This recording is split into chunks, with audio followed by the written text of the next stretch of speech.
Final stream of 2023. This is it. This is what we've been building up to.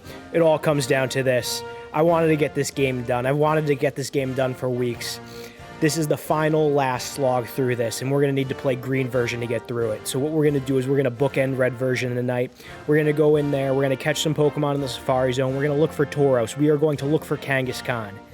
And then if we catch him, we catch him. If we don't, we catch some more in the Safari Zone. And then we trade those Pokemon to green version, because little do you know that off screen I've been working my way through that game, getting the version exclusives that I need to trade over to this one. And then you know what we're going to do? After we finish trading those over, we're going to restart green version on this stream. And I'm going to glitch the game. I'm going to glitch it several times. We're going to make it through that game. We're going to make it through that game and get the remainder of the Pokemon that I need. We're going to send them back over to red, and that's how we're going to end it. And that's how we're going to be done with 2023.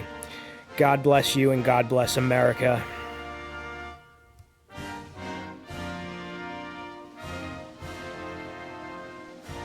Let's play ball.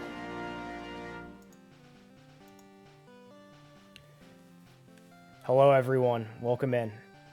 I really am. Madness. Long time no stream. Yeah, I was on here actually a couple days ago. We were doing some Mario Kart. Hope you had a great breakfast. You know, what did I have today for breakfast? Well, for dinner I had some chicken. I'll tell you that. For dinner I had some chicken. But we're finishing up this game tonight. I hope you had a good breakfast. So here we go. Let's see. Just got to get something all set up on my phone over here as we're doing this, because I'm going to be changing up the camera setup when I'm doing the trades through here. Have this going here just for visual aid. Okay, and let's turn the sound on my TV. And we're going to the Safari Zone. Final stream of 2023, fellas. Final stream of 2023.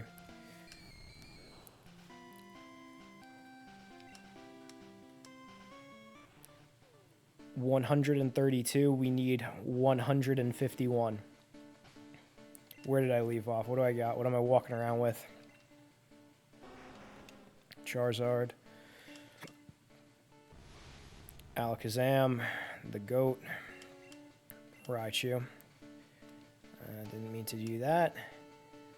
Vaporeon and our flying Pokemon over here. I think this is an Articuno. Okay, we're going to need someone who can cut, because we're going to need to enter that Safari Zone.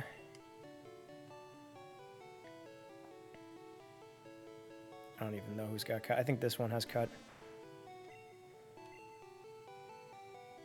Alright, and then I might as well just deposit everyone else because I don't need them right now.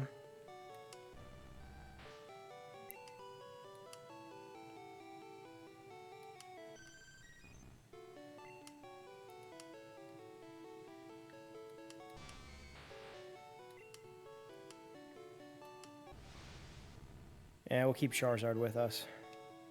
And maybe deposit him anyway.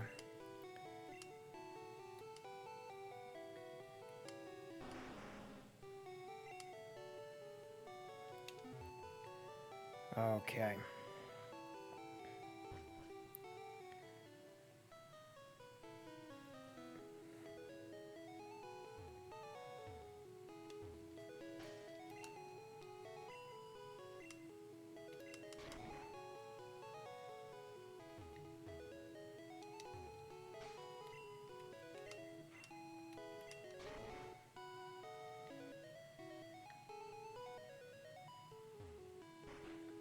So I know in the second and third area, that's where I need to be looking for Tauros and Kangaskhan.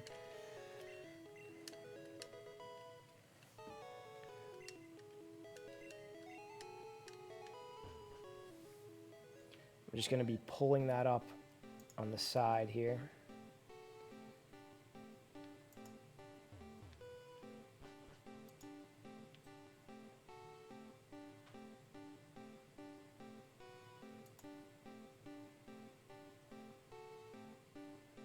Safari Zone. I'm looking for Kangaskhan in Area 2's got a 4% encounter rate. That's who we're looking for. And we're also looking for Tauros, and he is in area 3.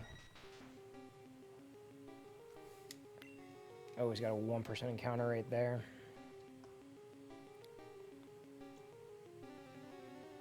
Maybe I should go to area 4.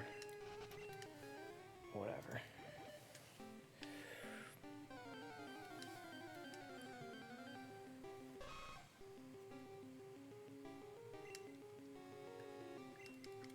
I'm just going to start throwing balls, though, trying to catch whoever I can get.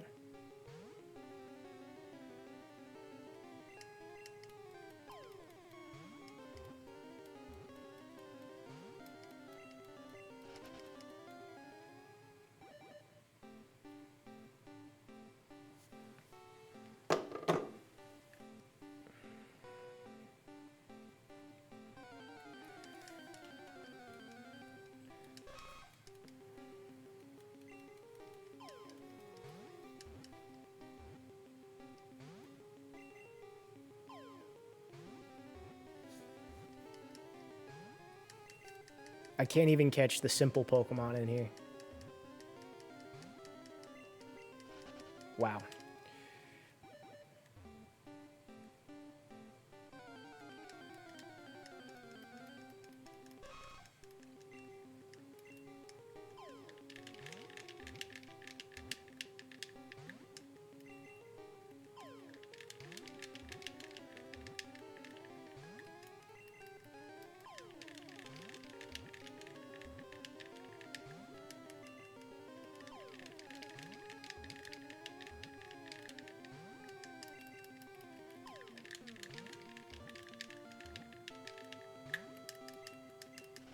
Wow.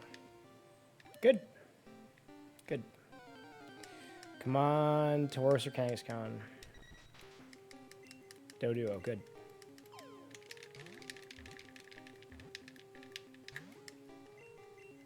Good, good, good.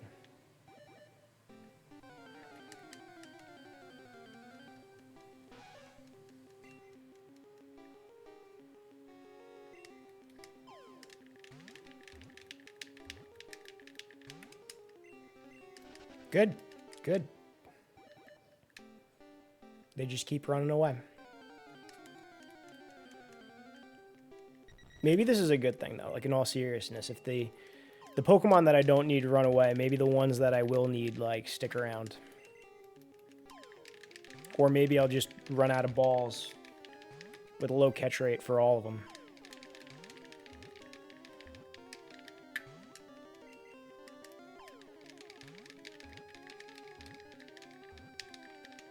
All right, we got one. And this is just going to be trade bait for green version.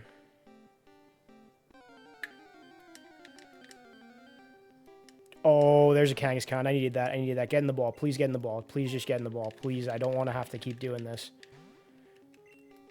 Oh, good. He ran. Good. That's good. That's great. That's what we need. That's excellent. Fantastic. Total of... What is that? This is area 2. Nice 4% encounter rate, and he ran away immediately.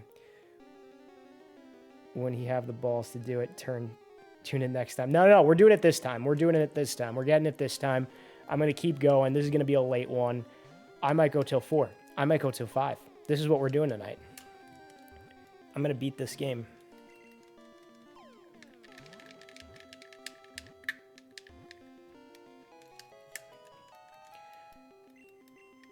Alright, I don't need to name that guy.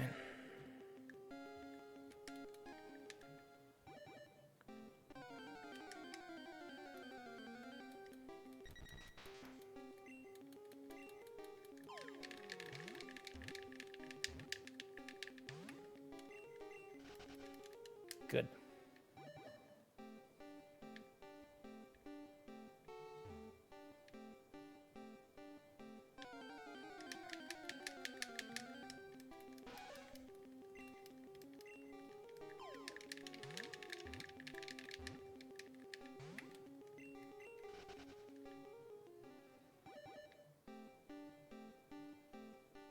Come on, Kangaskhan, Kangaskhan, Kangaskhan. Alright, Parasect.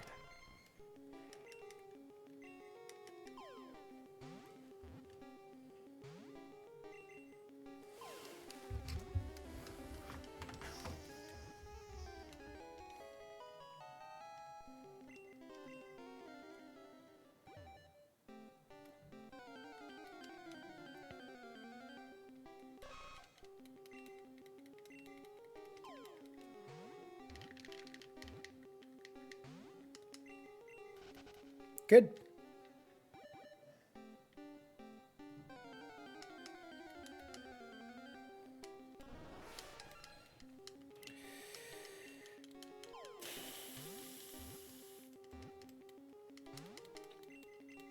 Good.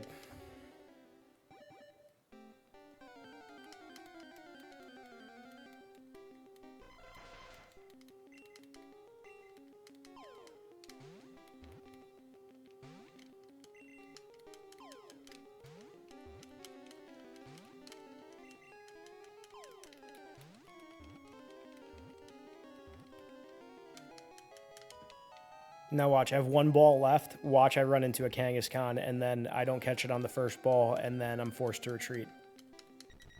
All right, it's not a Kangaskhan.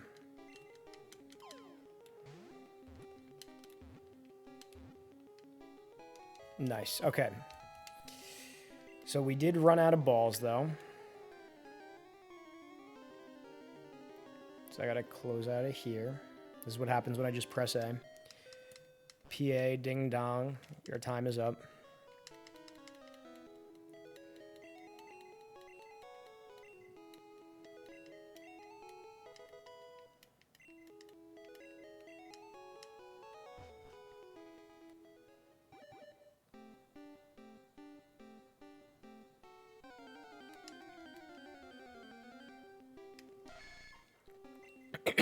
Not going for anything on this side.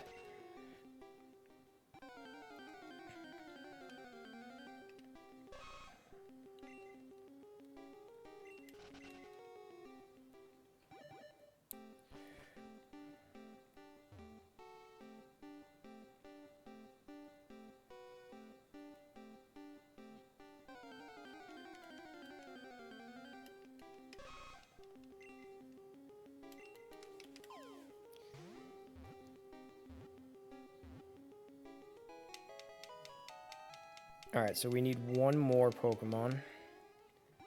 And then we could trade this whole team over that we just caught. But it'd be very nice if we got a Kangaskhan.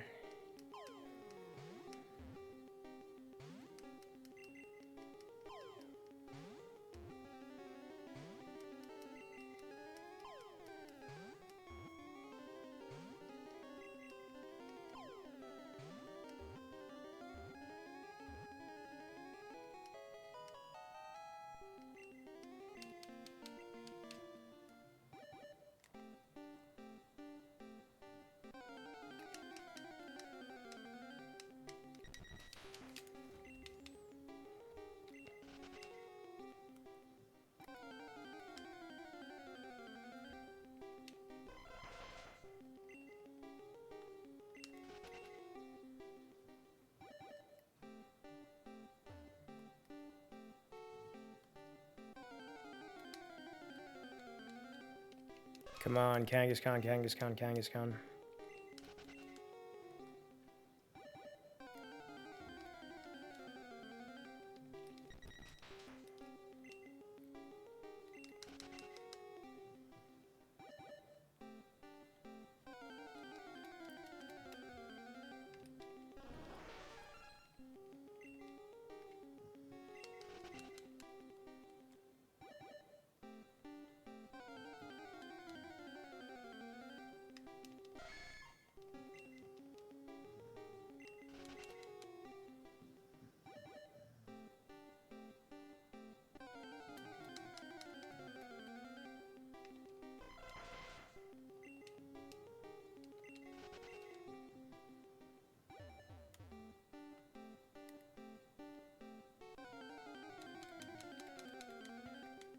All right, so one of three things can happen. The most likely thing that's going to happen is I keep running around here trying to get a Kangaskhan and I run out of steps and the time's up.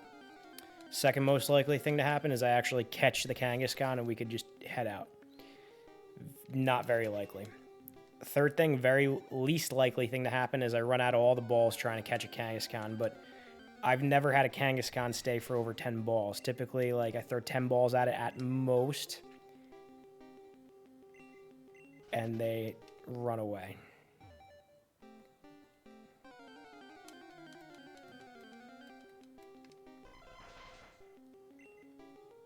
And part of the reason that I want to do green version on this stream too is because, one, I'm going to just like streamline this game. Like I've been playing red version without any glitches or anything like that. I'm going to glitch green version on stream and just power through that, and it's going to be a lot of fun. The other thing I'm going to do is I'm going to make like little shorts of my glitches that I do in green version, because I need to start making shorts, whether it be like TikToks or YouTube shorts or Instagram reels. That's my goal. And I think it's interesting to see from like green version of the game, which people in the US were never shown.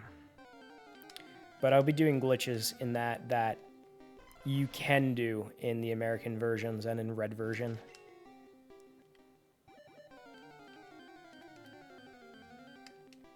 Come on.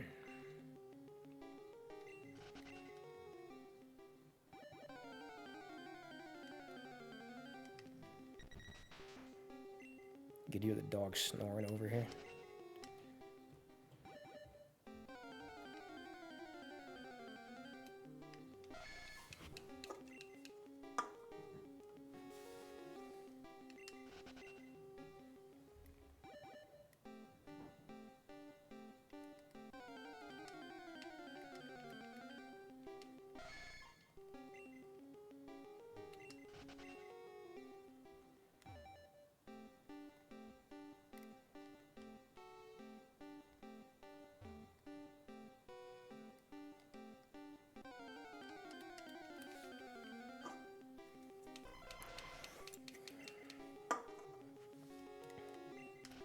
I do not know how people are able to shiny hunt, like doing something with a 0.0000% encounter rate, and I'm just trying to do a 4% encounter rate, and I'm having a rough time with it.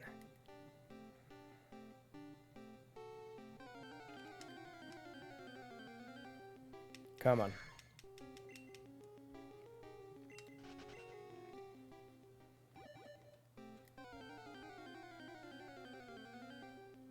Oh, baby, here we are. Come on, Kangaskhan, get in the ball. Please get in the ball. Just do it. Just get in the...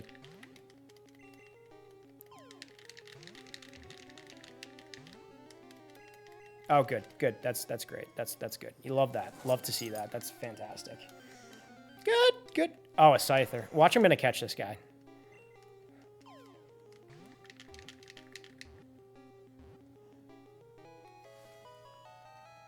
You're fucking kidding me.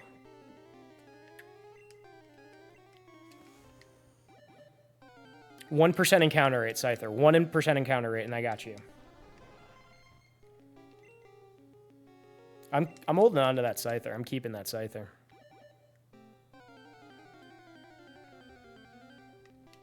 I'm going to tell you exactly what I'm going to do to that Scyther. I'm going to, when I transfer all these Pokemon up, and yes, I'm going to transfer all these Pokemon up to Modern Console, I'm going to make that additional Scyther into a Scizor. Nice. Or maybe I'll make it a Cleavor, you know, from that new Pokemon game, Scarlet and Violet. Oh no, that's from Legends Arceus. Yeah, maybe I'll do that.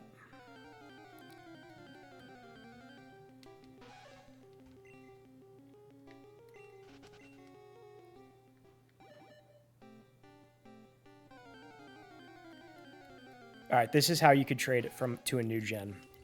And it involves some finagling. The virtual console of the 3DS, you can play Pokemon Red, Pokemon Blue, Pokemon Yellow. Now, if you have a hacked 3DS, you can download some like region-locked games. I have a hacked 3DS, so I can download the region-locked Pokemon Japanese Red or Pokemon Japanese Green, right? And then what I'm going to do is I have this device that you can put the cartridge into. I'm going to put this Japanese cartridge into, and it's going to extract the save file. And then I'm going to copy and paste that save file onto the 3DS's SD card, which is going to have a copy of the Japanese Pokemon Red. From there, there's an application called Poke Transporter and Pokemon Bank. And I'm going to use Poke Transporter to bring up these Pokemon and put them onto Pokemon Bank. From Pokemon Bank, you can take the Pokemon and put them onto the Switch, and the Switch has Pokemon Home. And then from there, from Pokemon Home, you can put them into the new generations of the games. That's how you can do it. It's a long, tedious process, but it can be done, and I'm going to do it. And that's part of the reason why I wanted to like get the entire Pokedex on this, like official 1995 Japanese hardware of Pokemon, and just carry these Pokemon up. And the cool oh baby, come on, Kangaskhan, let's do this. We got you. We got you now. Get in the ball. Come on. I'm locked in.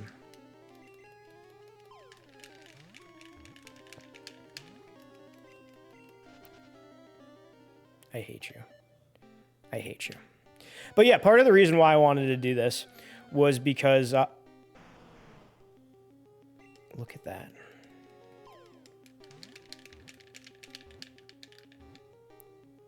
We did it. We did it. We did it. We did it. We did it. Thank God. We just need Tauros now. We just need Tauros now. Oh, man. I am so happy. Look at that now, guys. Fellas. 133 Pokemon. We're finishing this game tonight. But yeah, part of the reason why I wanted to do this was I do this on the original Japanese hardware, and then when I use that device to transfer it up, and I'll show it on screen. I got to go get it. It's behind me. To transfer the, extract the save file and put it onto the 3DS, it makes a copy of the save file. So that's still, that save file with all these Pokemon still exists on the physical copy. And then I'll put it onto my 3DS and I'll have it there. I didn't mean to throw a ball at it, but I mean, that's fine, I guess. All right. Might as well just start walking to the next area to see if we run into a Tauros, but I think I'm going to run out of steps before we get there.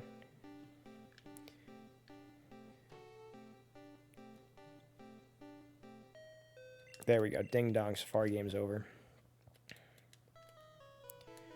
Okay, so this is what we're going to do next. We're on to the next phase of this. We're going to start trading some Pokemon over. I'm going to use Cut here. And what we're doing too, just a reminder for everyone, this is going to be a living dex that we're making. So that means that, say, we need an evolution, like, I don't know, Eevee. We need to have not only an Eevee on the save file, but we need to have a Vaporeon, a Flareon, and a Jolteon all together on the save file for me to consider it complete. Another example of this would be, like, we have an Alakazam, and the Pokedex says that we have the entire Alakazam line, but I need to have in my PC a physical Alakazam, Kadabra, Abra on here for it to count. And we're gonna box that, and then we're going to withdraw out. What is this? Yeah, that's what we're trading over. So I'm just going to check my party before I set up Pokemon Green version. And then we're going to have to change the setup a little bit. Alright, caught the Doduo. Paris, you can go over. Parasect, you can go over. Execute, you can go over. Additional Doduo, you can go over. And Nidorino, you can go over. Okay, so I'm going to save again. And that's going to make us save the game anyway. And now I'm going to move around the camera, move around the setup. You're going to be seeing what I'm going to be doing. Just bear with me as I do this.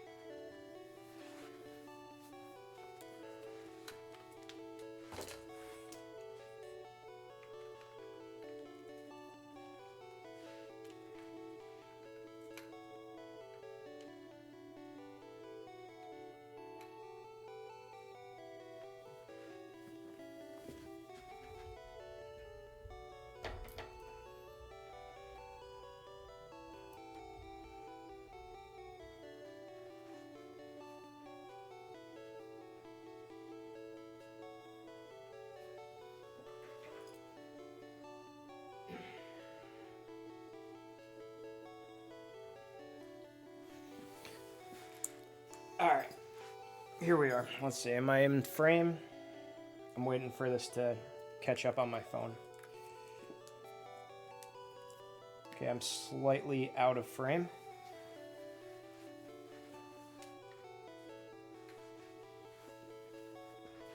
Let's see how we are now.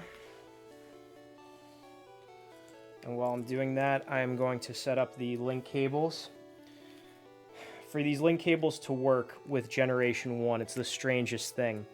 You have to connect the brown side to each set of games. I'm going to show you what that means. For some reason, the games don't recognize the purple side. So I need 2 link cables. I need to take one link cable, and I need to connect the purple into this cube. And then I need to take the other link cable, and I need to connect that purple into the opposite cube. And the contraption kind of looks like this.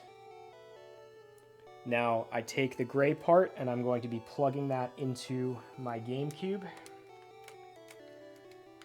And I'm going to be taking the opposite gray part, and I'm going to be plugging that into my Game Boy SP, which has my Pokemon Green version on there.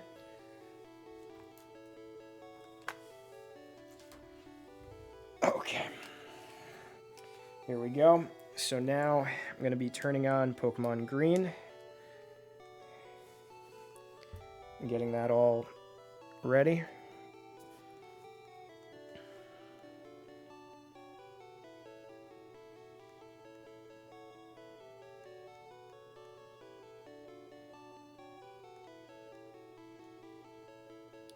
Okay. Now we're going to initiate these trades.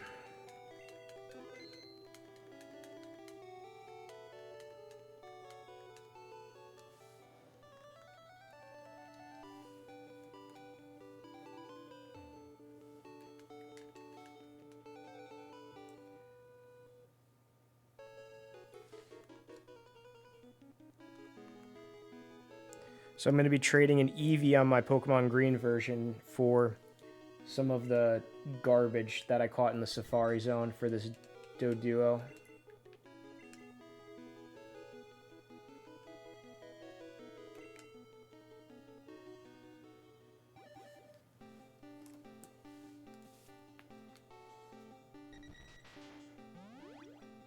Oh, I'm catching up on the chats now, looking at my phone. Joey, it's Saturn Day. Happy Sega Saturn Day, fellas. Happy Sega Saturn Day. What the fuck, LMAO? Yeah, these are the lengths that we have to go through to do trading in Gen 1 for some reason. It really bummed me out when I tried to do one of these link cables and it wasn't working. But for some reason, I was noticing that the gray end, like, it was working. And I found some videos online showing that it can be done. You just have to combine 2 link cables. Don't ask me why. It just is. Alright, let's see. Next trade. I'm going to be trading Kabuto now. I don't have a Kabuto. For a Paris.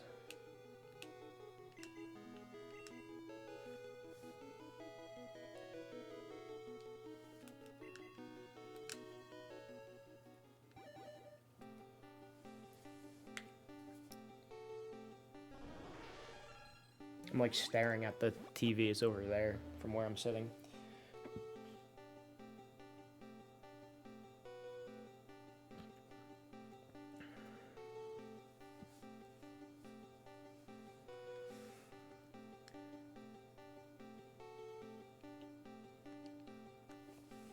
Alright, and I'm watching the Kabuto leave my green version. I'm going to show you a glitch when we get there in Pokemon Green version of how to get both these fossils. Hopefully it works, because it's a little finicky. Alright, and let's see now. Now we need to send over the Omanite. And then we're going to send that over for Parasect.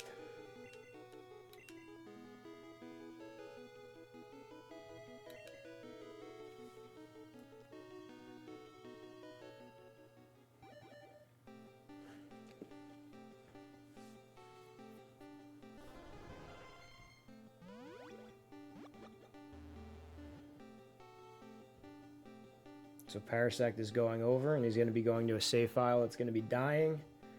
And we got Omanite that's coming over here.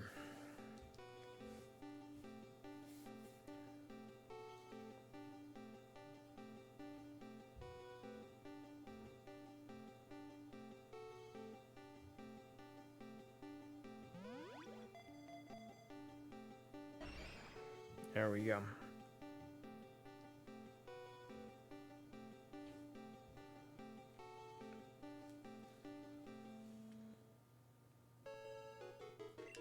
And now from red version, we are sending over execute for Hitmonchan, because I got Hitmonlee in this game.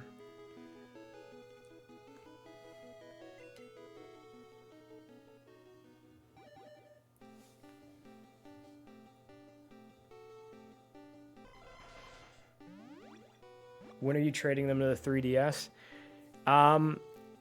Depends on how much time. Maybe we could do it on stream tonight. If not, then we'll have to do it on the next stream. But that's going to be like more of a technical thing, showing you how that works. I might do it off camera. I'm not too sure yet. If it's something you want to see, let me know. While this trade is going on, I'll show you that little device that I got. Or maybe I'll wait for the next trade, and then I'll show you the device. I'll just run over there to the side, and I'll grab it.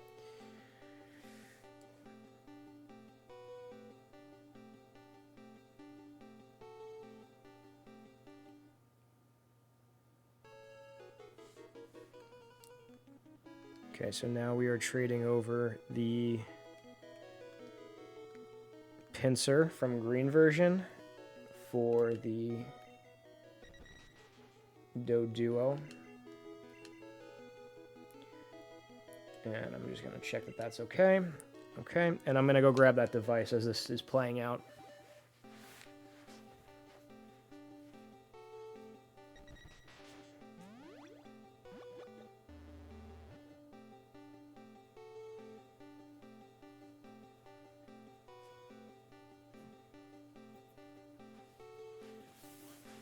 Okay, so this is what I was talking about. This is called the GB operator. It is made by a company called Epilogue, and you put your cartridge into here, and it's able to connect to the computer, and it's able to extract the save file. It also allows you to play these games on the computer, which is pretty cool. So that's this right here again, that GB Epilogue. GB operator by Epilogue.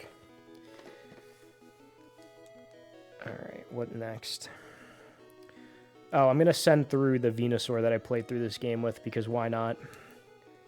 And I'll be trading Nidorino for him. And I think that's going to be our last trade. I think that's 6 trades.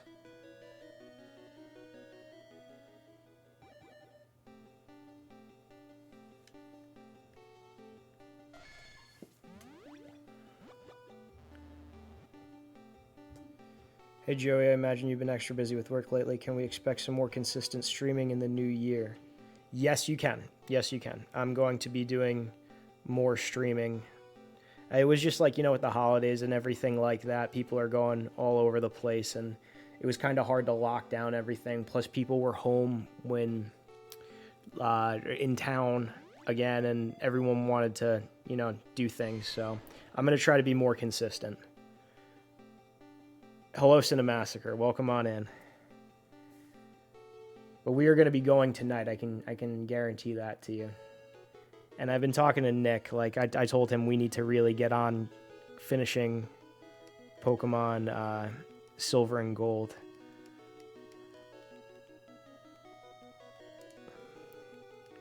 Okay. So, guys, it looks like now we can exit out of here. And now we could start Pokemon Green version. So that's how we're going to do it tonight. We're going to be bookending this stream with Pokemon Red and Pokemon Green. But I'm just going to give you the stats right now. Here we go. Here's our count. We got 136 Pokemon now out of 151. This is pretty solid. There's only a few that we're missing, but it's shaping up. And we're going to get the remainder of it in the next playthrough with Pokemon Green version. So I'm going to be turning off this now. We're going to be taking out red, and we're going to be putting in green. You're Eason? Oh, yes, we are. You're not on camera yet, Nick. What was that? I'm going to submit this, and then I'll come hang out soon. All right, sounds good. We got Nick off camera, but he's going to be coming in and joining us. So red version, you're going to be taking a back seat. We're starting over green version. Put that in here. And then we're going to disconnect these cables. And I'm double checking this because I don't want to lose all my progress, but here's red here. We're not restarting red, we are restarting green. I'm going to move some of these cables out of the way. We're going to turn that on. I'm going to move this GB operator out of the way. And I'm going to just bear with me as I kind of rearrange the setup.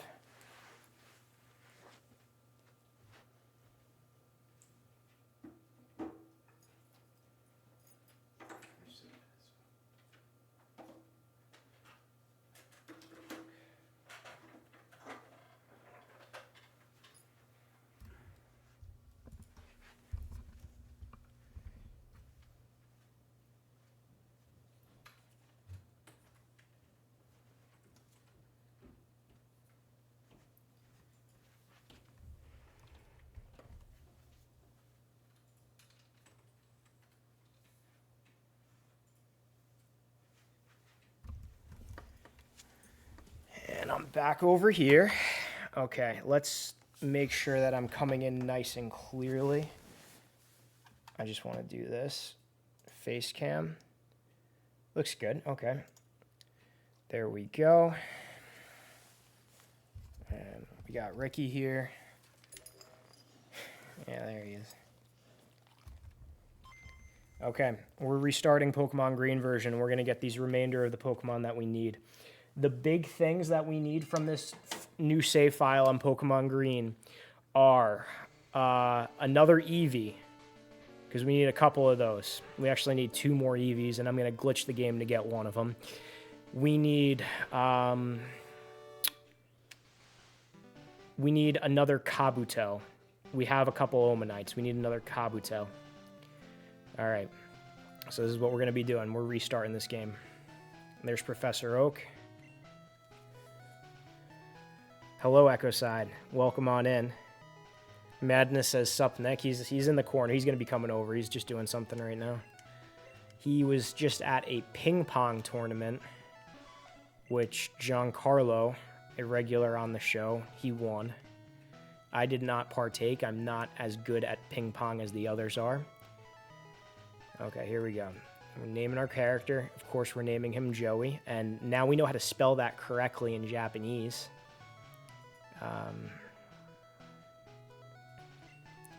Because now I know to add these little dots right there.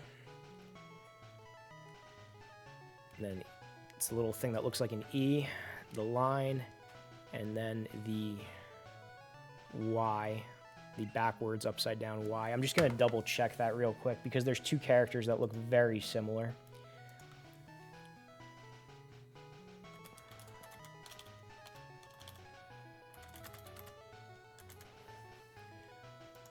English to Japanese.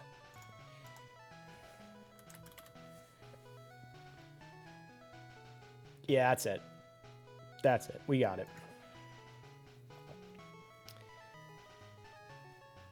Is there an error Pokemon like in Silver? An error Pokemon. There's missing no. Replace the second character?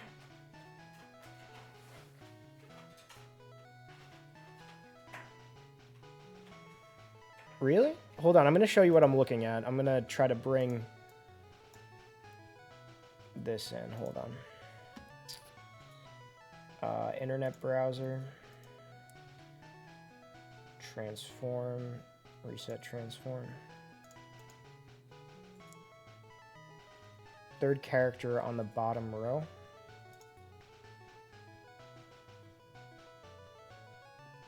Oh, you're saying make the second character this one here? Okay, hold on. Make it smaller.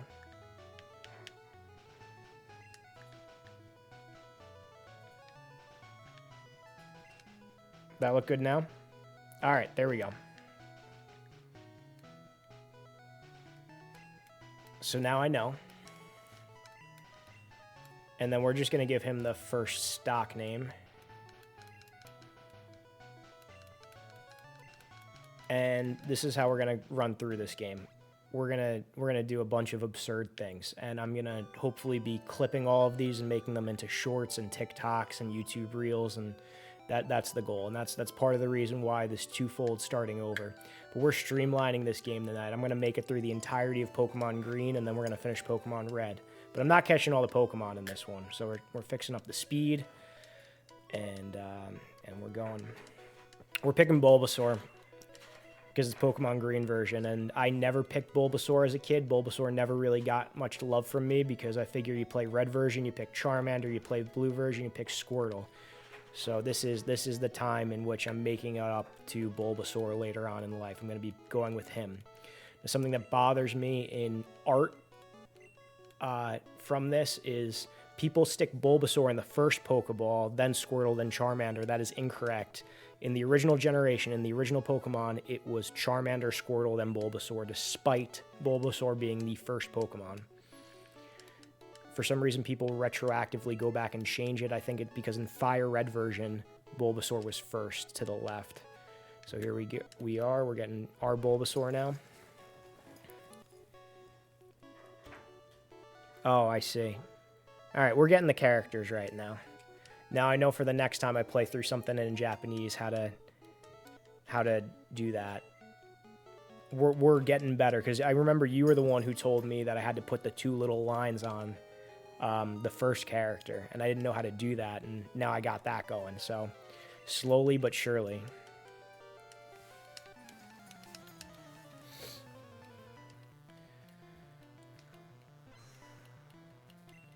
Now the thing about picking Bulbasaur first, for some reason, he's really not good against Charmander in this fight. When I've gone through here with Bulbasaur before, I have lost to this Charmander several times. I have to count on this Charmander using Growl, because if he were just to go scratch, scratch, scratch, he's got me down.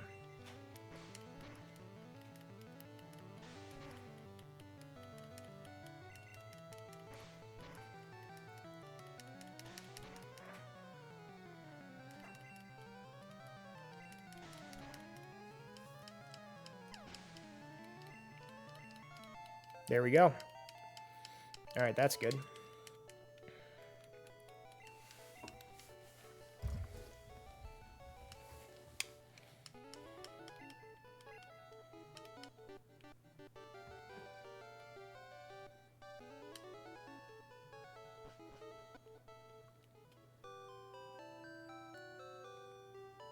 We're not even picking up the town map. We know how to play this game.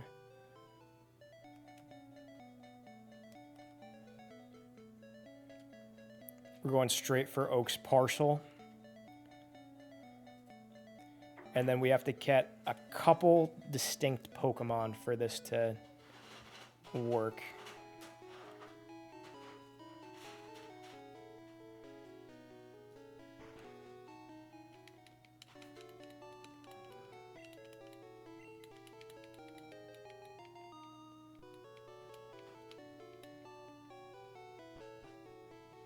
Now, one of the things that I like, if you compare this Pokemon Green to Pokemon Red version, is in Pokemon Green version, what you're seeing right now, your character and all the people, they look red. They're colored in red, whereas all the backgrounds are green. Everything is a type of shade of green. When you play Pokemon Red, it's reversed. Your character is green shaded, and everything else is a shade of red. And then when you play Pokemon Blue, everything is blue, and then the characters are red.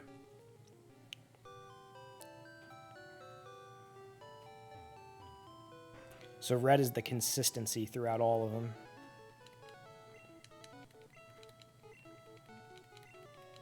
All right, so he's going to give us the Pokedex now.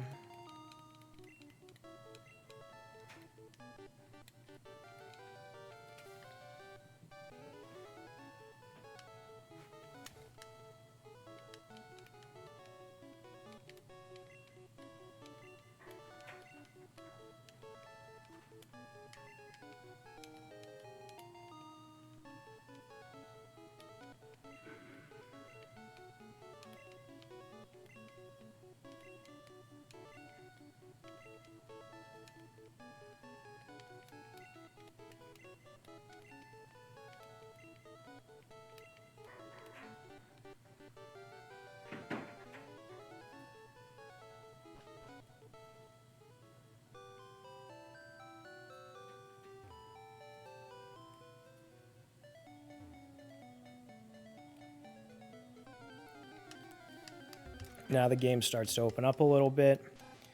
We could start catching Pokemon. I just need to buy some Pokeballs.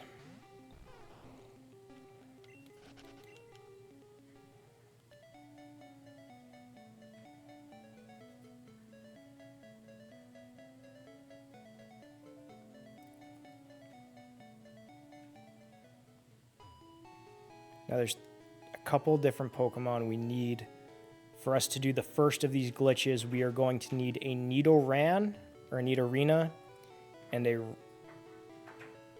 Rattata. But we're going to need to have like 4 Pokemon in our party, so I'm going to need to get an additional Pokemon.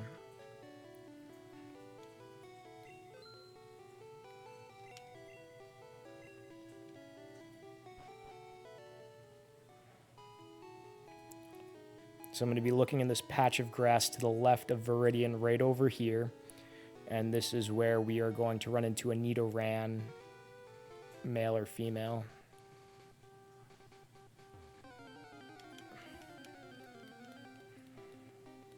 There we go. It's fine if it's the female one.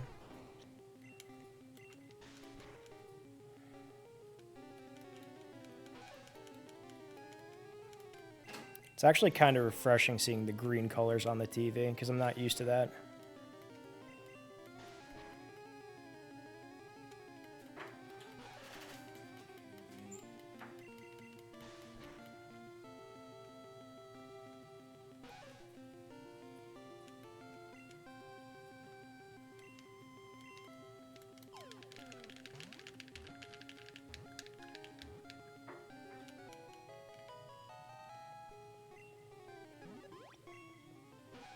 There we go. Now we need a Rattata and a Pidgey. Well, we don't need a Pidgey, but we need another Pokemon. And I think I could get Pidgey here.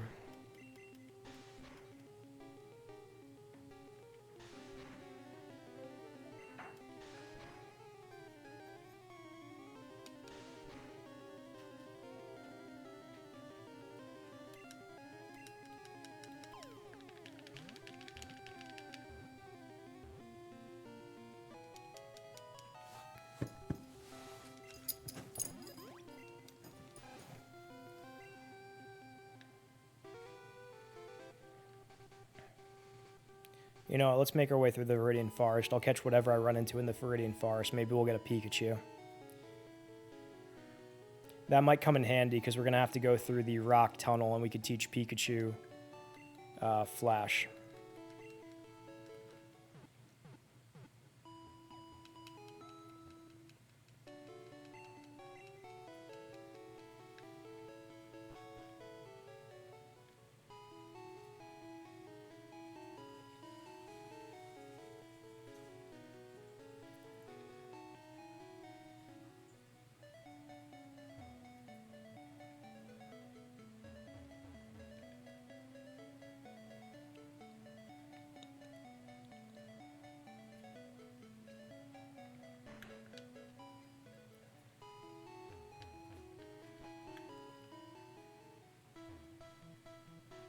All right, we're going to be avoiding trainers too in this run. I don't care about the trainers. I just care about making progress. So we're going to be like, I'm not saying we're speedrunning it, but we're like streamlining it.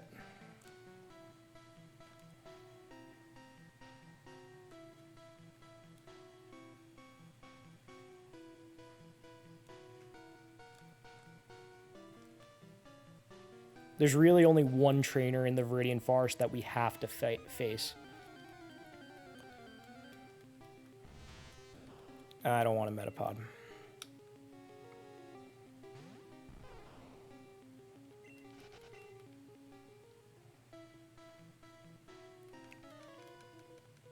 And this is the trainer.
There we go.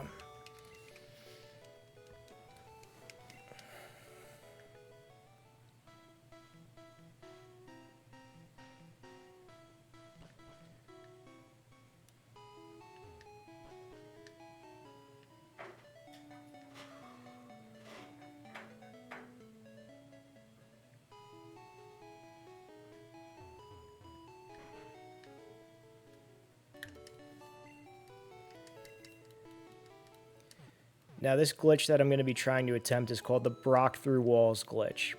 And it's very finicky on these games. The way to set it up in the Japanese version of this game is very different than the way to set it up in the English version of this game. In the English version of this game, you need to have a Pokemon that you basically need to pick Bulbasaur if you want to go through with doing this glitch. You have to have Bulbasaur, and he has to be level 8 for some reason. I'm not too sure why. He has to be level 8. He has to have 3 moves, which he does get by level 8. And you have to use a certain amount of growls and a certain amount of, I think, tackles for it to work. And then you have to put him at a certain spot in your party, and then you have to do similar things to what I'm about to do. Oh, I thought he was going to go in.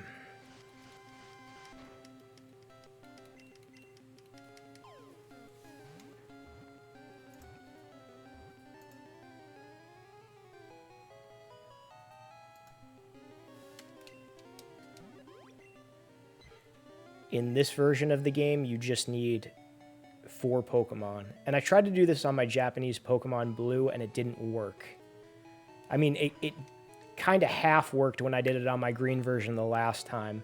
I got to where I needed to go, but the game is finicky and it doesn't let you move around. It moves your character pretty much for you. Some of these things are out of your control. Like, I had a hard time directing my character to go move in the downwards direction. I was able to move right and left and up, but I wasn't able to move down. It's almost like the game has a mind of its own. So this guy, if unprompted, and I'm going to show you what happens, you step onto that tile there, he brings you to Brock's gym. He doesn't let you progress any further.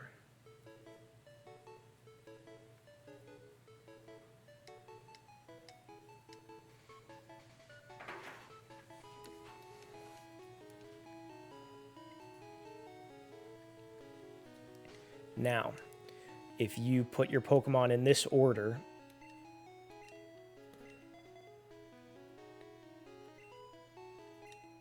let me see. The only 2 important ones that you need are a Rattata and a Nidoran or a Nidorino.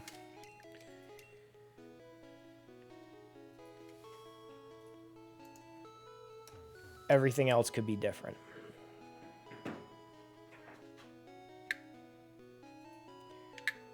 Okay, so to start the Brock through walls glitch, you need to stand on this tile over here and you need to save your game.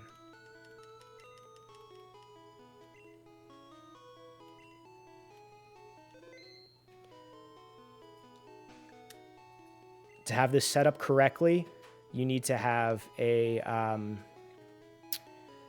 any 2 Pokemon could be the first in your party. Then you have to have this icon, that of a Rattata, in number 3, and number 4 has to be a Nidoran or a Nidorino because he looks like that. I'm going to make sure I save again because now I opened up my Pokemon and it's a little off. Okay, now I step to the right and I immediately press start. I didn't do it right. Good, good. Or Joey's growing some nice facial hair. It suits you. I can't grow facial hair. Thank you, Segatastic. Thank you. Yeah, it's coming in a little bit longer. I've been doing that for the winter. All right, let's try this again.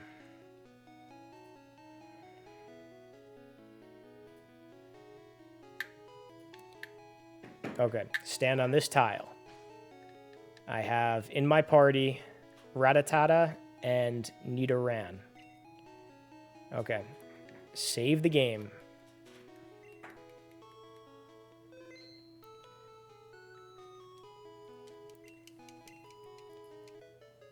Why?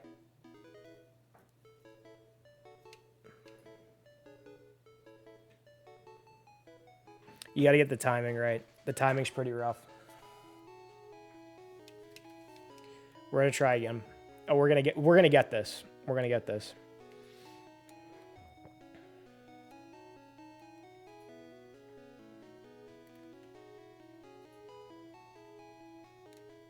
Okay. Stand on this tile. In our party, we have Rattata and Nidoran. Save the game. We take one step forward. Okay. And after his last line of text, we press start. Nope, missed it.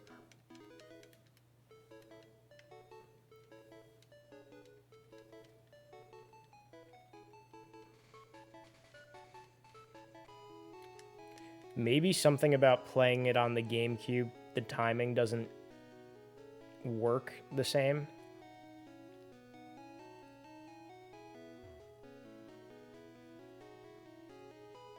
There could be like a little bit of a delay.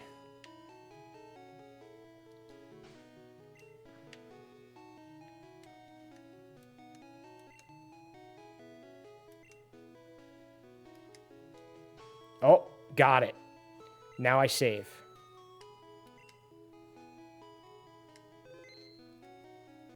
Now I restart the game because he's not in front of me.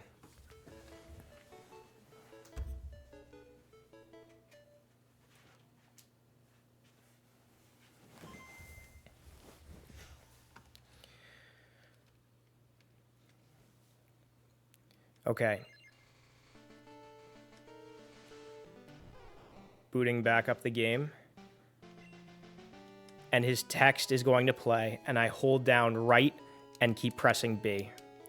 And when he comes back, I press B, and I go off to the side. Now I can continue past there without him seeing me. But if I want to walk through walls, I can't do that yet. What I have to do is I have to open up my Pokemon party, and I have to open up the Nidoran, and then we exit out of there, and then we're going to talk to him, and we're going to move to the right. Hold down the right. Nope, it's pulling me by itself now. I'm trying to go right, and I'm going to go out of bounds. The game also randomly prompts the menu to pop up, too. And sometimes it can crash the game. Okay, it looks like I'm moving right now. I'm able to do that, but sometimes it pulls you up, sometimes it pulls you down. For some reason, the game is very finicky, and it doesn't really let you walk down.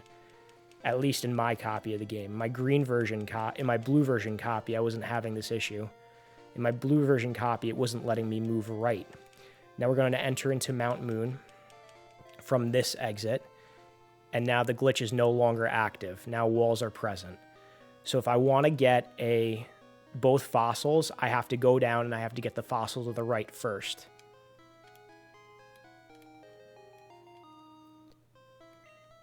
And now I have to step down one frame, and then I get the fossil to the left. And that is how you get two fossils. Now, I want to go back there and fight all those trainers and fight Brock. I'm not ready to just continue on to Misty because my Pokemon are so weak. So what I can do... Well, I could get a Clefairy now. I get a Clefairy before I even need to progress, actually. So we could do that. We get a Clefairy for Brock.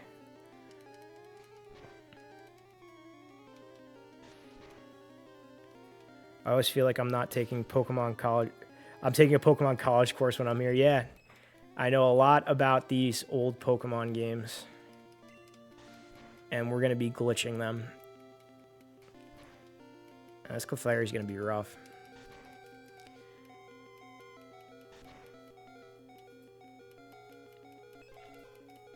So like I said, my Pokemon are too underleveled because we haven't fought Brock and we haven't fought all the trainers on that route.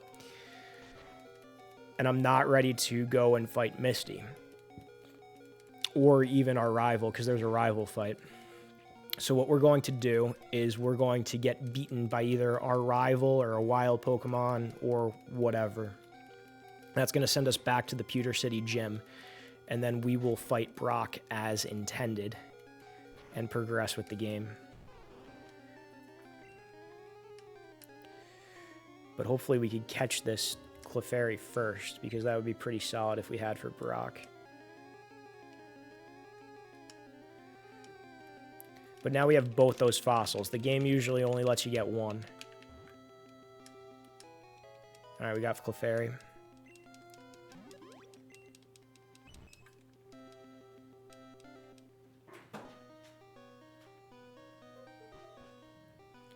Joey's working hard to catch them all. Yep, I am. This is it. This is going to be the last night. This is going to be the final night of catching them all. And we're going to have the little glitches in here, too, to show you.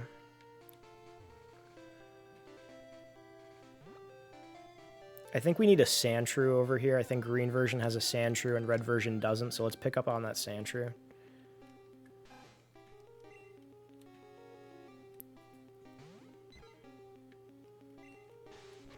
Ah, the Pokemon are a lot higher level now. They're not letting me run away from the battle.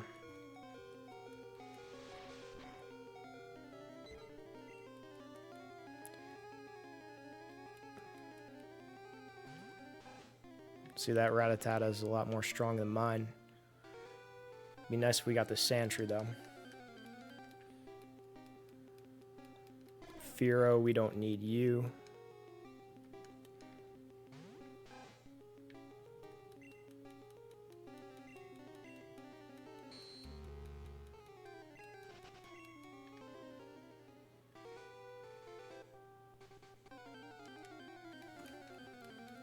When I call you Joey, I always think of what Australians call kangaroos.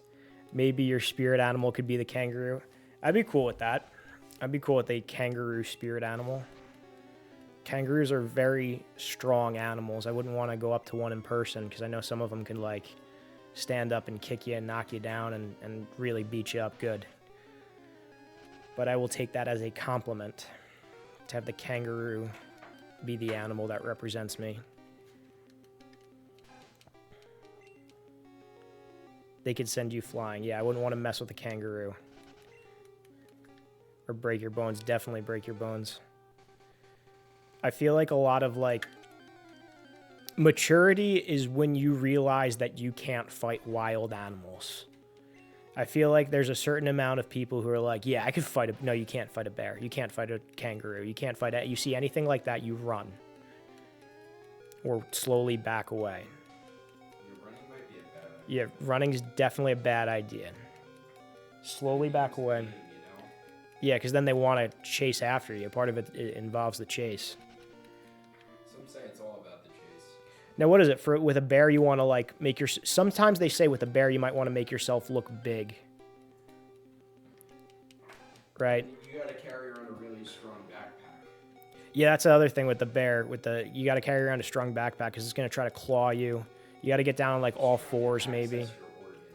Yeah, it could rip out all your organs. You have a backpack, maybe you could block that. Smart to know how to live another day. Yeah, more important than the ego. Definitely. I can't believe we have not come across the...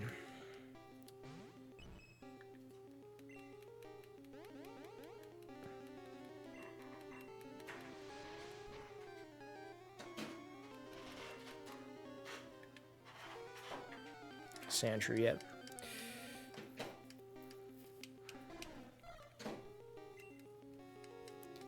You know what, fine, I'll go for a level 8 Fearow then.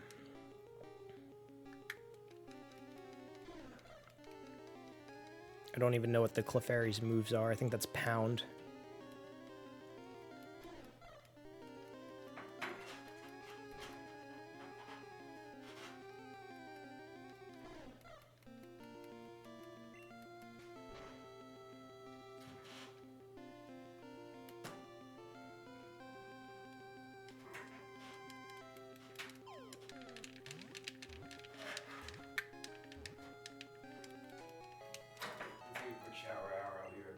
All right.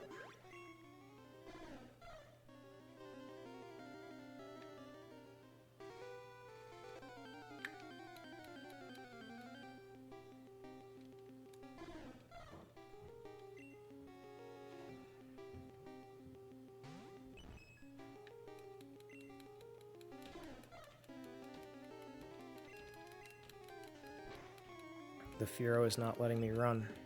The Spearow is not letting me run.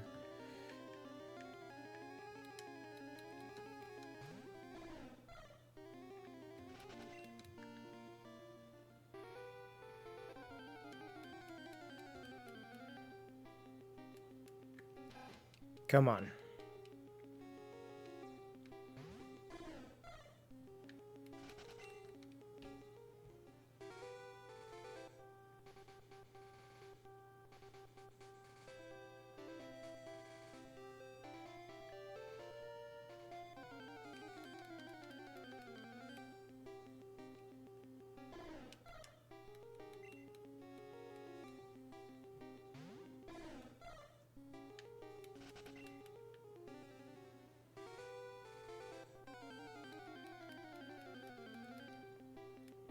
There we are. Finally a Sandshrew.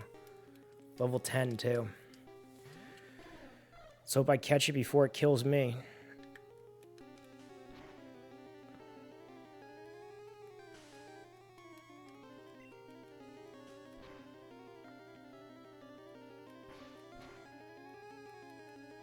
Nope. Alright, good. So I'm going to end up back by Pewter City.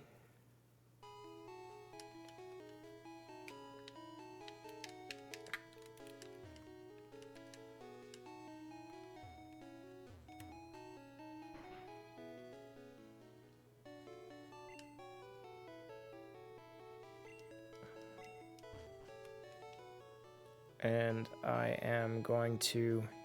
You know what? I'm going to try to attempt this glitch one more time to see how far I can get. Because then we could really break open the game. So I'm going to step on this tile here. I'm going to save the game. It's very important you save the game first because the arrow is going to be on that. We're going to take a step to the right. And as soon as he ends his spiel, we are going to press start. Okay, press start. Now our arrow cannot move up or down. You see, it can't move up and down. It's on save. We save the game again here. Now he's going to pull us to the gym and we're going to restart the game.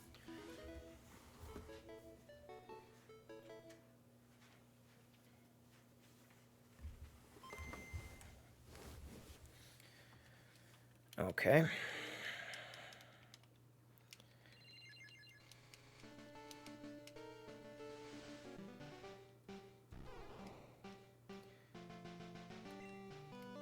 We're going to hold B and our arrow to the right, and he's going to come back, and we're going to keep pressing B, and we're going to move to the right. Now we can move past him, but now I want to walk through walls, so we are going to open up our Pokemon. We're going to click on the Nidoran, then we're going to close out, and we're going to talk to him while holding the side to the right and B. And now I am able to walk through walls, but the start button is popping up, and it's a little glitchy. We're going to see if we can move down or not soon, but we got to remain out of bounds. Hopefully, we can move freely around the region. Oh, it's pulling me up. And nope, it's pulling me to the right. Or pulling me to the left. I need to go to the right. It's very finicky. Like, I'm pressing down now, and it's not letting me go down. Yeah, it's not letting me move down. And the start comes up a lot. I've seen people do it online where it's not finicky, but for me, for some reason, it really is. Now I'm going to try to move down here. And it's just making me move right and left. And the start button keeps coming up. And I start to move down, it doesn't let me go there. It just keeps pulling me.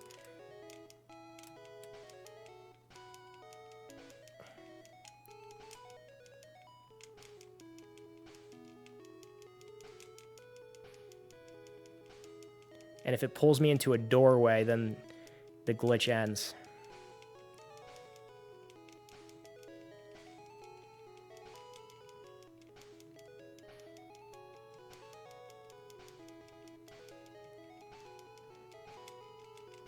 It usually doesn't let me go down any further than this.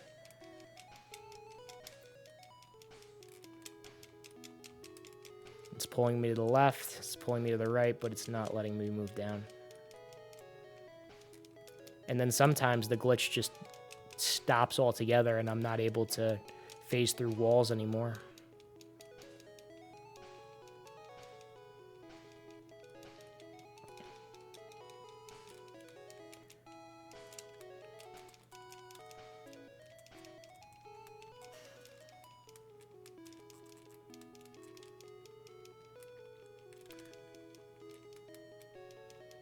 This is usually the furthest south. Oh, it's pulling me up. It's pulling me up. I'm not even going up. I'm not even going right.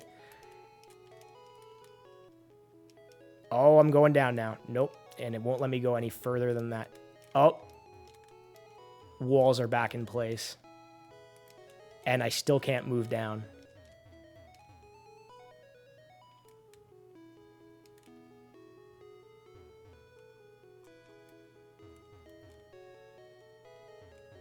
All right, looks like we're going to just have to restart.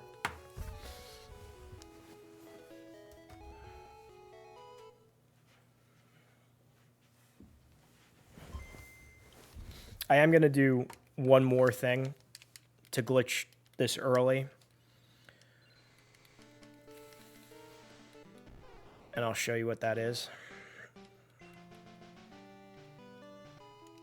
All right, B into the right. And I'm going to open up the Pokedex and then look at the Rattata. And talk to him and move to the right.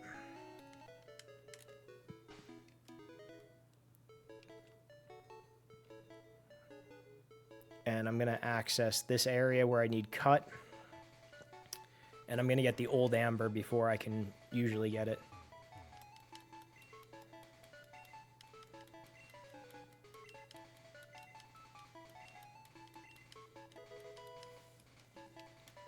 All right, I got the old amber. And let's go fight Brock. I had my fun with phasing through walls.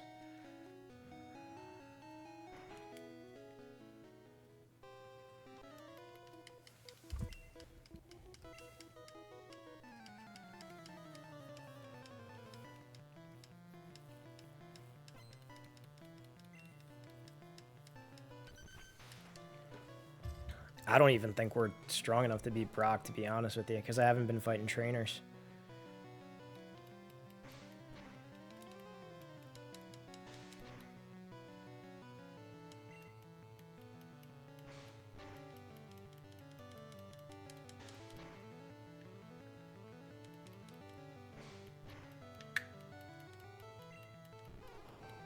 Yeah, our Bulbasaur is down.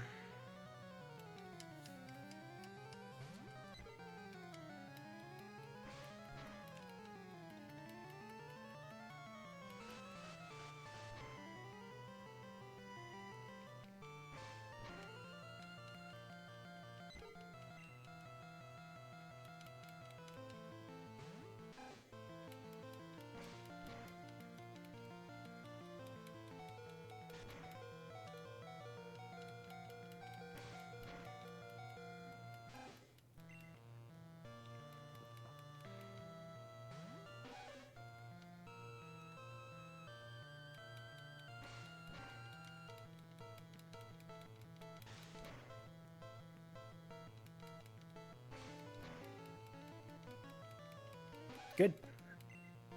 He's one-shotting our entire team. That's good. Love that.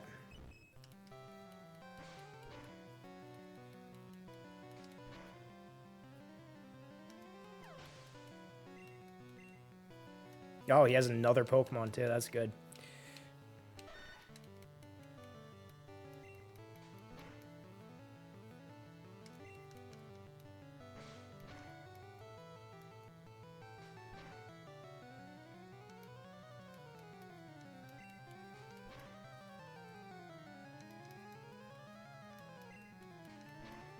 Good thing we picked up this Clefairy at Mountain Moon.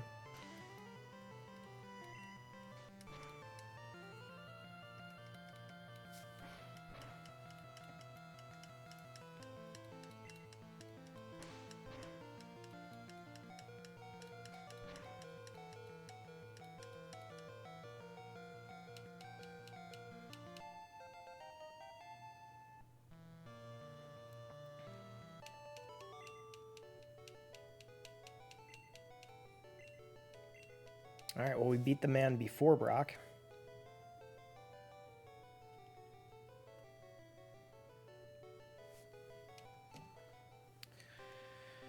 Let's see how Brock goes. You know, it'd be really helpful if I have, like, actual grass-type moves on Bulbasaur, which I don't yet.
All right, so his party's seated, so we're going to be siphoning energy off of him.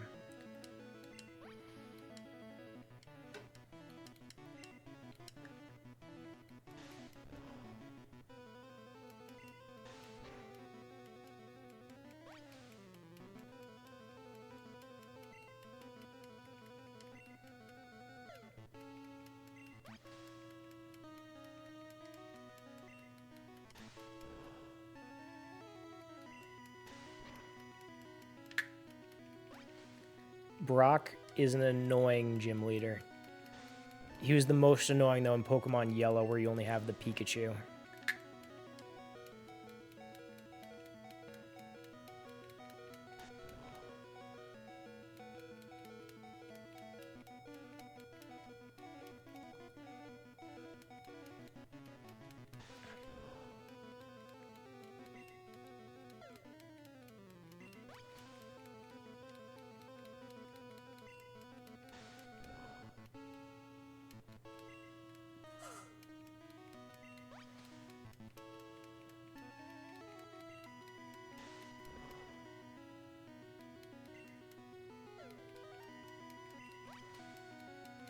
Thank goodness for Leech Seed, because that's the only way that I'm keeping Bulbasaur in this fight.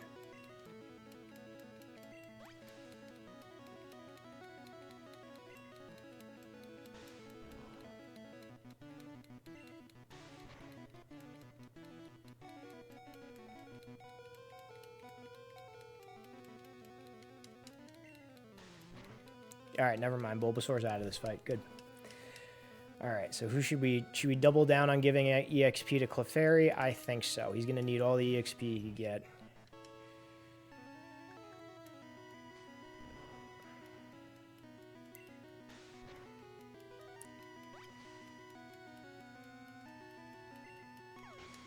Because we are sending him up against Onyx.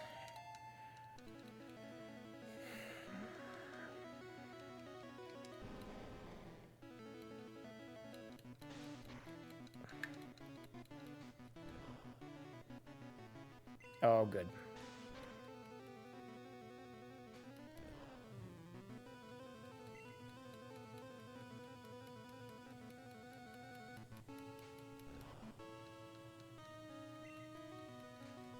Yeah, we're losing this fight, guys.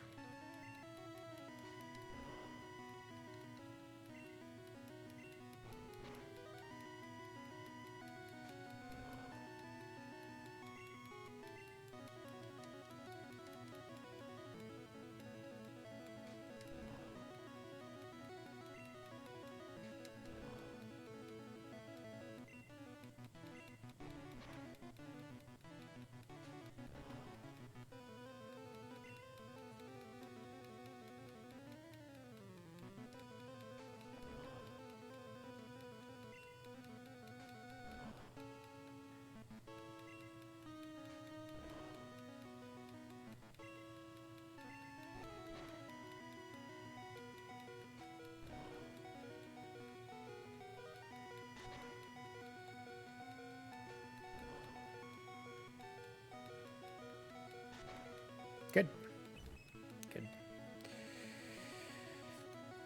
All right, let's try to take him down with whatever else we got.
We might pull this off.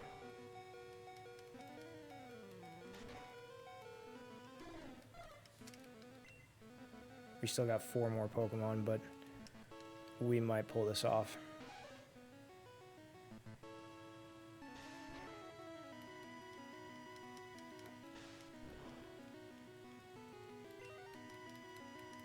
I think we're going to pull this off.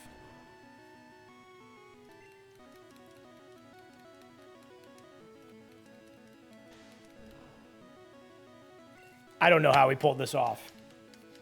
Wow. MVP Nidoran. And Fearow. Clefairy definitely did not do as much to help us as we thought. Alright, so no more Brock through walls glitch because we can walk through walls as needed now.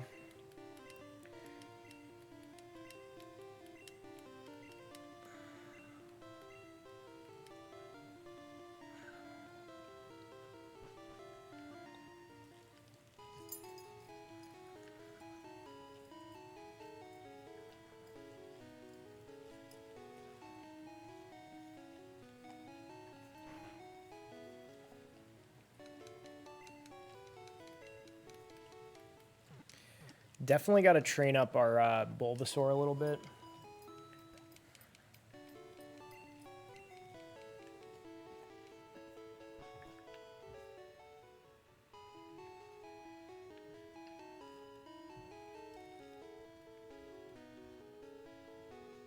But now we could pass through here as we please.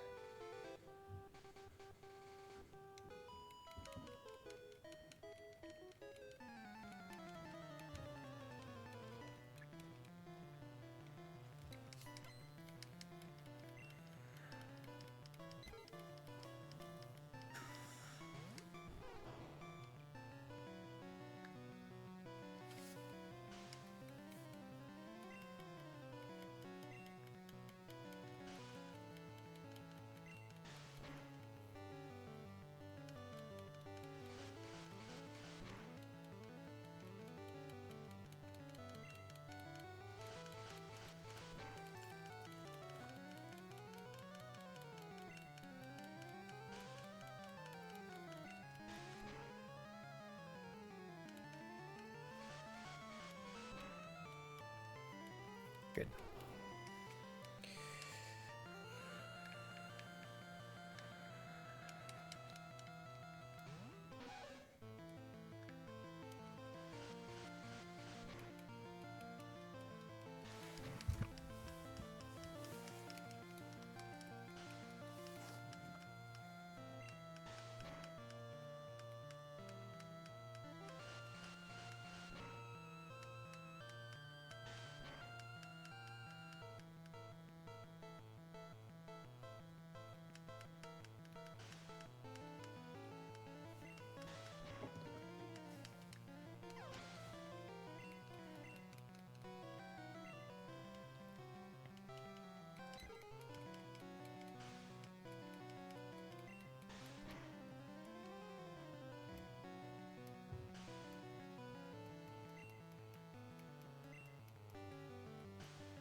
what just occurred. Here, wait. Come over here. Let him hear it. And scoot Rick over so you could be in the frame. What do you have to eat over there? Remember they gave me 2? Oh, yeah, I did. Rick, you gotta move over. Just push him over.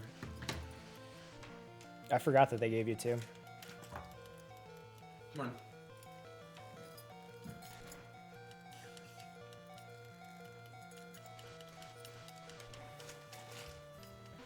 Hey. No. So what happened was, I was upstairs and I had just gotten out of the shower. And I was like, I think I gained some weight, because I did. How much weight you think you gained? So I'm typically like 193, 194. Call it 194. Okay. Right now I'm 202. But this has happened before, where it's just like, You fluctuate those pounds. where it's usually around the fall when we were walking rec class, right? Yeah. And I gain some weight. And what happens is I typically start skipping breakfast and then I lose weight. But anyway, I was like, I've eaten enough today, but I'm kind of hungry. I did gain some weight. So, you know what? Maybe I'll just start eating better. And then I come downstairs and I open the fridge to like fill up some water. And I see this Dunkin' in here and I'm like, I'm gonna eat this. Not today. Not today and not tomorrow either. It's alright, you're still on like winter break. Yeah. When was the last time you weighed yourself? A couple weeks ago. Oh, see, you don't even know. Like, Well, I've eaten more since then. I know, but sometimes weird things happen where you eat more and then you still, like, you oddly go down in weight. Yeah, it's usually because of water retention causes those like fluctuations. Anomalies. Yeah. Because I have those anomalies sometimes, too. So we were at Dunkin' before, and I feel like the people at Dunkin' have, like, a hard time with certain concepts when, like, we're ordering. Nick goes in, he orders for me, right? He orders. Hey. Oh, I don't want Rick getting his mouth on my food. Yeah. He ordered 2 iced coffees, and then he ordered one. What is this? What are you even eating? Sausage, egg, and cheese. A sausage, egg, and cheese, and they gave him 2 sausage, egg, and cheeses. Right, because I wanted 2 coffees, but Joey doesn't eat the sausage, egg, and cheese. I don't eat the sausage, egg, and cheese. You know, it smells good with that hot sauce, though. Yeah. Nick's putting Tabasco sauce on that. I love Tabasco sauce. Same. Maybe I should put some more on. It definitely smells good. Like, the smell of that is making me hungry, you know that? I think Rick is, like, looking at it like it's making him hungry, too. Yeah. I've given these to Rick before. Yeah. Gives him the runs, though. Probably does the same for me, but that's fine. I didn't even heat it up. You're eating it cold? Yep. Good. 'Cause it's microwaved as it is. Yeah. So, like, double microwave it. Oh, that Tabasco sauce is so good. I almost wish I could just eat that alone. I mean, I technically can, but, like, it wouldn't be as enjoyable, you know? You gotta put it on some meats. You gotta put it on some meats. That's what I gotta do tomorrow. Maybe I'll get a Chipotle and I'll put some Tabasco sauce on that. Mm-hmm. Mom's making dinner. Ah, right. You know what she's making or no? Probably the pasta. It's Sunday tomorrow. It is Sunday. And the last of the year, too.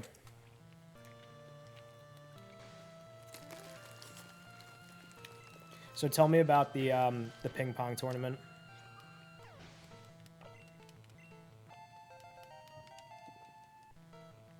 I need to wash this down.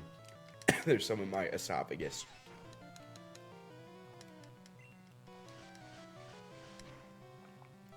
It's still in there. We're on the right track, though.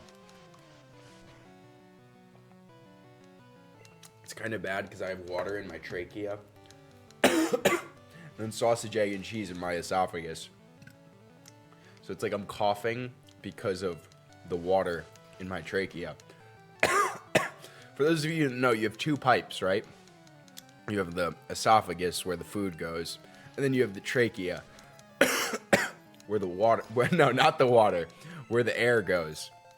And when people say it went down the wrong pipe, that means that the water, which is supposed to go down the esophagus, went down the trachea. So that's what happened to me, and that's why I was just coughing. And still am. But the reason I was drinking the water was because I had food stuck in my esophagus that wasn't going down. So I got hit with the double pipe whammy. But we're working our way out of it. A couple more coughs. We should be good now. I remember when I was a little kid, the first time I ever heard went down the wrong pipe is when I was staying over Grandma's house. And she said that to me. And I go, wait, we have pipes? In many ways, we do. And there's the process that sends the food down the pipe is, you remember what it's called? Peristalsis. Oh, that's good. That's really good that you know that. Yeah, I'm something of a scientist myself.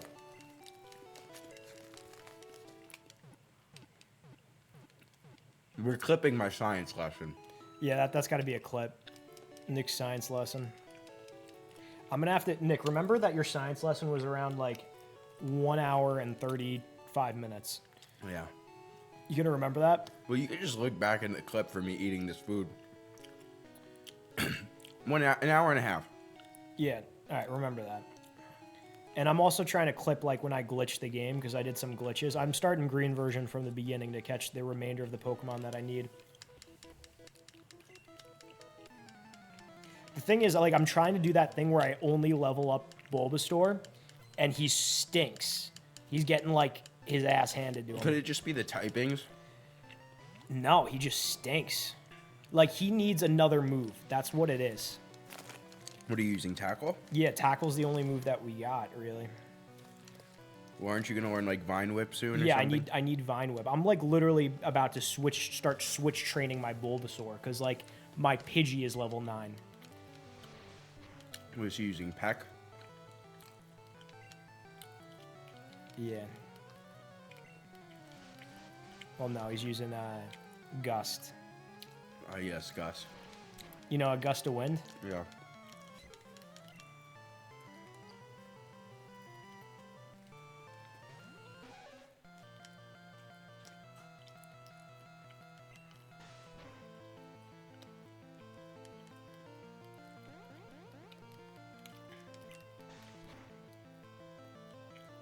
Yeah, so I went to Connor's for the ping pong tournament. I showed up an hour late, and they still didn't get to my game because that's how many people were in it. How many people did they have in this tournament in total? Like 26. 26 people?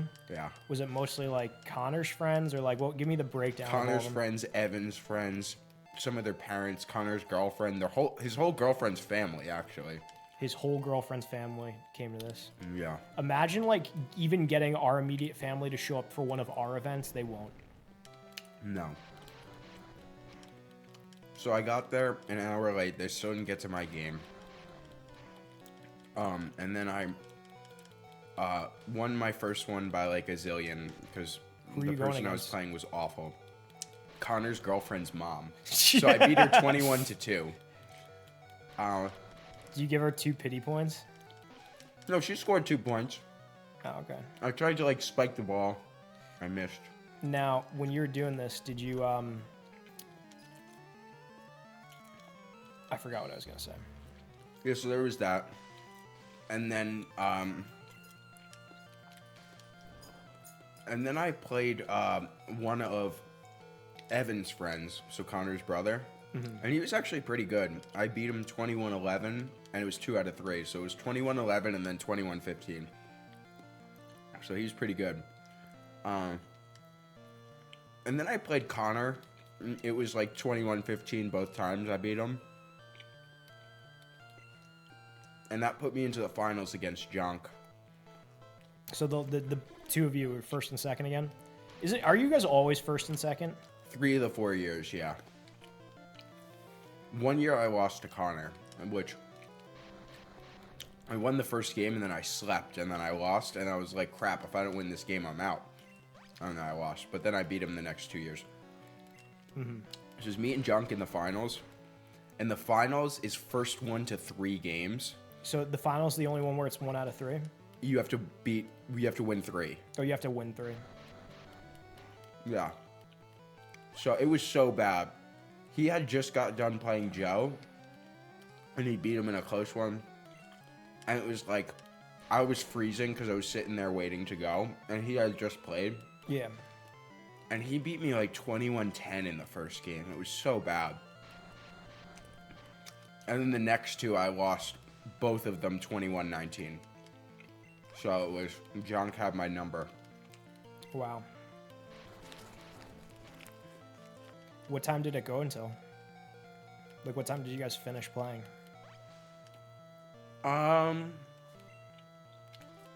The games finished around like 9:45, but then we hung out for another like hour or so. Mm-hmm.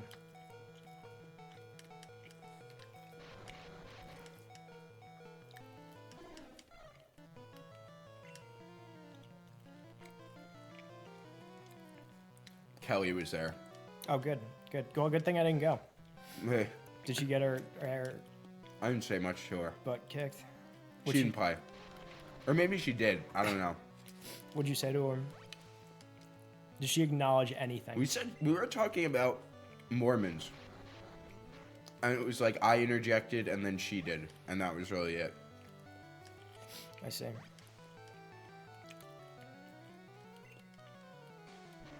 Because there were some Utah people there. There were Utah people there? Yeah, I think so. Imagine that. Utah people coming out of the woodwork for this game. Oh, you know something? Joe's sister Grace, Yeah. the guy she's dating It's from Utah? is from Utah. And he just is flying out here? Is that it? I don't know how they met. She did like a mission for a year. Oh, I Some remember kind of like that. church thing, I think, or like community service. I Yeah. think they maybe met during that. Interesting.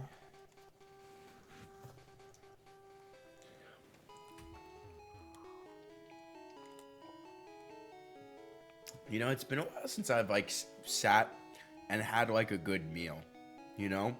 We had hot chicken the other day. I had it again today. Yeah, that's the other day.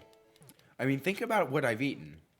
Today I had 2 sausage, egg, and cheeses, and then some crap from Connor's house, and a bowl of cereal. Oh, yeah, that's... Yesterday I had Wawa, some chicken wings, a bowl of cereal, and hot dogs. Like, I haven't had, like, okay, I'm going to sit down and have, like, a nice cooked meal, you know? Yeah, so you're talking like 2 days ago was your last good meal. Yeah. It was basically Dave's, yeah. Dave Mustaine's. Yeah, I went to Dave Mustaine's again today. It was incredible.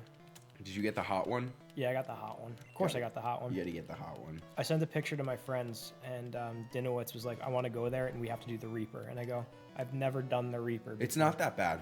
I've You had had a the bite Reaper? of it. Yeah, it's not bad. But, like, even the hot one was hot, right? Yeah. I want to enjoy it. You know what I'm saying? Yeah. True.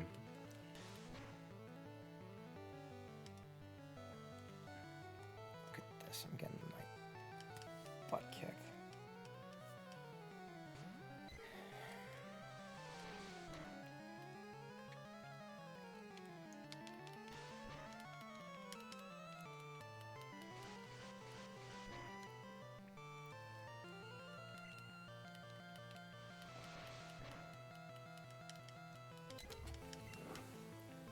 This is actually pretty pathetic. Yeah, you're getting murked by Rattatas. I know, but the thing is, my Bulbasaur is just awful. Sweet, got my GameCube soft modded tonight. The most expensive part was Wind Waker at $70. How did you... What did you need to get your GameCube modded for? Most expensive part was Wind Waker at $70. Yeah, those Zelda games are like really expensive now. I've never played Wind Waker before. Oh, the Game Boy interface. Okay, so the thing on the bottom. So you have the hardware to connect it to, but you didn't have the disc. Is that it?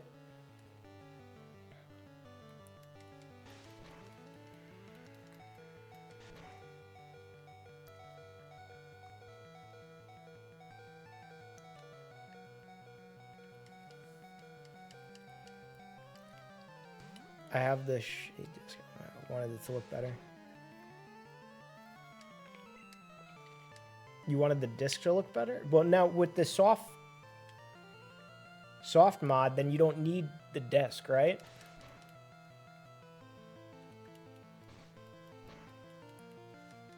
I think I might need to go back to the Viridian Forest and challenge those trainers to get Bulbasaur, like, able to fight. Because Bulbasaur cannot fight the way it is.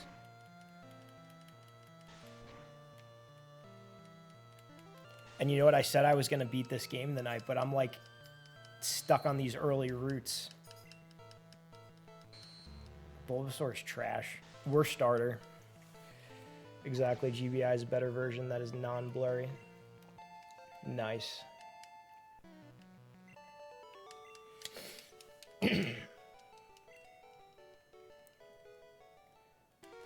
That's what I'm going to do. I'm going to have to backtrack and have...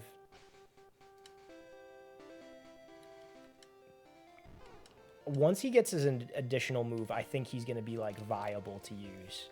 He needs, like, Vine Whip. So what Game Boy games are you playing now that you have that modded Nikachu?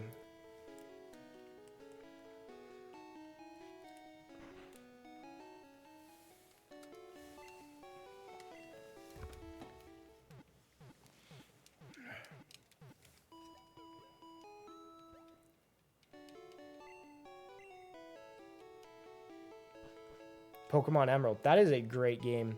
That's probably the most expensive Pokemon game to, like, get now also.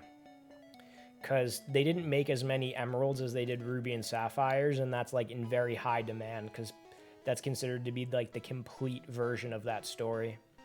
And it's just a great game to play. We have one copy of Pokemon Emerald among the two of us. I was pretty sure we had two at one point, but I can't find the other one.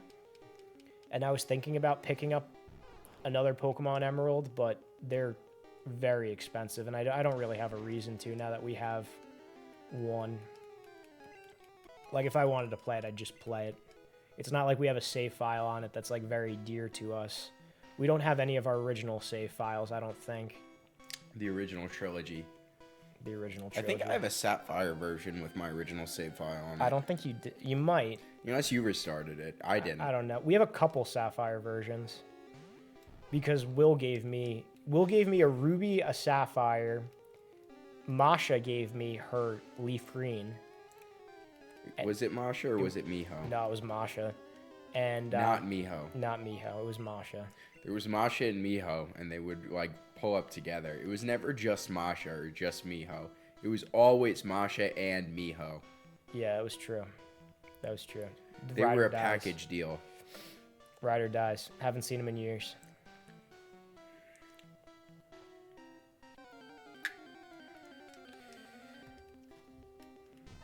I had the cartridge since 2010. I sold my Wind Waker 2 years ago. $20 towards Wii U. Oh, man. You sell it at GameStop? Because GameStop, like, gives you nothing for that.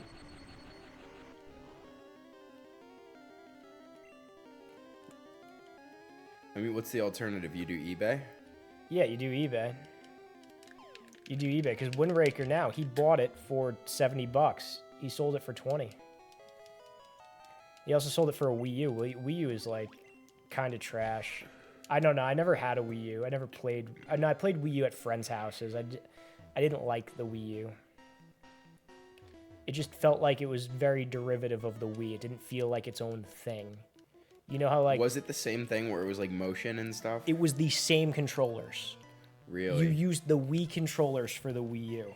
Was it like a Wii U controller that looks like a Wii controller? No, it was the same controller, but then there was this pad too. Like, one player got to use the pad, the game pad, which was like, I guess, a prototype version of what the Switch became. But the thing is, like, you know how the Switch is the pad and that is the console?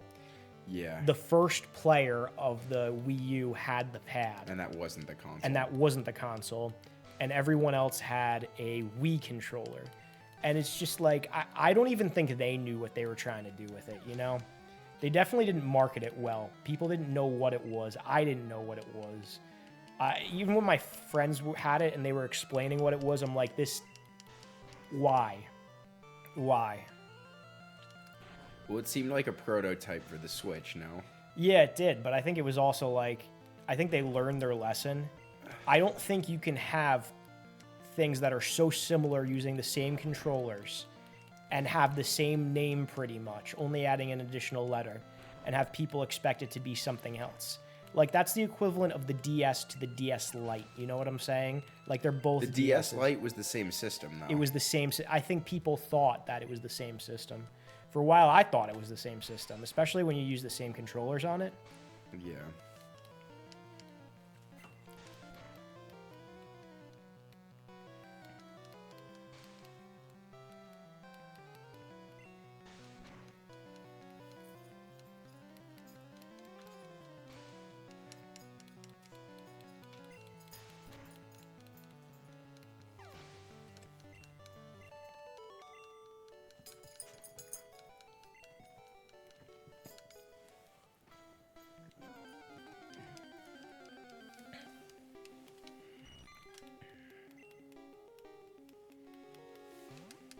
You know, it's Sega Saturn Day. Oh, really? Yeah, happy Sega Saturn Day. Happy Sega Saturn Day.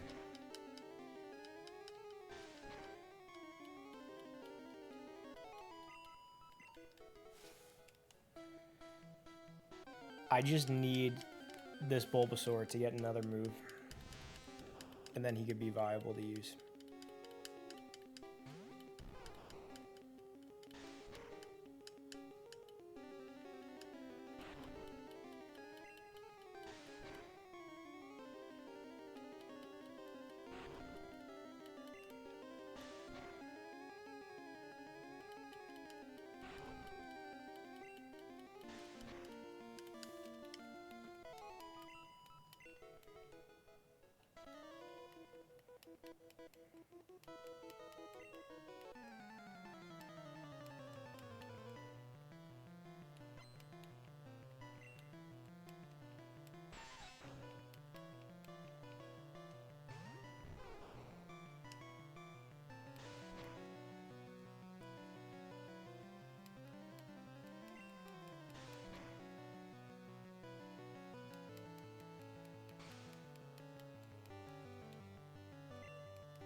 I don't think there's any more trainers in here. Are you gonna battle all the trainers? I think I have to, because my Bulbasaur just is like Your getting Bulby? smacked. Are you building like a full team or No, I don't even want to build a full team. I want Bulbasaur to be like the main guy with XP, because I'm gonna just glitch my way through this game, like So when I have opportunities. You're doing it because it's green version. Because it's green version, yeah. And like everyone online, like all the really nerdy Pokemon people go, actually Bulbasaur is always the best starter because of his base stats and typing advantages going against the first two gyms. And I'm just like, shut up, you nerds. Charizard's the best. Ever. I feel like the game is always easiest with a water type. Well, here's the thing with that. Like, people will cite you go up against Brock and you have a water type Pokemon, you can take him down easy. But then you have Misty, who's also yeah, but then it's type. just water versus water. So as long as you're at a higher level, you'll be fine. Yeah, at that point you're fine. I mean, it might take a little long, like in the battle, but you'll be fine. I mean, think about it. Like, okay, would you rather have a water type going against Misty or have a Charizard going against Misty? And by Charizard, I mean Charmander. Well, you'd rather have a water type going against Misty, yeah. And then the fire type is hard against Brock too, because he's a rock. Yeah, like Charmander has the biggest disadvantage early on, But the thing is, like, later on, he's probably the best to have. Also, like, there's not many other fire types in this game. Like, are you going to use a Rapidash? No. Are you going to use a Magmar? No. Are you going to use a Flareon? No. Yeah. Like, if you're going to... Is it hard to evolve your... Eevee uses a stone in this game, right? Yeah, he's a stone. But you could only get, like, the first 3 evolutions, right? You could only get like Flareon, Vaporeon, and Jolteon. And Gen 2, it's not a stone. No, Gen 2 is Umbreon and Espeon. But the thing That's is, it? Those are the only 2 you can get? No, you could get the other 3, but the thing is, like, you only get 1 stone for Firestone, 1 stone for Waterstone, 1 stone for Thunderstone in that game, which kind of stinks. And you don't get it until the post game, until you get to Kanto. You only get 1. So, like, say you want to make your Eevee into Vaporeon. Well, now you can't evolve Poliwhirl into Poliwrath in that save file. You know, you have to trade for it. Or you want Shelter into Cloyster. You need the Waterstone. Or you get 1 of each. You only get 1. So you can't feed 2 birds with 1 scone. You can never feed 2 birds with 1 scone.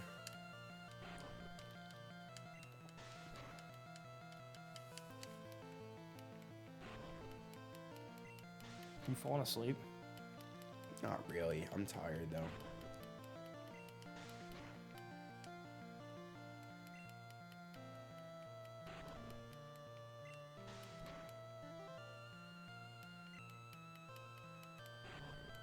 I didn't sleep great last night.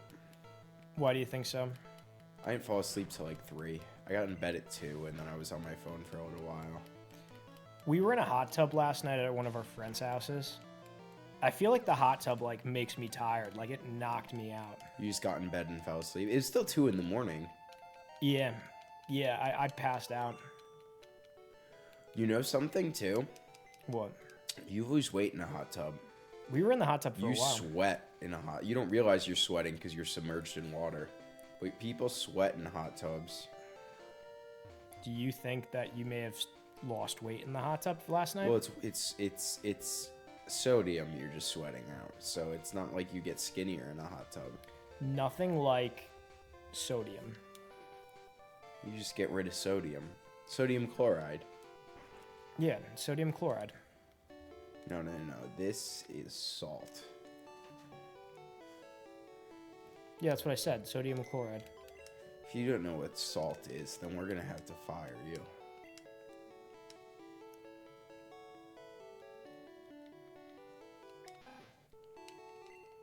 We're going to pick up the Magikarp here because this man's selling Magikarp. We're going to cut the chatter and pick up a platter.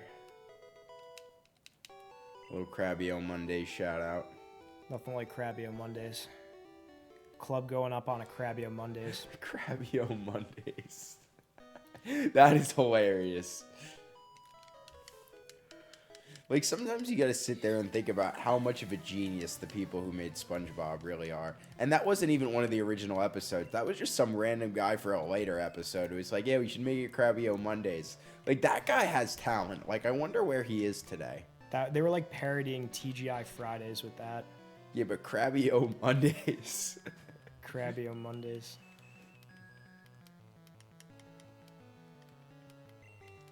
They could have been parodying Ruby Tuesday. Oh, you're right. They could have been parodying Ruby Tuesday. I didn't even think about that. But Ruby Tuesday sounds like nice and classy, even though it's not a classy restaurant. Yeah. I remember when I was at a Ruby Tuesday. The year was 2013. Just real quick, King of Hades cheered and gave us bits. Thank you, King of Hades. I appreciate the bits. Thanks for the bits, King of Hades. You've rated him before, right? Yeah, I have. He's rated me too. He's a good guy. He's a great guy. Great guy. He always like cheers too. The year was 2013. Joey was living in North. Not Roncalli Hall. He was living in North. That was my second year of college. Which is the same side of the street as Roncalli Hall. But for some reason that one was North. but for some reason that one is north. Thank you for again cheering King of Hades. You're the man. Love King of Hades. So my mom came up, and she brought pasta. But Joey wasn't going to eat the pasta that night because we were up. It was me, my mom, and my dad took the trip up to Connecticut, which at the time seemed like a long drive. It was really an hour and a half. Not hour and a half. Like, I do that in my sleep. Right, so we're there. We're in Connecticut, and we go to dinner. Now, Joey didn't, like, venture out to too many restaurants. I also didn't have a car. He didn't have a car, right? So it was, like, I could tell you a zillion restaurants in Connecticut. You also had a car longer than I did. I had a car for 3 years in college. Joey had a car for what, 2 years. Or a year and a half? Might as well have been a year and a half because the first year I had it, Dad was like, don't take the car. I want you to take the shuttle. The car is only for emergencies. Well, the other side of that coin, too, is that you didn't have a job, so you couldn't afford gas money. It was whatever, like, yeah, it was whatever you got gave from father. Yeah. Wait, so, what? Oh, you're... Like, I had, like, the internship, like, they were all paid. So it wasn't like I had $1 zillion, but I always, like, had spending money. Especially towards the end. But anyways, I digress. We were in Connecticut. I was a freshman in high school, and I was wrestling. The wrestling season was going to be beginning very soon, and I was going to be wrestling 106 that year. That was going to be my weight class. I was much smaller at the time. 106 pounds was the weight class. You're like double your weight now. I know. 2013.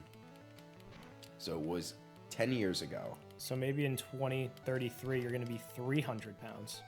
Well, it would be 400, right? Because you double it. Oh, you're right. Yeah. Anyways, I digress. Well, I was just thinking increments of 100. So Joey wasn't going to eat the pasta that my mom brought up. Because we were there, and we're like, oh, we'll take him out to dinner. So we went to Ruby Tuesday. I think there was a Ruby Tuesday in that mall. It was in the mall, yeah. That's not there anymore. What did they take that down for? Do you know? I think it's one of the Chinese restaurants. There was also a Johnny Rockets in that mall too that they took down. Johnny Rockets was only there my freshman year. There's a Johnny Rockets in the Milford Mall. Yeah. You know that other mall? Yeah, I know the other mall. Is that Milford? Yeah, it's Milford. The one with the Buffalo Wild Wings. Cinemassacre says, nice, Nick's back. Nick, when do you start your busy schedule in January? It'll probably be like second week, things will heat up, and then by the third week, I'll be like 12, 13-hour days. But it's good, it's good. It's what we live for. I'll be back with my work buddies. Yeah, I mean, they're good people. Miss them very much. A lot of my New York people I work with, I thought they all went back home for their families for Christmas, but yeah. They came back right after Christmas. Like, I could have hit them up when we were in the city. When we were in the city, but I was like, nah, they're all at their respective households. We should probably tell that story online too. Yeah, we're gonna tell that, but I gotta finish the Ruby Tuesday one. So we went to Ruby Tuesday, and it took them forever to take the food out, like a really long time. But anyways, I ate like a cheeseburger and fries, and then I was like sneaking like bits of Joey's pasta down the hatch, like when we were driving up to Connecticut. I was like sticking my hand in the pot and like eating like little pastas. Because you couldn't eat with wrestling. Yeah, because I was like, I had to stay really small that year. And Dad was like crazy strict about it. Yeah.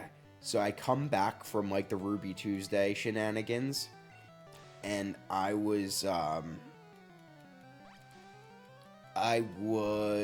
8 pounds overweight. So I was like 114 at the time. I was 114.6.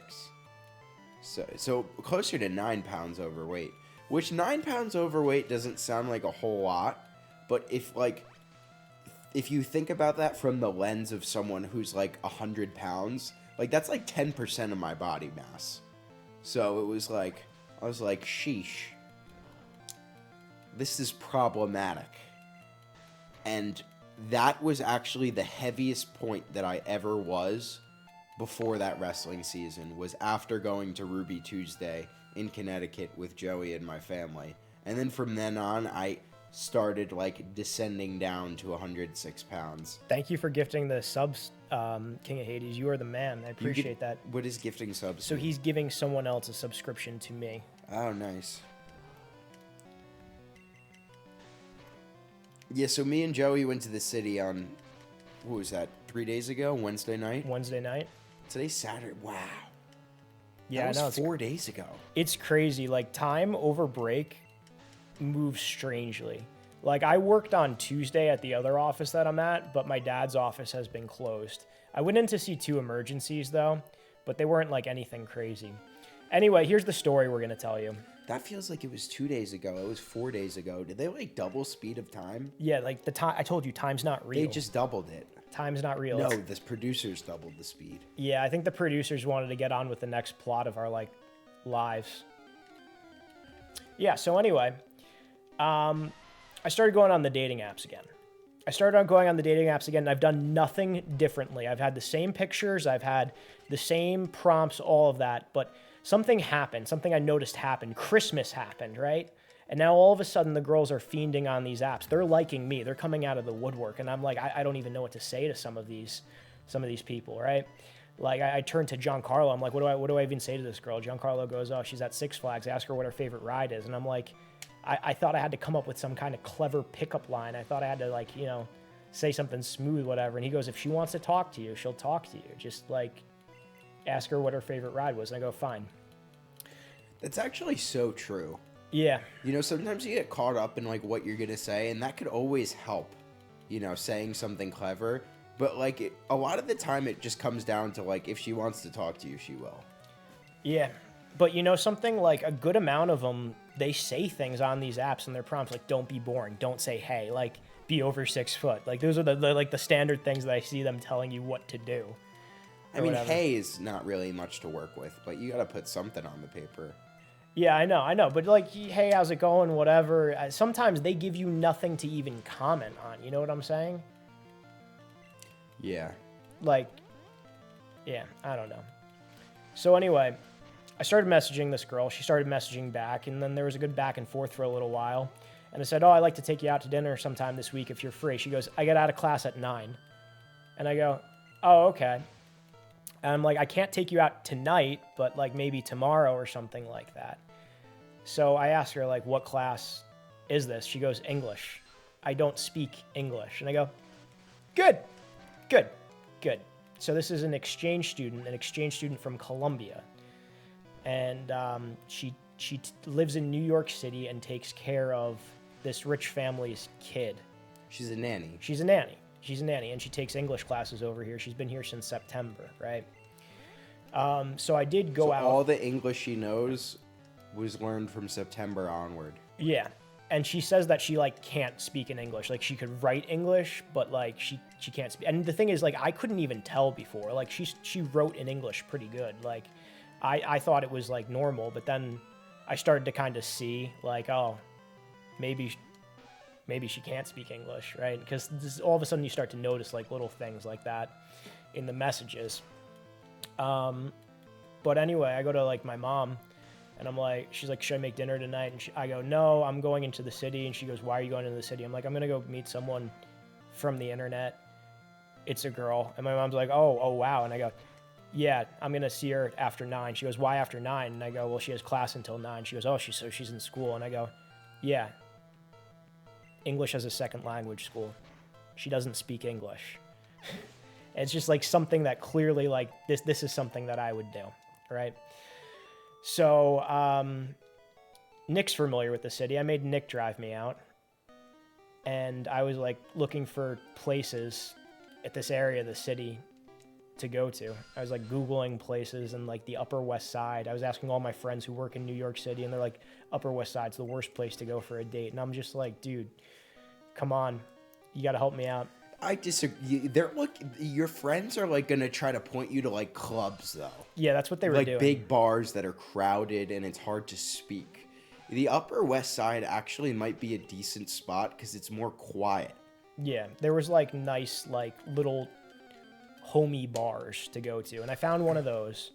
So I met her there after her English class got out. And surprisingly, she knew a lot more English than I thought. Like, she was only like checking words to make sure she was saying certain words right. But like, I was able to talk to her for a good 3 hours. And then Nick was wandering around the city in this time, right? For the last of the 3 hours, Nick showed back up at the bar, and he sat at the bar as I was talking to this girl. And at the end of this, she's like asking me if I'm tired or not, but they're like closing up at the bar, right? And I go, no, I'm not, but I gotta go back. Like, my brother's here with me, and he drove me in. She goes, where's your brother? And I just point at the end of the bar, like, there he is. And she thought, like, she's a little weirded out by that. I'm like, no, he wasn't sitting here the whole time. He just like came at the end. She's like, why did he not come and sit down next to us? And I go, well, you know, he was like, he saw we were talking, probably didn't want to like third wheel, anything like that. So then, wouldn't know what third wheel meant. No, I had to say this in like terms that she'd understand. I noticed that like when I talk to this girl, like I'm almost like speaking in short sentences. You can't use slang at all either. Yeah, because they don't really get slang, like, if they're new to the country. Like, if Joey says, let me kill 2 birds with 1 stone, she'll be like, what does that mean? Why are we doing that? Yeah, so no talking about killing birds with stones or any of that sort. But, yeah.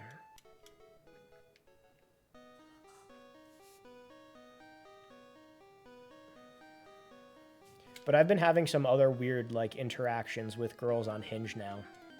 Like, it's very strange. They're coming out of the woodwork after Christmas, like what I said. And they are liking me now, right? Which is, like, a change from, like, me liking them and then getting rejected and whatever. Some of them are, like, asking me for my Instagram or my Snapchat. I'm going to give you 2 specific examples. One of them asked me for my Instagram, and then she started DMing me on Instagram, and I was just like, oh, are you real? Like, there's no pictures of you on your Instagram account. And then I don't know if she took offense to that or what, but she goes, well, too bad for you. I am real, and I'm also looking for someone older, 35 plus. You're too young for me. You're a baby. And then she deleted and blocked me. Oh, actually, I said, you liked me on Hinge, and then she just deleted and blocked me. She was 22 years old. Another girl asked for my Snapchat. I didn't ask for her. She asked for my Snapchat. And then I have a nice back and forth. She's building a Lego Back to the Future DeLorean. I'm like, oh, that's really cool. I send her a Snapchat of some of my Legos, like, fine conversation. And then the next day I wake up to like a bra picture from her, and I respond to it. Like, I was pleased by it, you know, just my face, nothing crazy. She opens it, leaves it on red, doesn't send me anything else. I send a couple Snapchats back of random things, food I'm having that day, whatever. Nothing. Left me on red. And I'm just like, I don't understand. I thought this was your operation. So yeah, I don't understand women. But yeah, the Colombian girl's pretty nice. She's been, like, texting me, which is good.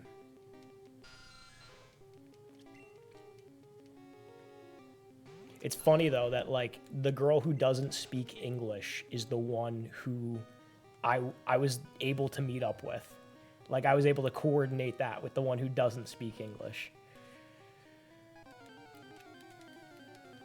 I think that just kind of shows, like, American customs, I guess, on these apps.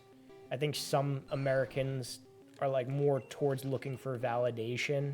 They're looking for attention. Some people could argue that that's all women, but, like, that's what I'm seeing here.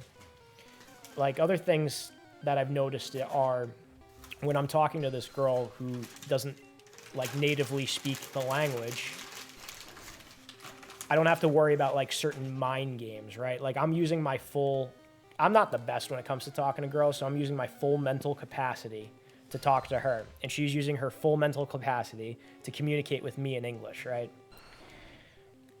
So there's that. And then the other element are, like, certain things that are text game that you do with like American girls are not the same. For example, like she will text me and I won't respond until like 30 minutes later. And then she will like double text me, right? And then like double texting is like a big, oh no, you don't do that over here type deal. Double texting is fine. Like sometimes you want to text in stanzas though. No. That's different. Texting in stanzas is different. Sometimes I text for dramatic effect one, then the next Like one. 2 stanzas. Yeah. It's not like... Like it's kind of 2 separate thoughts. Yeah, exactly. Like you speak and then you break up your speaking, you know what I'm saying? I think when I say double texting, I mean a very specific thing of you send a text message where you have a conversation going, and then 10 minutes passes by, and then you send something else. You see what I'm saying? Like that's a very different concept. Yeah. Oh, I didn't even address this. Cinemassacre says, you see both kids and adults. Yes, I do. But some kids we have to refer out to a pediatric dentist because they may be harder to deal with, and certain people who are trained to deal with kids are better at handling them in certain situations. Well, the game's glitched over here. I saw that comment. I wasn't sure what Cinemassacre was referring to. Sometimes the comments come in and I just like, I'm involved in the story and my eyes like glaze over and I just continue that. Sorry for the delay.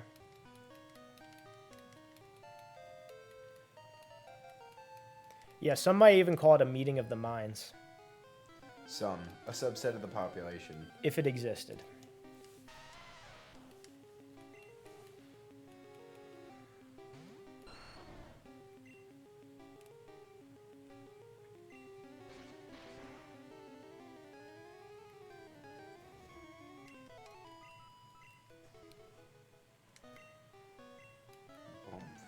Do we have any other good stories? I feel like we just have not been on, you know?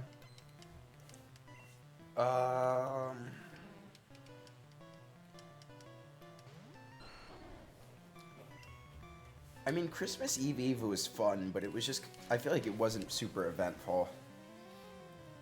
In our town, there's a local bar that when people are like home from college or like, I guess if they moved out and they come back into town for like a holiday, yeah. they go out to this local bar before big holidays, right? Thanksgiving Eve is one of them. Christmas Eve is another big one. We went out over there and we ran into like a lot of people. It's like almost the unofficial high school reunion at these events. And it was fine. I drove, so I kind of stayed like basically sober. I had two beers. And that's over a period of like hours too that we were out. It was nursing that one beer for a while. Yeah, I've been slowing it down too. Like, I drank, but I don't think I drank more than 3, and that was over the course. How many hours would you say we were out? 5, 6 hours? At the VI? No, Yeah. 3 hours maybe. Really? 5 hours is a long time. You know, when you're out, time kind of moves differently, though. It almost feels like, you know, Do you're you in want a me to tight get bar. the receipts? No, you don't have to get the receipts, but No, there's probably a way for me to look into this. what would you do based off a text message conversation? Yeah.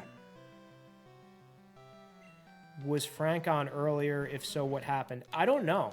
I talked to Frank about doing the VR stream on Friday, this past Friday, and he said that he was out with his sisters, so he couldn't do it. I guess that would be yesterday. I saw him on stream. I guess he went on stream after that. So yeah, but hoping to do the VR stream with Frank at some point soon when he comes over here next. That's the next one that the two of us have planned together. But I didn't see if he was on or not tonight. I thought he would have been for Sega Saturn Day. Yeah, I'm looking on now. He's not on. Maybe he had a long day. I don't know. Or maybe they went out today and not yesterday.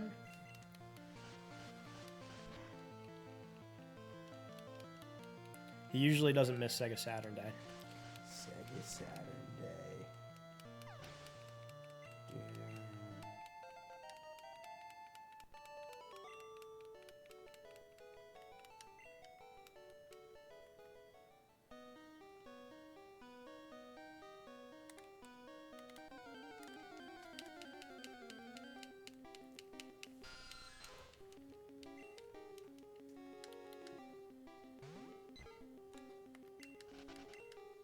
exactly how to figure out how long we were there. What are you doing? You're basing it off of phone calls? Yeah, text, phone calls, all that fun stuff. You're being a regular old detective over here. Yeah.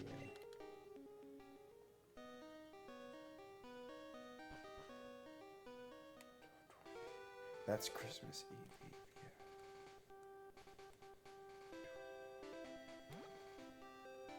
Yeah.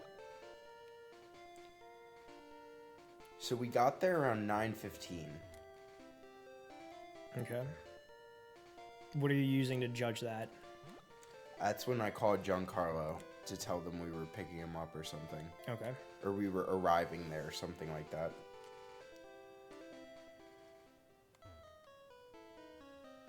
And then I called Tessa before we left. So all I need to do now is look at that. And that will. Oh, look at this. The game is glitched and I can't interact with Nurse Joy. That's good. So we might have to make it through Rock Tunnel again. Not Rock Tunnel, Mount Moon. Oh no, we were there for quite a bit. Yeah, I thought we were there for quite a bit. So we got there around 9:15 and we left. When they were closing. Yeah, which is almost 2 o'clock. Yeah, that's what I thought. Yeah, almost 5 hours. I was wrong. See, I told you, 5 hours. But the thing is, like, It's time, like 4.5. Yeah. Time moves differently. Time moves differently. Yeah, I stand corrected, fellows. We were there for a while. Not much went on though. Like I don't think I really talked to anyone for a super long time. I must have really just had like a lot of miscellaneous conversations. Yeah. Well, you're talking to that one family, Joe, Giancarlo. Yeah, but that wasn't. That was like for an hour though. Maybe not an hour, maybe 45 minutes. I maybe talked to the sister for like 15 minutes. I talked to Giancarlo for maybe like 25, and then Joe for like 10. I talked to Joe the least, and I have like the most to say to him probably because we both wrestled.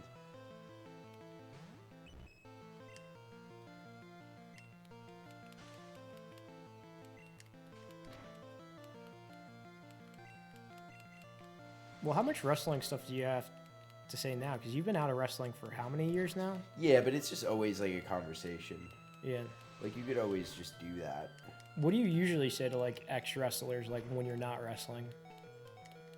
Well, Frank, I was, like, peeing in the urinal. He was, like, talking shit, and I'm like, I will bet all the money in my checking account that I will take you down. If we wrestled 100 takedowns, I would take you down 100 out of 100 times.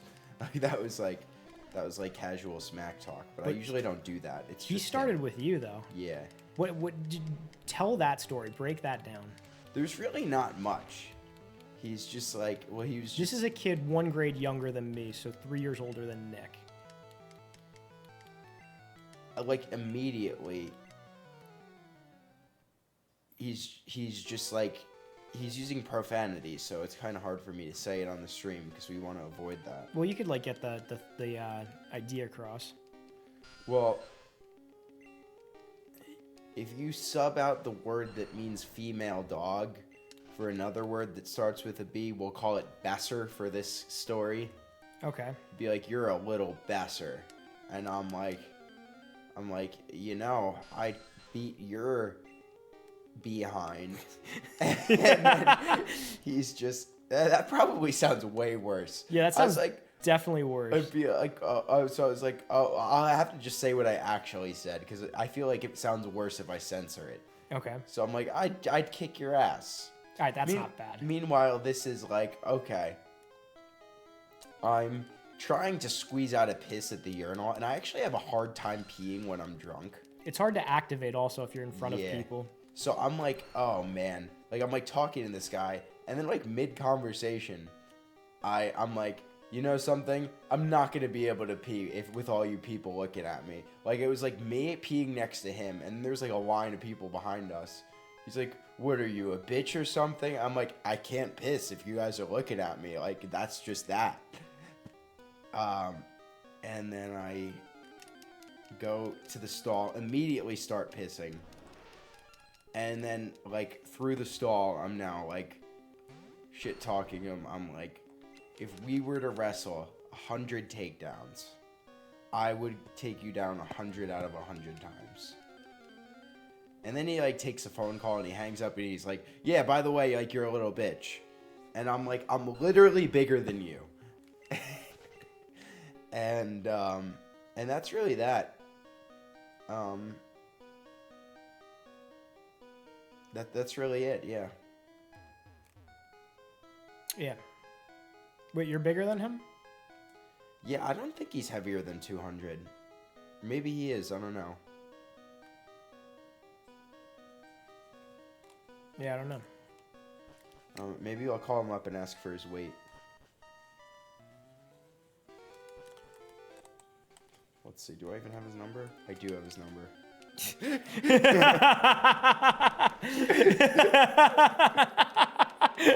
Do I call him? That would be funny. That would be funny. How much do you weigh?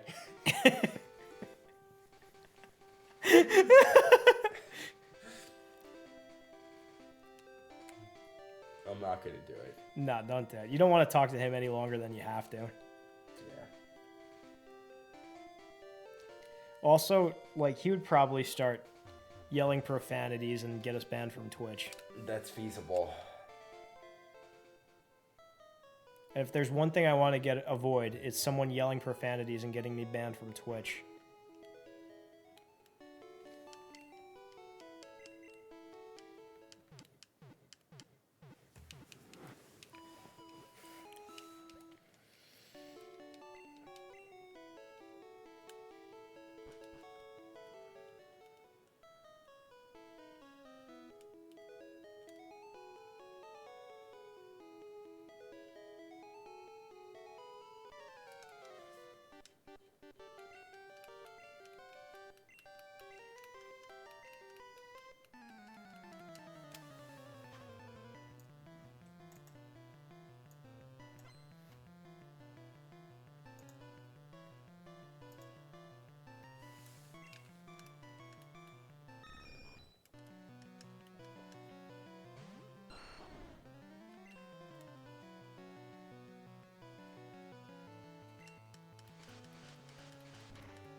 You know, you were talking about, like, Tinder and, like, the dating apps before. Yeah.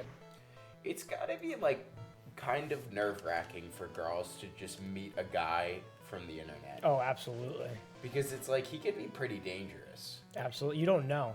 Like, You really even don't when we know. were going into the city to meet this one girl, my mom's like, are you sure this isn't a setup? And I go, what do you mean this is a setup?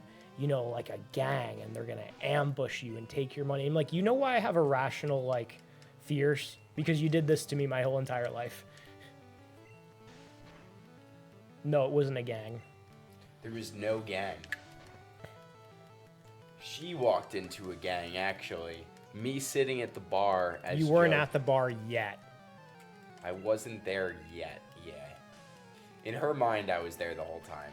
She'll never be convinced otherwise. You really think so? Yeah. I feel like that's... I feel like she'd believe it. I don't know, What, maybe that not. I was walking around? Because you were walking I around. walked around in the rain. Yeah, I got poured on. Did you see me when I walked in? Like, my hair looks like I came out of the shower. No, I didn't want to look at you too long because I would have cracked up. Yeah. That one point where you did pass by us and go to the bathroom and you made eye contact, like, I was, like, trying not to laugh. Yeah. But I also, like, wanted to make eye contact to be like, I see you're here. Yeah.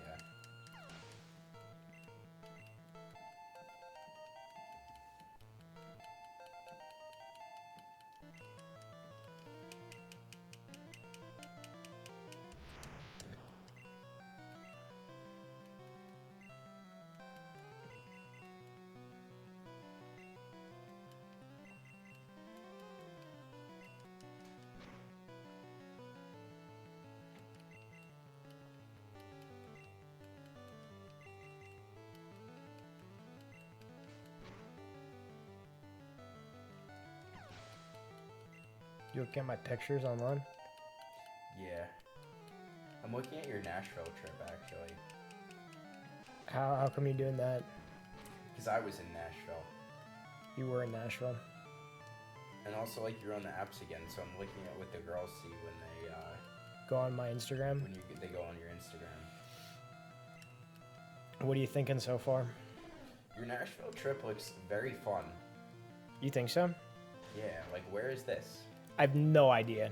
Like I didn't see this. You know why? Because we went to the same 3 bars every night. Explain to them your Nashville trip, Nick. My Nashville trip was great. But it was great because everyone else would go to bed, and then I would do random things. And, so I went with, like, my church friends from, like, when I was in high school. You're back up a little bit. Now, I didn't really go to church much in high school, but there was something called the youth group, and it was kind of like a social hour. Like, a lot of people in my grade would go, and it was mostly just, like, you would go, and it would be, like, moderately religious, but we would all just hang out there for, like, an hour and a half or so, and then we would all just go to Dunkin' Donuts after, and then post up there for maybe another hour, hour and a half. And it was, like, a lot of fun. So I would go to that, and then I made friends at the youth group. Junk was one of my youth group friends. And we went to Nashville, and Giancarlo had just been to Nashville, like, with his buddies from his fraternity, like, 2 months prior. And they went to, like, a lot of, like, the country bars, like, Kid Rock, which was a cool place. And the other one was Jason Aldean's. Jason Aldean's. He was obsessed with Jason Aldean's. And then there's Dierks Bentley. And then there's maybe, like, one more that, like, we would just rotate through. And it was, like, we ripped all those bars the first night. And, like, it was fun and it was fine. But one thing, it was, like, they were going to bed at, like, 11 o'clock. I'm like, we're on vacation. Like, it's, like, a bar trip. Like, we should be going to bed at, like... 3, like 4. Two is like the minimum. Yeah, 2 is definitely the minimum. Like even 1, it's like 1. Like come on. Anyways, we do those country bars, and I'm like, all right, like I want to like see the town a little bit. Like I want to like venture out a little bit, and then like we kind of can't decide what we want to do for like night 3 or whatever. It's like the 3rd night. We're doing the same thing, same bars. And then we're kind of arguing. I'm like, I want to go to this other place, which is in, like, Midtown, I think they call it. It's called the Kung Fu Saloon. Someone at brunch told us to go there. I'm like, I want to go to Midtown and go to the Kung Fu Saloon. And then everyone else is like, no, like, we're so close to Broadway. That's where, like, most of the happening stuff's going on. Like, we should go to Broadway. And then I'm just like, I want to see what's around here. Blah, blah, blah.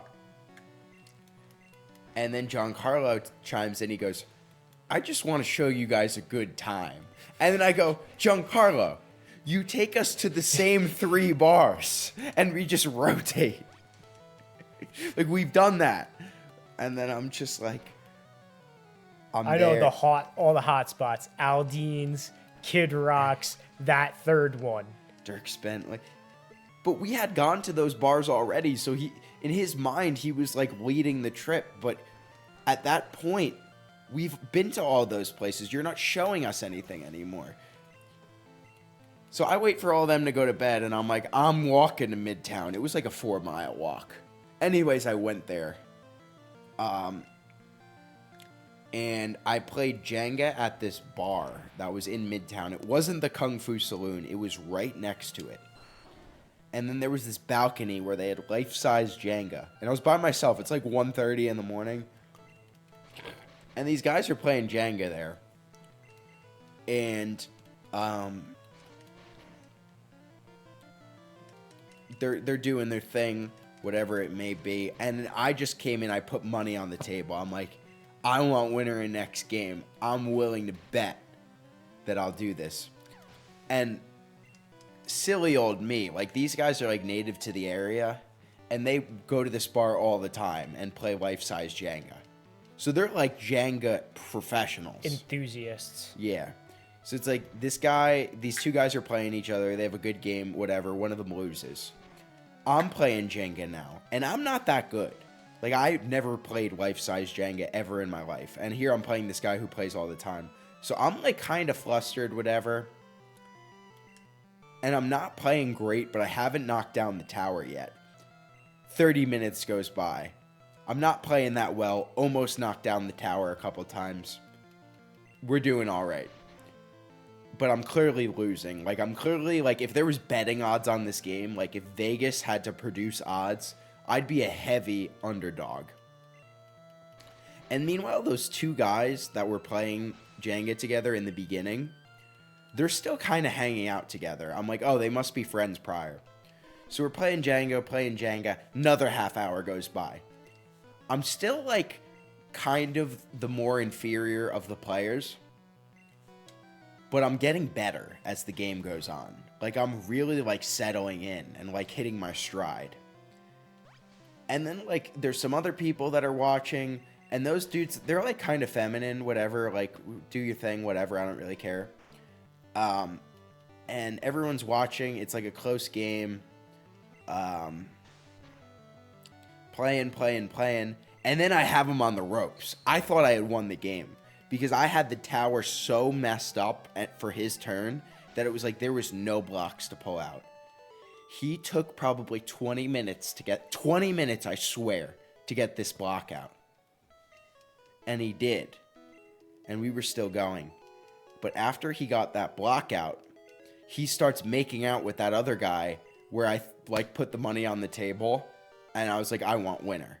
He starts making out with that guy. And I'm like, oh, man, these two were on, like, a Jenga date. And I come in with a 2-hour game of Jenga. And put money on the table. Put money on the table. Totally interrupt their Jenga date. And then I see them making out. And then I'm like, wait a minute. Those guys there are kind of feminine. These two guys are, like, boyfriends.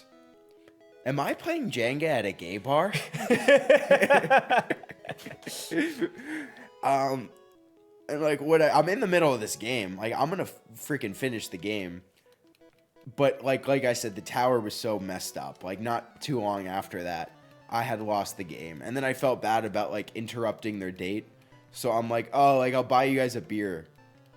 And then I go to the bar and they're like, we're actually closing up. And I'm like, oh, well, I told these guys I'd buy them a beer, but they're closing up. So then I just left. And that was that. That was my story of going to Midtown in Nashville. And then one of the nights, too, like, we got, like, kind of fucked up. And I'm like, you know, like, we're, like, a youth group squad. We should all go to church, like, while we're in Nashville. Like, tomorrow's Sunday. And they're just like, I'm not going to church. I'm like, why not? Like, this is a church trip. Like, we were the church people, and now we're in Nashville, which is, like, you know, there's a lot of church people in Nashville. So, like, we should go to church. And they're like, we're not going. I'm like, well, I'm going in the morning. I'm going to church in the morning. Keep in mind, it's, like, midnight now, and then the mass is at, like, 7:30. I'm like, I'm going to be at church at 7:30 in the morning tomorrow. And they're like, yeah, sure you are. I'm like, okay. They go to bed. I stay out for another 2 hours on my own. 3 hours of sleep. I'm at church at 7:30. There's this homeless man outside the church, too.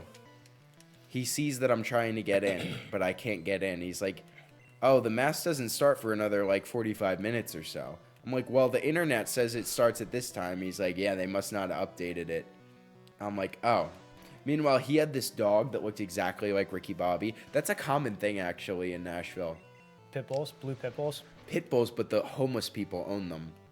Yeah, I think I saw that a few times when I was in Nashville, like, these homeless people with pit bulls. And then they have the sign, like, hungry dog or whatever. And maybe they do use the money for the dog. I hope they do. But they shouldn't own the dogs, right? They should get adopted by people that actually take care of them. Anyway, I speak to this homeless man for like 25, 30 minutes outside the church. The dog is like all over me. Super friendly dog. But she smelled so bad. Like so bad this dog smelled. To the point where like I wanted to play with her, but it was just... She smelled really bad. He had told me he went to jail actually because someone like tried to take his dog, and he like punched them in the face, so he went to jail for that. Well, how did he get the dog back, or who was watching the dog when he was in I don't jail? know. These are the mysteries. Yeah, I should have asked that question, but I was like so tired, and I like kind of didn't want to be talking to him, but I was talking to him. So Massacre wants to know how old you were. Oh, this was like a year and a half ago, so I was 24. It feels like it was like within this past year, you know? It's crazy. Time's not real.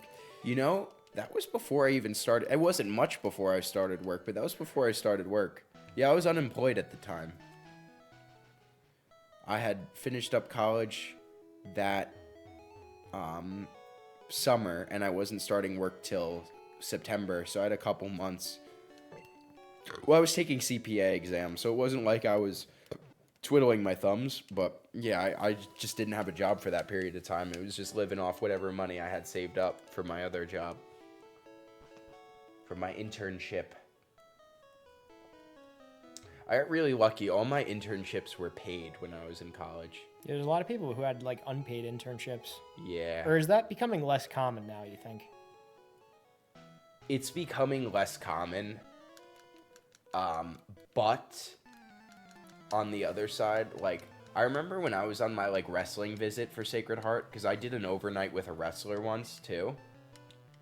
And all of the people in the wrestling house were all like the same major as me, and they're like, never take anything that's unpaid. Like you were just getting abused if you're taking something that's unpaid. So like I had that in mind. Oh, speaking of that, you know they're raising the minimum wage in New Jersey? It's going to be $15. It's going to be... What is it right now? I don't know. Let me see. I think like January 1st, it's a $15 minimum wage. Is that why Dad's talking about taxes going up? I have no idea. Because he like literally like barged into my room when I was sleeping the other day, and he goes, "Taxes are going up," and I just go, "Okay." No, I don't think that would be separate legislation probably. Like you would have to do something with the taxes. I don't know. Sometimes they group things together too, but typically they're kind of separate.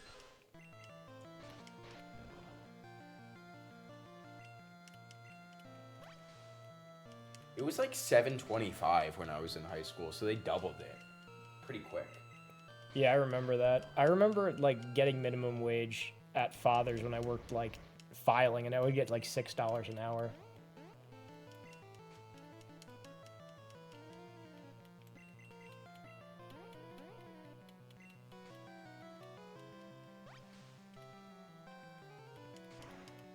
So right now it's $14. So it's going up $1. Yeah. Bulbasaur is the worst starter. Oh my god, I am losing so bad. Oh wow, in Washington D.C. it's $16.50. Wow. That's like a fair bit of not like a fair bit of money, but like That's like cheeseburgers are gonna be $20 soon. Like it's gonna be very soon where it's like you go to just like a not a fast food joint, but like a Five Guys or a Smash Burger, and it's the burger alone is $20. wait, we're really close to that already. At that chicken place that I went to today, it was $22. Like Yeah, but you got what, 2 sandwiches? Yeah, it's 2 sliders. And fries and a drink. It comes with the fries, and then the drink's an additional $2 and like change. But the thing is, like, you look at the menu, right, and you see 14 and then change, right? Right. But in your mind just registers that as 14, right? Right. It doesn't register it as 15 despite the change. Right. And then you see the drink is $2 and change, but you don't register that as the change. So in your mind, you're like, oh, it's going to come out to about 16. That's not too bad.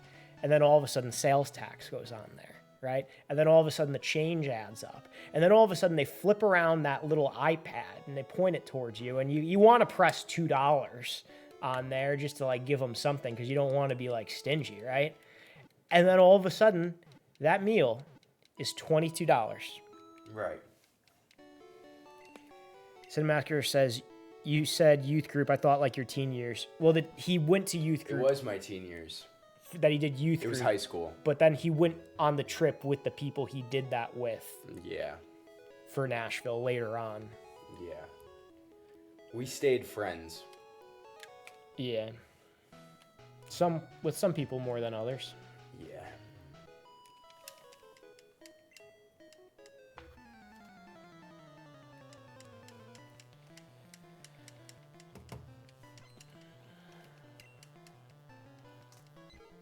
I've only really done trips with my dental school friends. I went to Nashville also. I think I went to Nashville that same year. And I think did I go before you? Yeah, you did. Not by much. That was like by like a month or two, right? So you went in May and I went in July. Oh, okay. Yeah, because I was there for the 4th of July. So I had just turned 24 for that trip, yeah.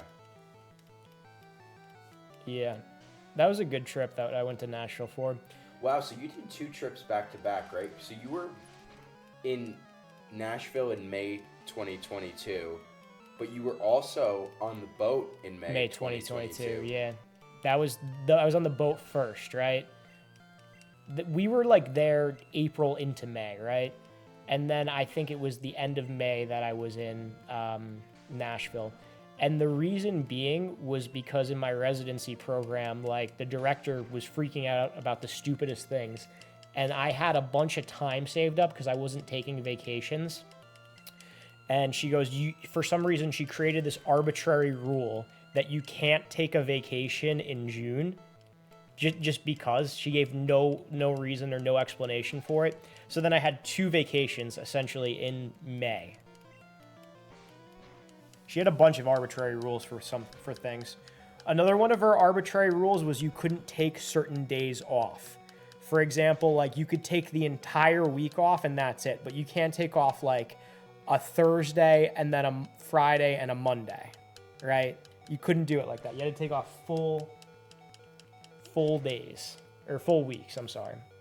I got confused thinking that young venturing to bars like you brave. No, that wasn't it. He wasn't that brave. Ivysaur's the worst. Horrible. You know what? We would have gotten through this game a lot faster if Ivysaur is a competent Pokemon, but it's not. Worst starter ever. 0 out of 10.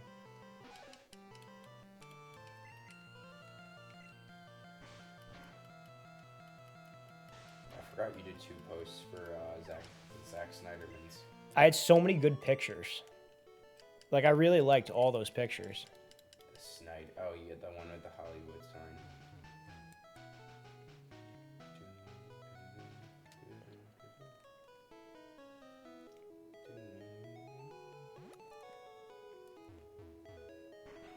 Yeah, stop putting pictures up of Rick. I used to like story him all the time. Remember that? That was the day you did the wing challenge. Yeah. April 6th, 2020. It's going on 4 years ago now. I vividly remember that day. Adriana was with us. Yeah, she was with us. I vividly remember this day too. Well, I don't think we've gone back over there since. Yeah, we used to go there a lot. Now we don't go at all.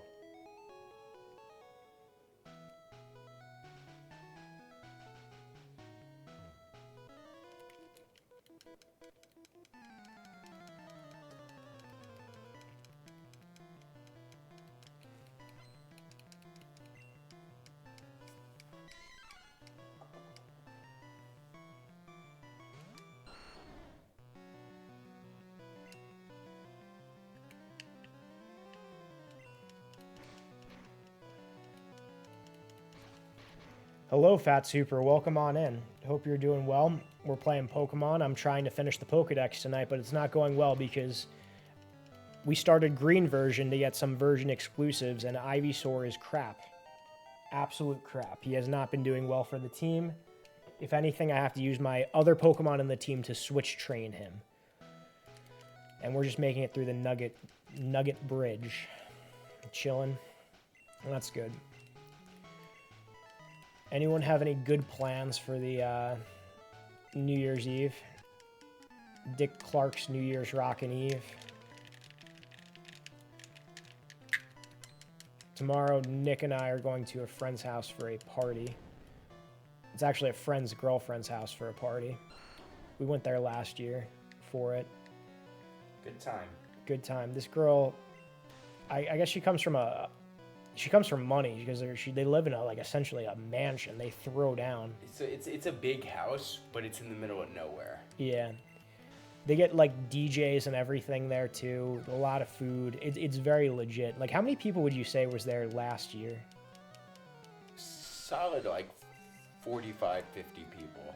I was thinking like 80. Because you got to no, 80's a lot. You got to think about it this way. Everyone was grouped together in that area with the DJ, but then you also had people in the living room, in the dining room, on the porch outside. Remember that? Yeah. Like I'm thinking like 80. Yeah. None really. Fam is all. Then coming home, getting some sleep. 50 people is a lot by itself. Yeah, it is. It is. And it was a big house too. But you know what? Sometimes it's better to relax on New Year's Eve because like most New Year's Eves that I've done have been like, it's an overrated holiday. You did a New Year's Eve in Connecticut with me once. We actually had fun doing that though. We just stayed up and played Zelda. What was that Zelda game? That was the newest one. No, they made a new one after that. You know that? We haven't played it. We should play it. Okay, so what was that one then? That was Breath of the Wild. Yeah, we stayed up playing Breath of the Wild. Yeah, we gotta do some. And then we went to Chip's Diner the next day. That was a good. That's pretty legit. That's pretty legit. What was that? 2019 into 2020? No, 2020 into 2021. That was into 2021. I don't think. Oh, going into 2020, that was when we went to Green Rock in Hoboken. Oh, that was pretty solid. That was probably the best. You think that was the best out of all of them? That was good. I think that was better than... As far as fun that I've had, that was one of probably my favorites. You know, I had a really good New Year's going into 2022. Really? Yeah, we just went to Grasshopper. It was me, Tessa, and Billy Chupak. I had COVID for that time. Yeah, I remember that. I drove you there and back, though. Yeah, that was a really good time. It was just like, it was really quiet there. Nothing really happened. We were just hanging out there, just having some drinks. They had a DJ. It wasn't dead, but it wasn't crowded, and we just like hung out and talked. And then like that guy from the gym hit on Tessa, right? Isn't that? Yeah, the old guy. Yeah. What did he say to her? They like stopped her and were looking at her ID. And, like, I think he might have thought it was fake, or, like, someone thought it was... You're right there, Rick? Rick's thrown up. Nick, he threw up on the couch. Did he? Yeah, look on the right of him. Wow. You right there, bud? Yeah, that's dog food. Or I'm gonna clean that up and probably get it then. All right, we just hung out for New Year's Eve there. And then after midnight, it got really crowded. Like, everyone started coming. You want to come outside? You want to go outside, Rick? Oh, man.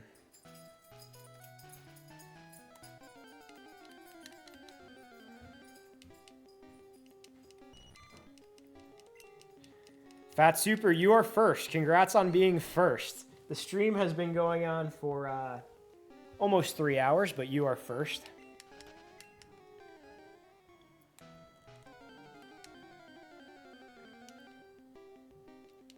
All right, here's an Abra.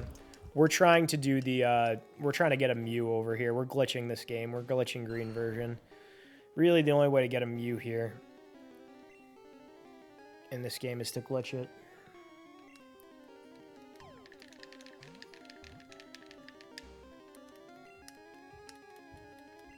No, that's all right, Fat Super. You're first in the book because you're the first to redeem it. You're the official first. Everyone else was just early.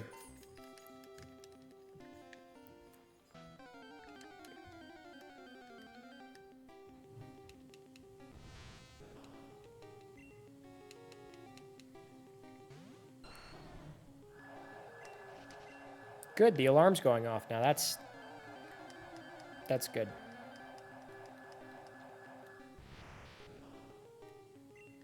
So my mom will be coming down the stairs next, and then my brother is going to explain to her that the dog threw up on the couch, and she's probably going to come down into the basement, and she's probably going to tell me to get off Twitch. So we'll see if that all transpires.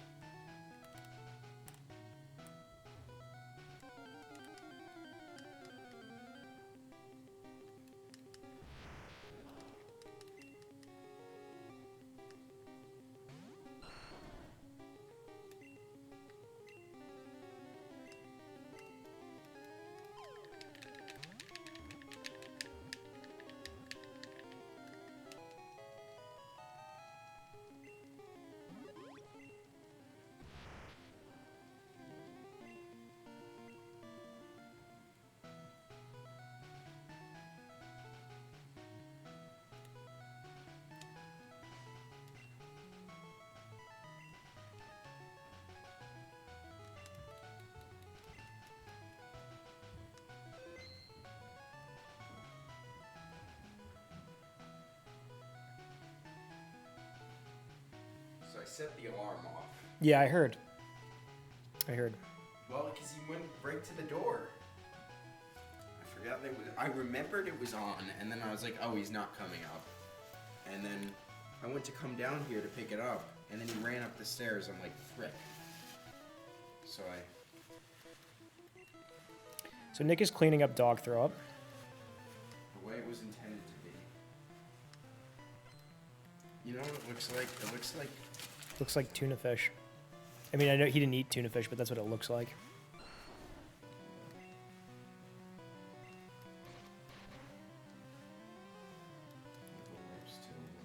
Yeah, you're definitely gonna have to wipe that down, like, good.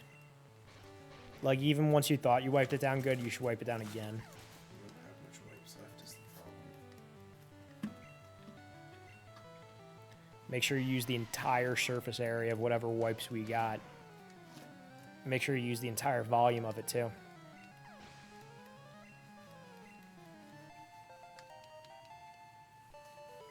Volume of surface area. Yeah, nothing like a good volume and surface area.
Yeah, still doesn't smell terrific, but...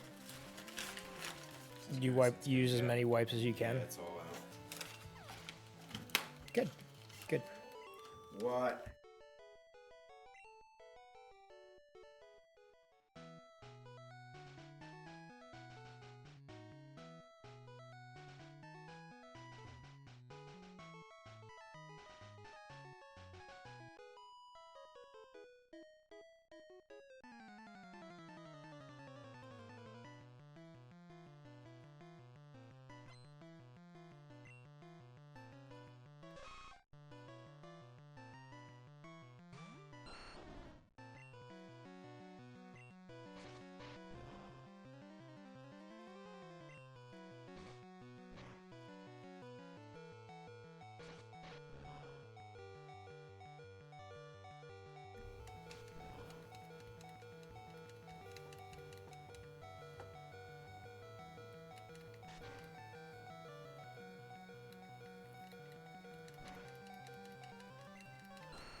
Good.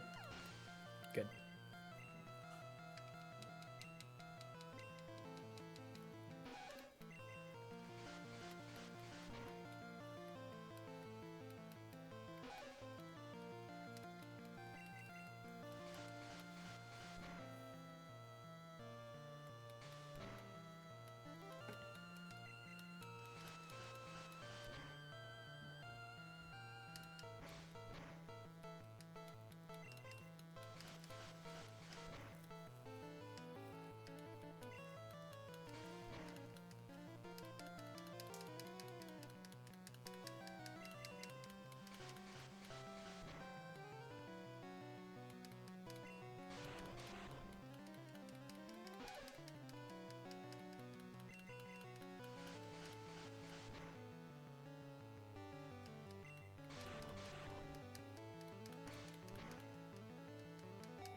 All right, let's heal up our Pokemon. And then we're going to do this. We're going to show you how to get Mew. And we'll show you how to get another Pokemon, too, while we're at it.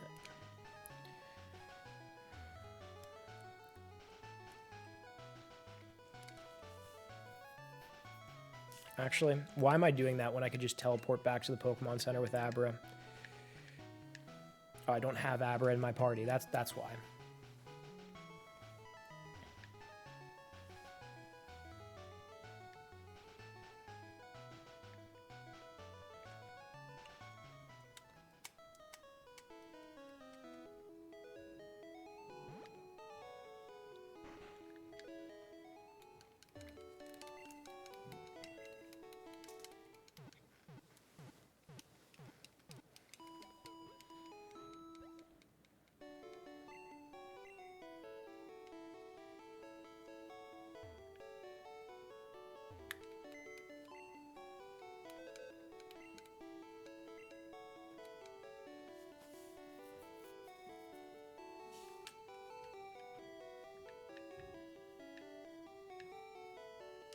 Where's the dog?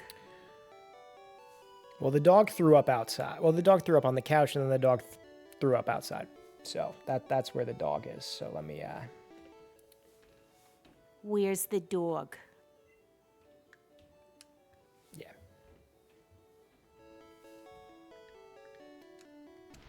Thank you for redeeming Where's the Dog VA tracks. Yeah, he's okay. He was sleeping over here, and he like kind of rolled over and then threw up. So that's where the dog is. And that's why also the light's on over there. My brother tried to take him out right after he threw up, and then he opened up the door, and the alarm was on, and then woke up my mom. My mom came downstairs, and they cleaned up the throw up slightly off camera.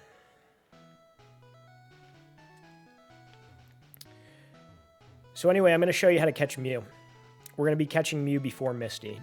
First thing is you want to catch Abra. You want to catch Abra, and then you want to come over here. There's going to be a trainer that's right over there. You want to get slightly out of frame from that trainer, maybe a couple steps above. You want to save, so that way, if you mess up, you can redo this.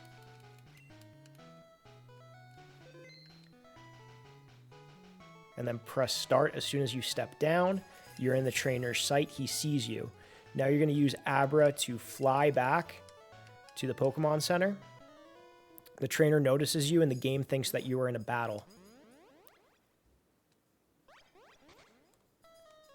And now you can't press start. Now what you have to do is you have to fight a trainer. You have to fight a trainer with the Slowpoke that's on this route. And the Slowpoke, his special stat codes for Mew. You can hear the dog over here now.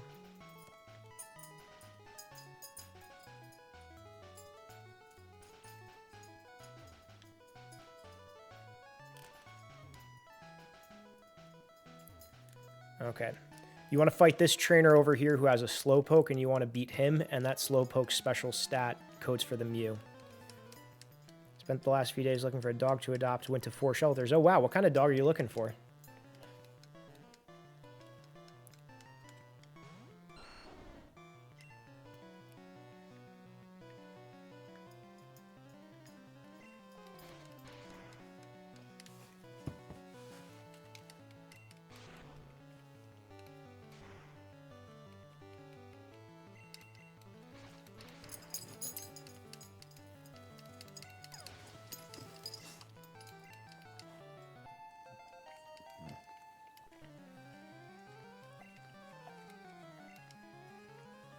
Oh, Venusaur's learning a move. Let me check what moves Venusaur learns. Or Ivysaur.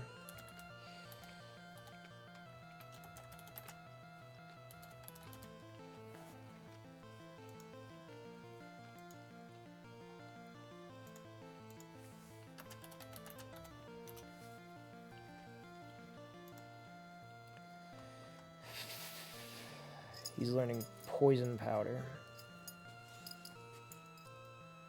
No, I'm not going to teach him Poison Powder.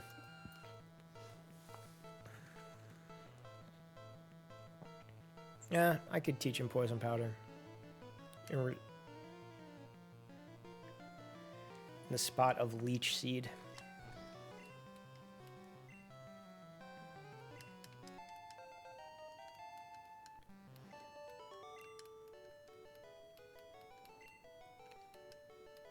Okay, now after you defeat him, what you got to do is you use Abra again to teleport you back to the Pokemon Center.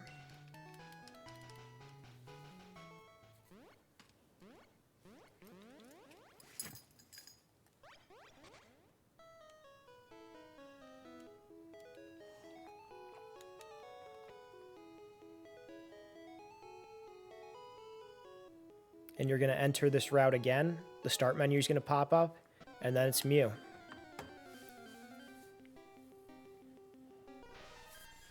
There he is. He looks like a fetus in Gen 1.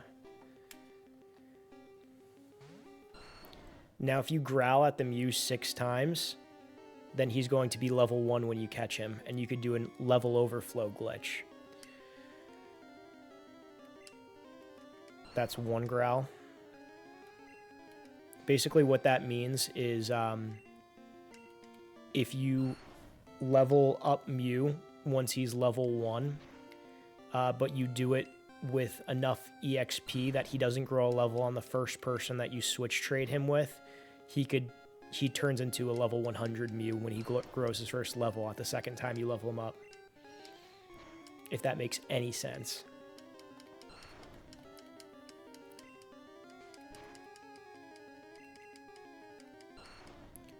So I've growled 6 times at Mew, and now I can try to catch him. Oh wait, no, maybe I had to growl 6 times at the Slowpoke. Oh well, whatever. I'm not even going to attack the Mew because I don't want to kill it. Let me attack him with another Pokemon.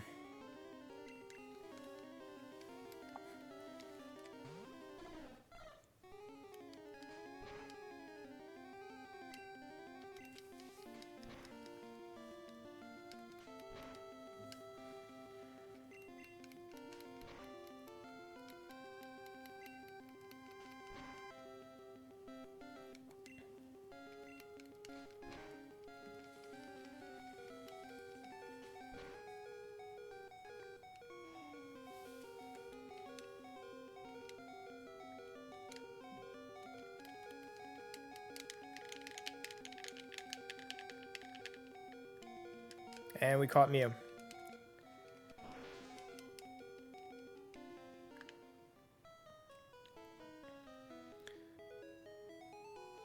That's not the only Mew you could catch. You can catch a few different Mews. I'm going to save the game, and I'm going to take a quick pee break.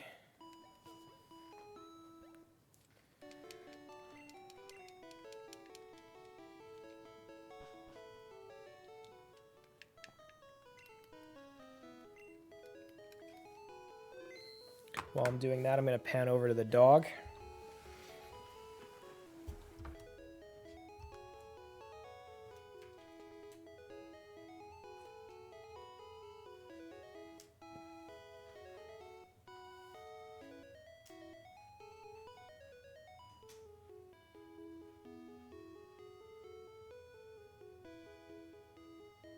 Where's the dog?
All right. Oh, let me...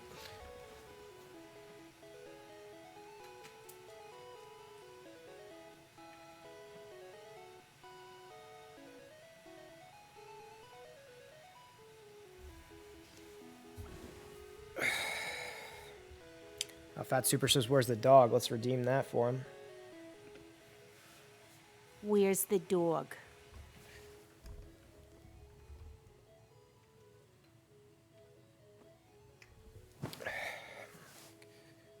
Yeah, I can put that down.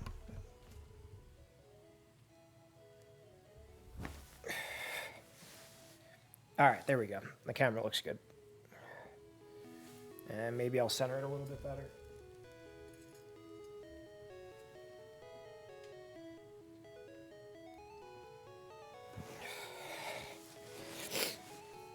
All right, here we are.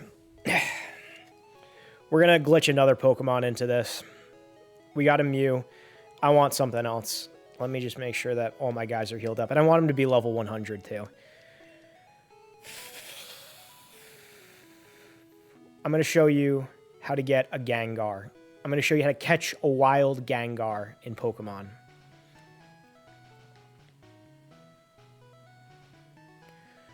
So what we're going to do is we're going to come over here where that trainer is. We're going to save just so we don't mess it up. We're going to go slightly off screen. Press start immediately as we come down. Oh, messed up. I got to restart.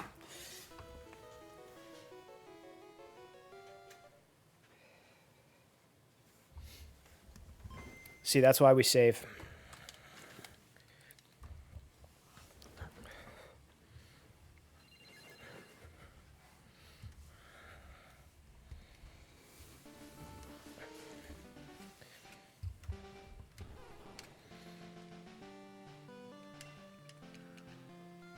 All right, again, this is how we're catching a wild Gengar. We're going to come up over here.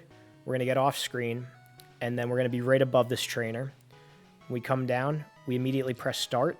We're going to use Abra, and we're going to teleport back to Cerulean City. That's the last Pokemon Center we were at. He's going to notice us. The game is going to think that we're in a battle. Start is not going to work. We're going to travel all the way up to the top and fight a very specific trainer.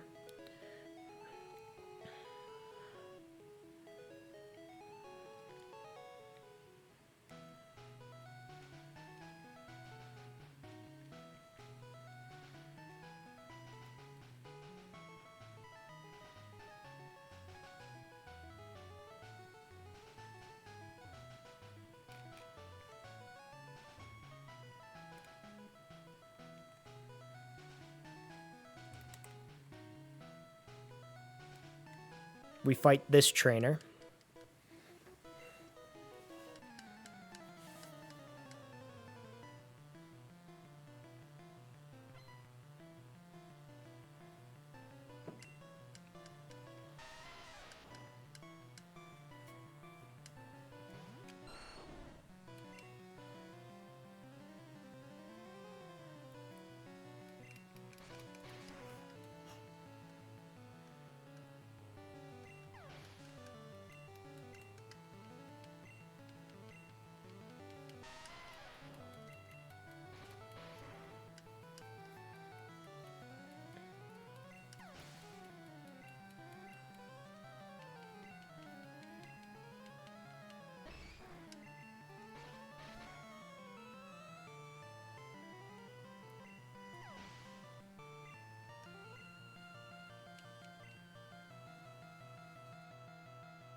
Now on his last Pokemon, we're going to growl 6 times.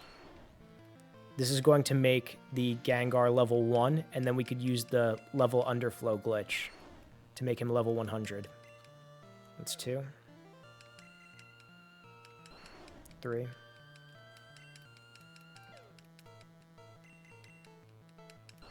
4.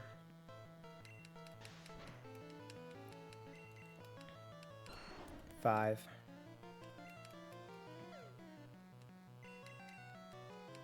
6. 6. Hello, Ninja Warlord. Right now I'm glitching Pokemon Green, and we're going to get ourselves a Gengar that is level 100.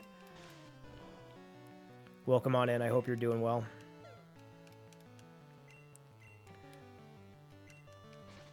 It's crazy how people find out about this. Yeah, I know. It's wild.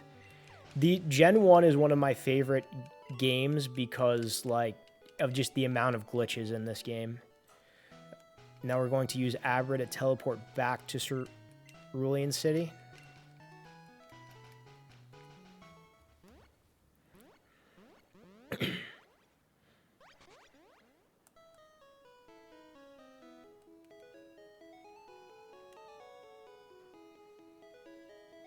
We're going to go up to this bridge. Start's going to pop up, close out, and it's a level 1 Gengar, or should be. Fellas, we did it.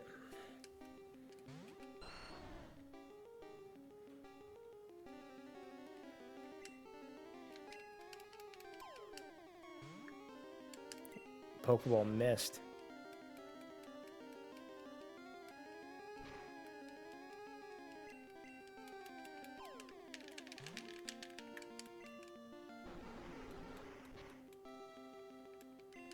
Hopefully we catch him now.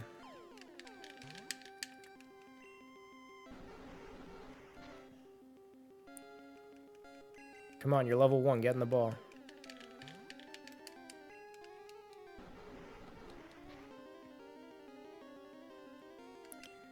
I might have to Leech Seed. Oh, I don't even have Leech Seed. Poison him? Can we poison him? He's poison type. I don't think we could poison him.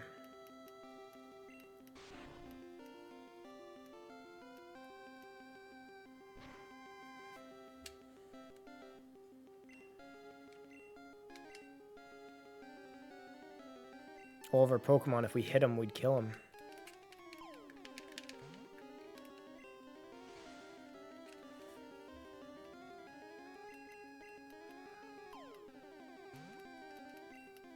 We're not going to catch him, are we? We didn't catch him. Time to restart.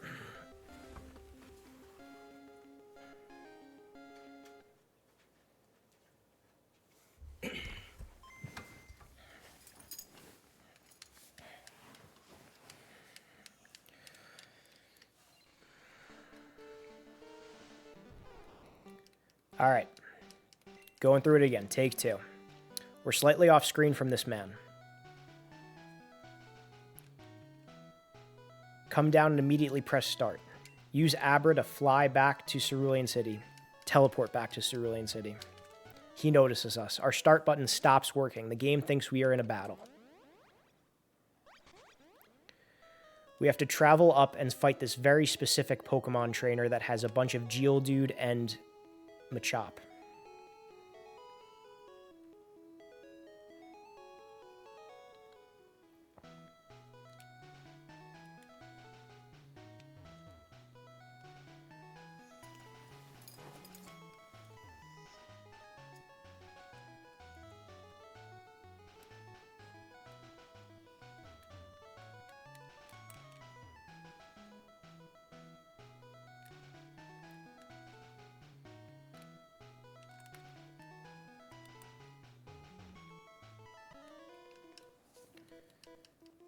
Tried paralyzing Gengar. I don't know if I have Pokemon that can paralyze him.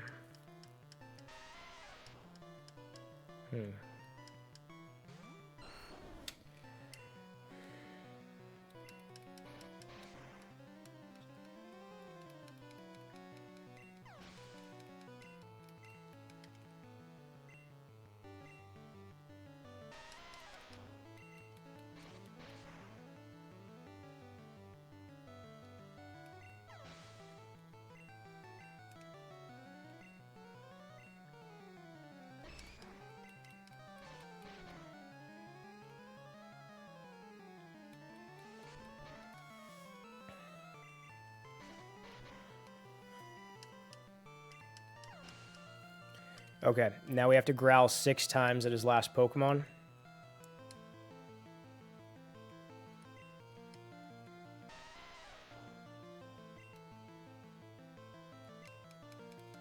One.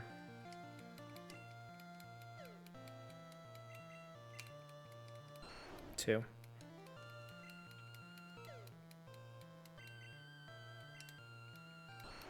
Three.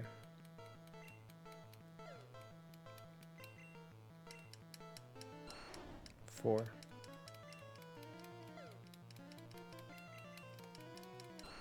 Five.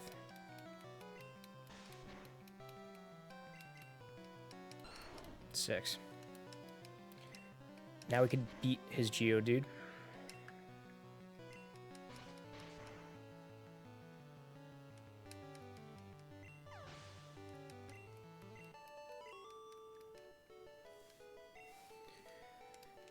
Teleport back to Cerulean City.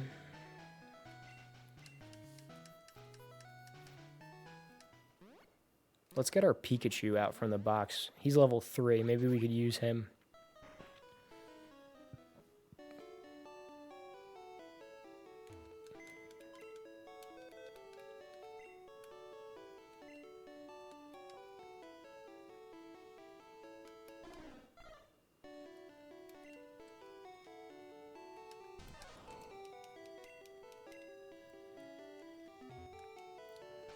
Let's send Pikachu out first.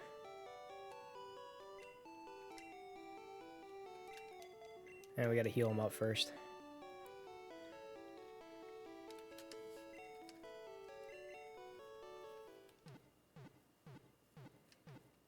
Hopefully all this doesn't mess with the glitch.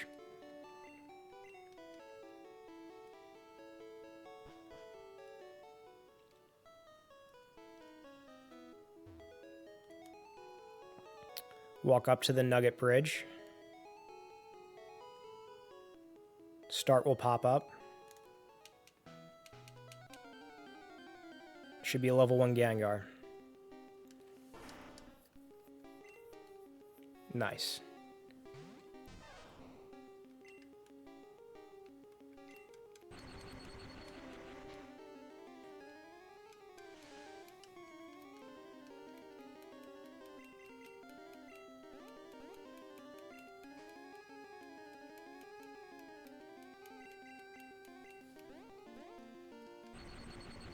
Don't kill it. Good.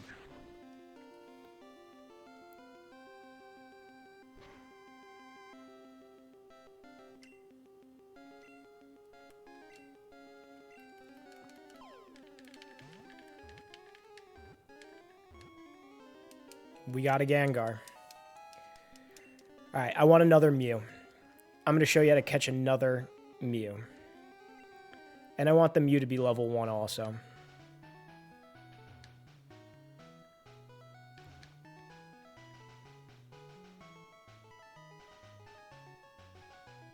So we're going to come to the same spot, and we are going to save right here.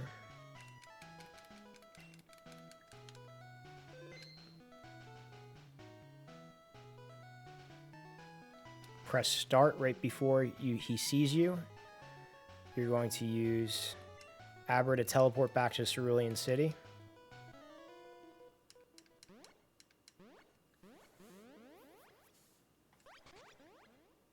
Now we're going to go into Misty's gym. The start button doesn't work because the game thinks you're in a battle. And you're going to fight this trainer right here.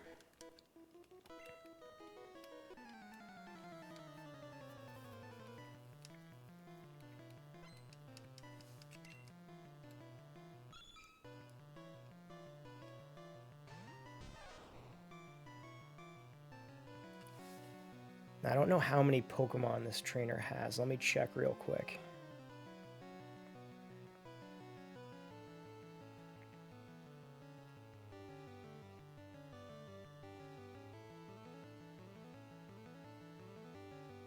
Okay, he has 2 Pokemon.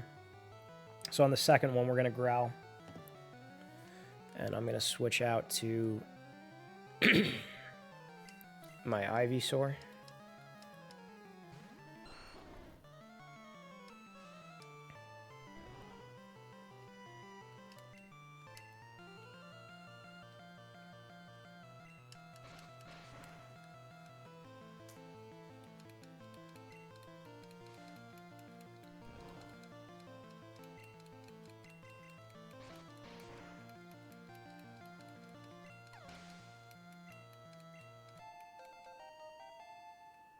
Pikachu's level 5 now.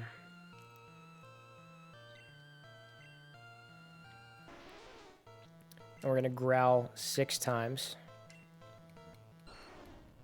1, 2,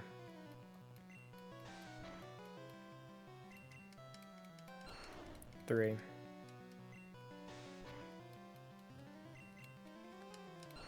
4,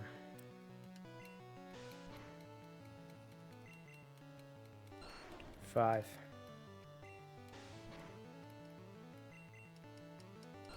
6.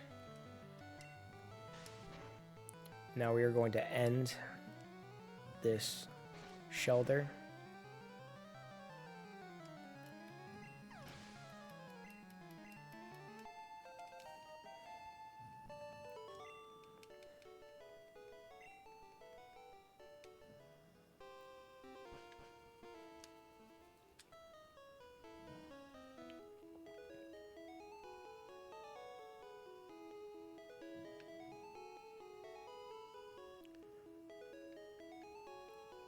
We walk up to the Nugget Bridge.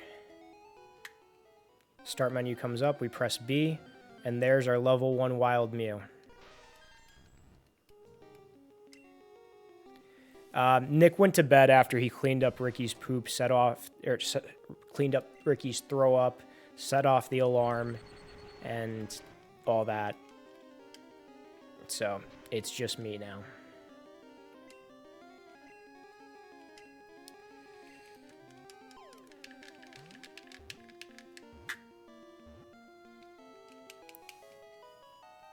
There we go, we got a level 1 Mew.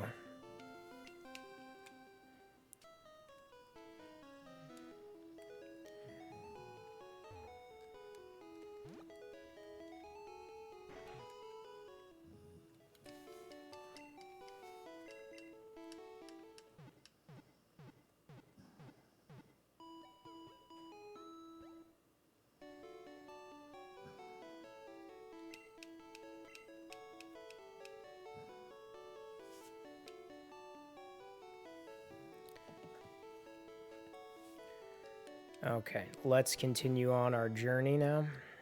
And let's switch so that way the Ivysaur is in the front. You know what, let's take down Misty's gym while we're at it.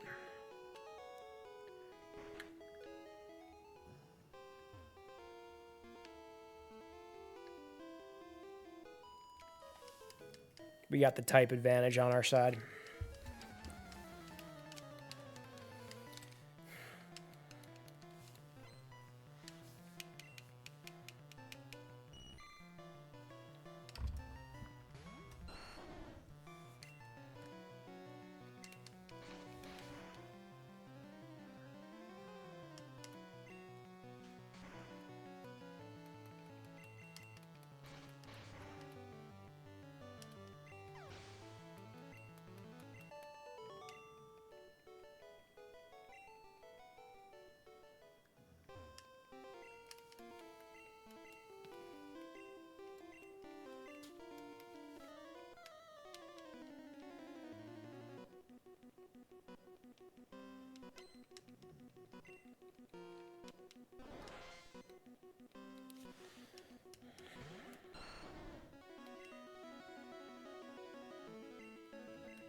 There we go, we beat Misty.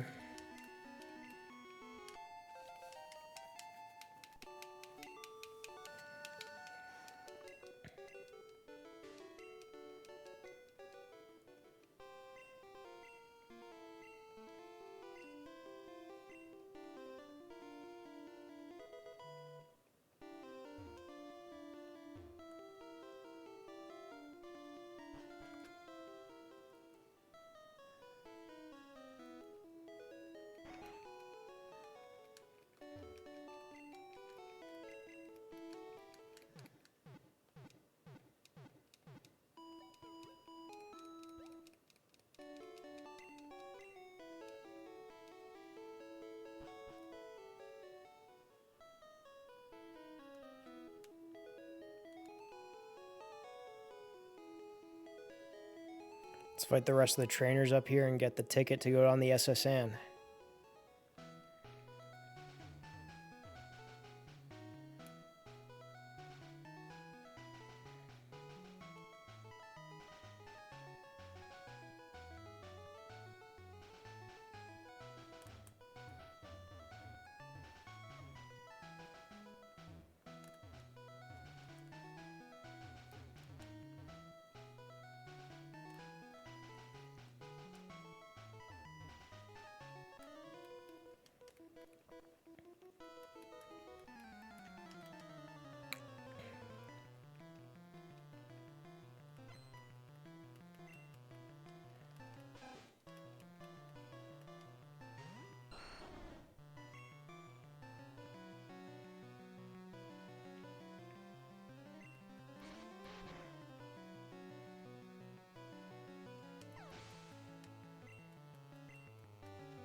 And here's Bill. He is dressed as the Pokemon.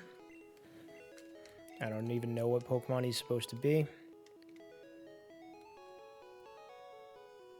Bill is based off of Bill Gates.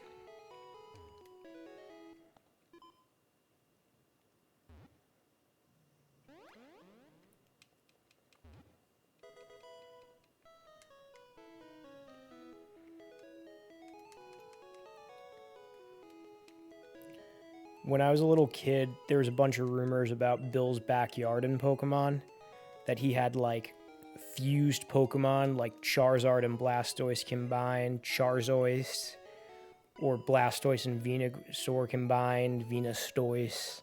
Yeah, in that small little area right there. And the only reason that people thought this about his backyard was because the texture looks strange with that little cave right there. These are the schoolyard rumors, which are not true. Like Mew underneath the truck. Didn't need to go underneath the truck to get Mew. I got Mew myself. I got 2 of them.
Alright, we're making our way down to,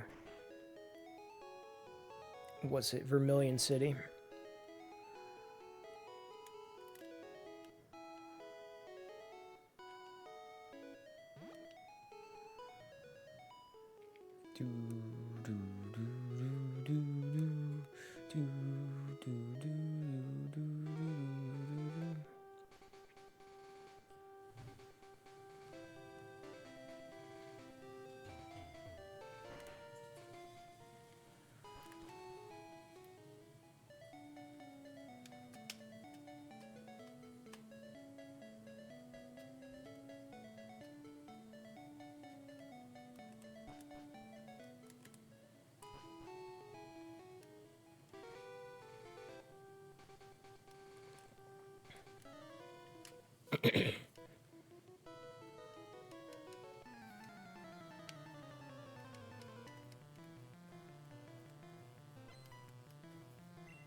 How much do I have left to finish?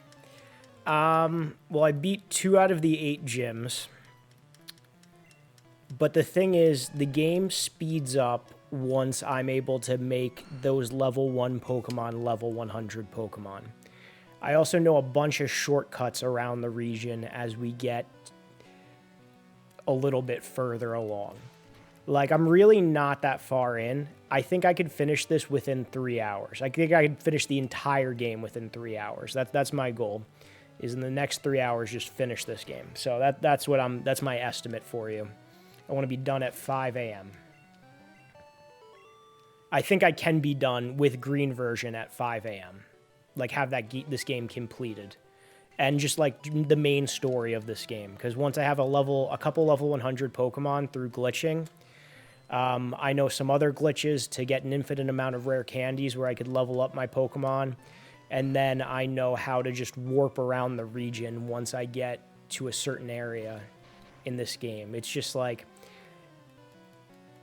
there's not a whole lot of glitches that kind of play to the advantage with skipping ahead that I know of in the beginning. I know some people know of some, but I have never done them.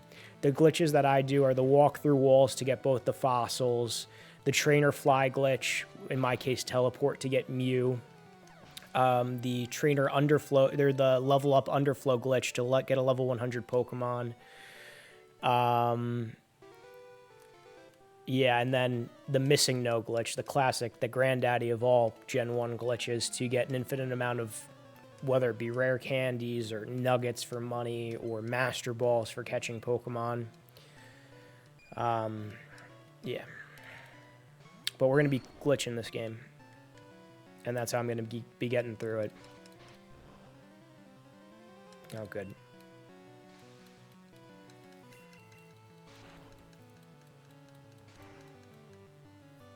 This guy's Butterfree's rough.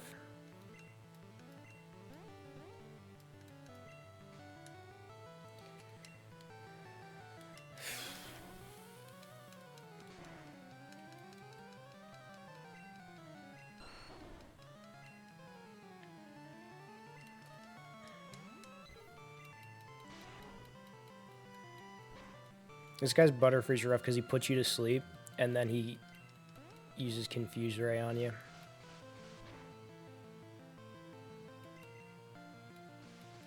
Yep. This guy's gonna kill me.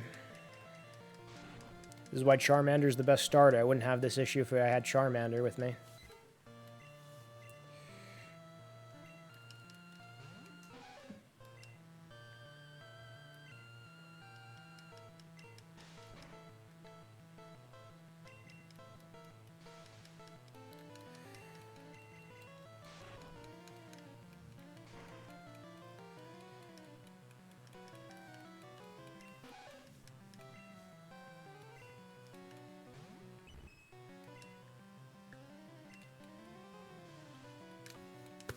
Every single guy puts to sleep.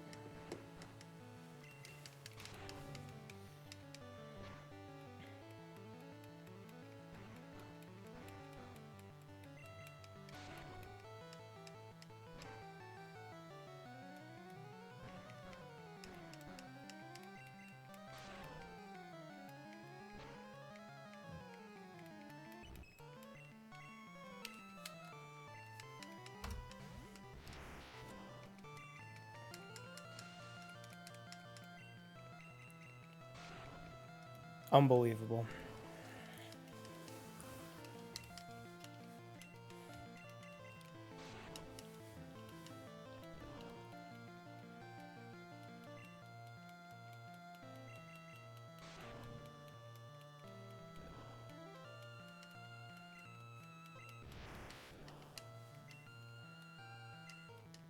Yeah, and our Pikachu isn't going to do anything to this guy either. Put to sleep.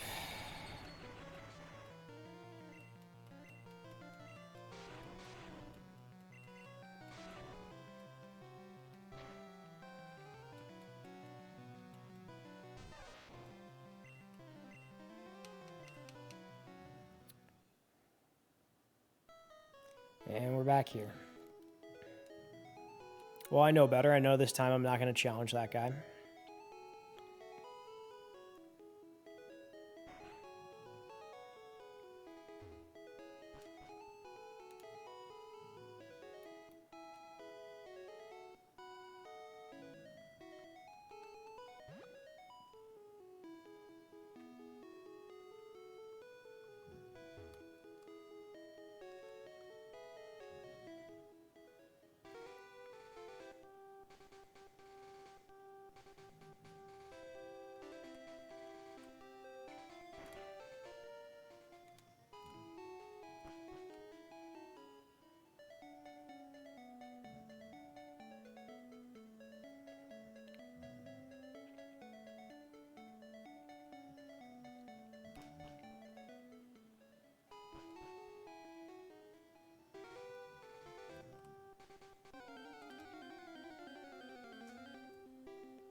Oh, Meowth. That's a version exclusive we need.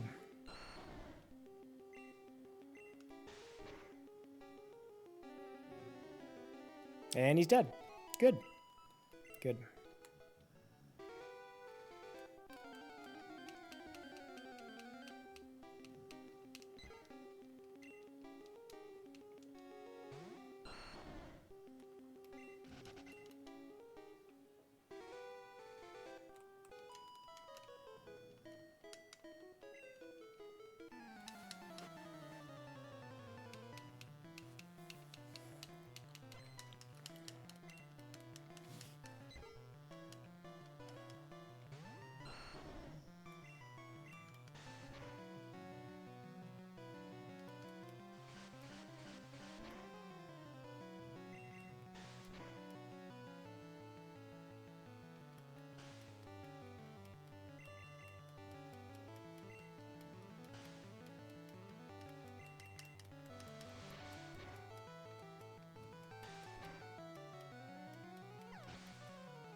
I hate when they do sand attack and then I can't even attack.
Got me.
Alright, SSN time. I'm going to battle all these trainers on the SSN, though, because I need my Ivysaur to level up, because he's the only one that I'm training.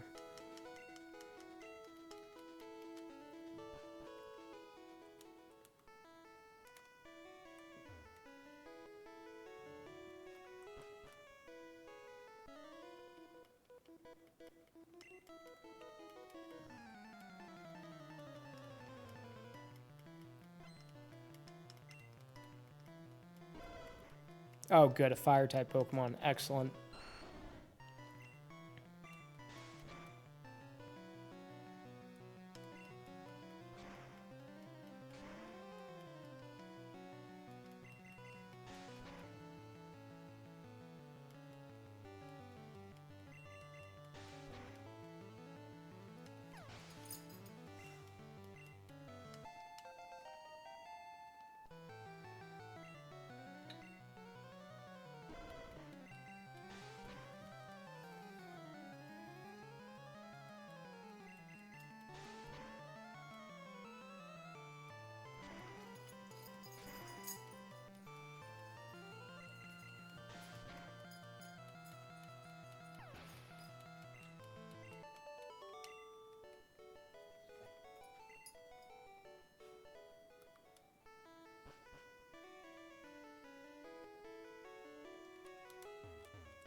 Good, good, good.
All right, we're going to do the rival battle now, and we're going to get cut.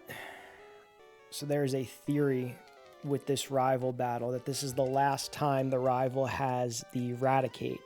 There's a theory that when you fight him, you kill his Raticate, because the next time you see him is at the Lavender Town Tower.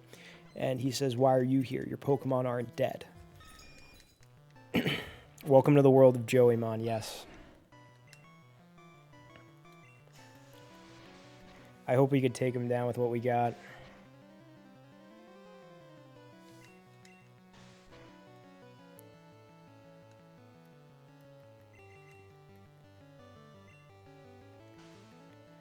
I don't know why Frank's not on tonight. I'm really surprised. I've been checking my phone to see, like, if King of APOC goes live, but he has not.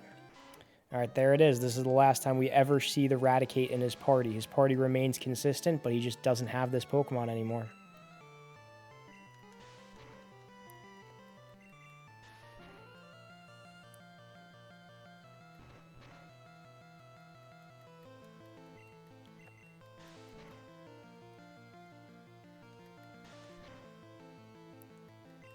Oh, he said he was tired. Oh, okay. Yeah, he probably said that in the Discord. I don't really check the Discord too often. Thank you, Ninja Warlord.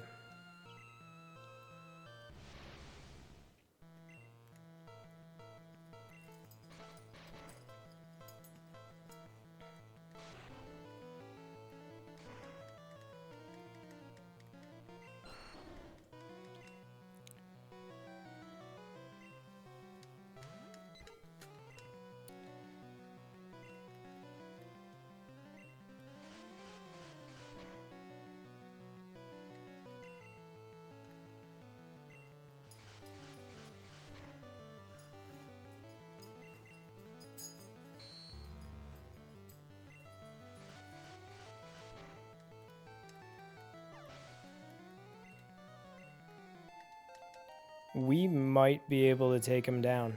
He's got a Charmeleon now, though.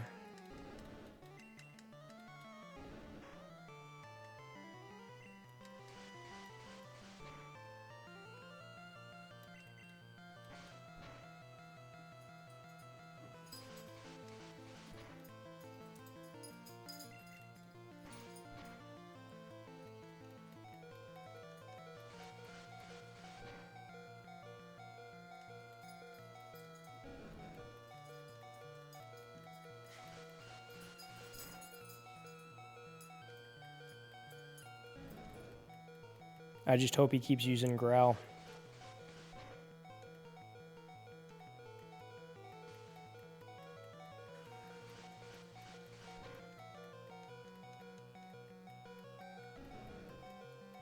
Keep using Growl, Charmeleon. Keep using Growl.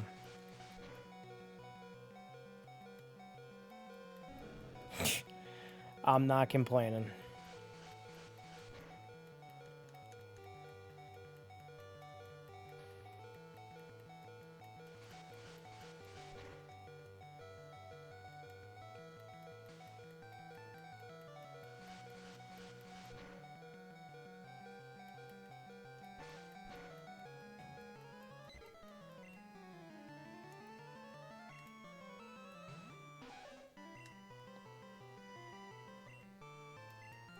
Oh. Seriously used a potion.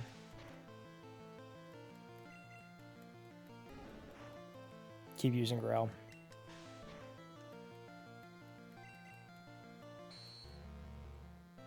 Just got my wisdom teeth pulled yesterday.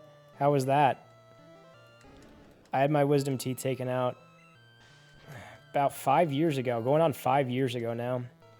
And thankfully mine weren't impacted. I don't know if yours were impacted or not, but when they're impacted, the surgeon or the dentist, whoever's doing it, needs to remove the gum and drill away some bone.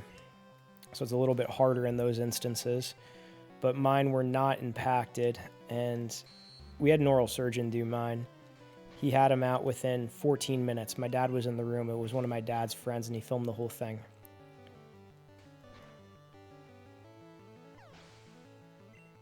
Could have sworn he started to stream and left. Ah, I see. Yeah, I don't know. I never got the notification for him.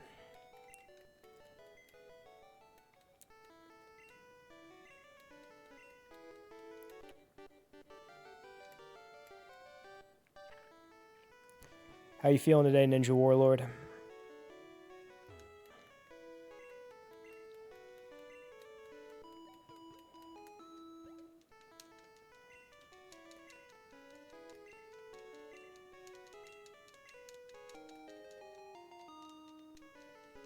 All right, so we got Cut. Let's see who we could teach Cut to. It's probably just going to be Ivysaur, actually. Yeah, Ivysaur's the only one.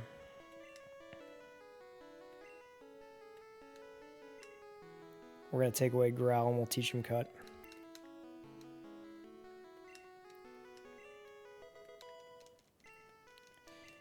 No, it wasn't impacted. Mine took 30 minutes. Most of the time, numbing agent. That's good. That's good. For whom to watch his future grandkids. For whom to watch his future grandkids. Frank's future grandkids? Or my future grandkids? We're not even on kids yet. Skipping a generation. Sore and some pain. Yesterday was worse. Well, I'm glad to hear you're feeling better. When they're impacted, sometimes you get swollen, sometimes you get black and blue over here, but typically that does not happen when they're not impacted, so that's good. Oh, you said he filmed it. Oh yeah, my dad filmed it. Yeah, so he could show his future grandkids. I could show my kids one day. If I have them, we will see. It'd be nice, but we got to get moving on that, I guess. My mom's always like, why are you over here on these games? You got to be going out and, like, meeting people. I don't know.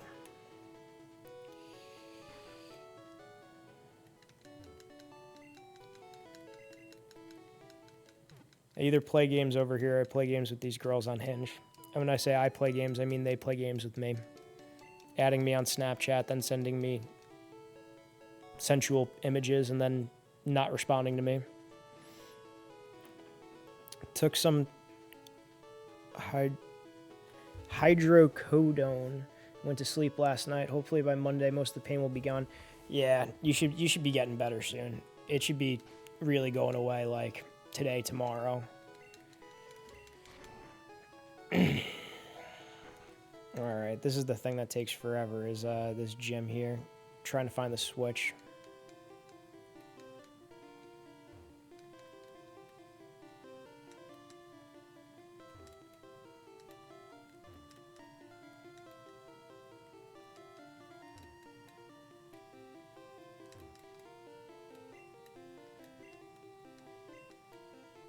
All right, there's one switch. Now I got to find the other. All right, there we go.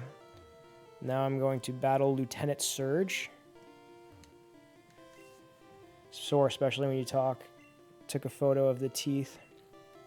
There are some things that you can do with those teeth. Like, I know my dad has my wisdom teeth, and you can send to, like, a company, and they take your stem cells, and if you ever need stem cells, they harvest them from those teeth. Which is pretty interesting. I don't know much about it, though. Maybe my dad is trying to clone me. No, there can't be another me in the world.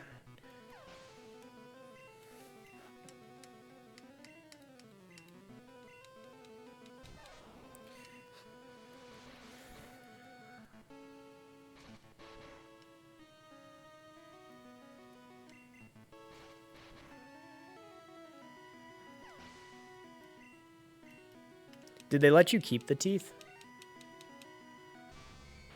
Whenever I take out teeth on someone, I always let them keep the teeth. When I was in my residency program, they were really weird about it. They were like, no, we can't give it to you. It's biological waste. And it's just like, my guy, that was in your mouth. That was in my mouth. Like, how are you telling me I can't have my teeth?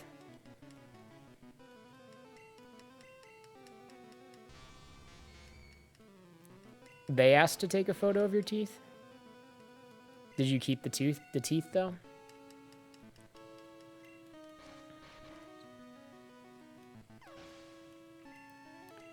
You must have had some pretty nice teeth if they wanted to take a picture of them. Or pretty interesting.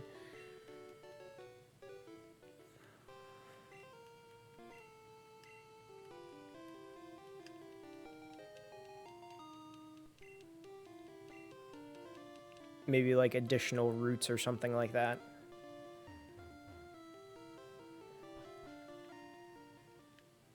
Sometimes I take a picture of like teeth that I've taken out on kids that the orthodontist like says, hey, take these teeth out. And it's interesting because some of these teeth have, like, especially like baby teeth on kids that you take out, when they're not ready to take out, they have these really long, skinny, thin roots that go down really far. And it's just like kind of satisfying that you have them out and they look pretty cool. I took the photo. They asked if I wanted them, but I said no. Mine actually looked fully formed. Oh, okay. Why didn't you want the teeth? I don't know. I feel like I always want like my teeth, or would want my teeth. I guess some people are grossed out by it. That's completely reasonable. All right, going through Diglett's cave.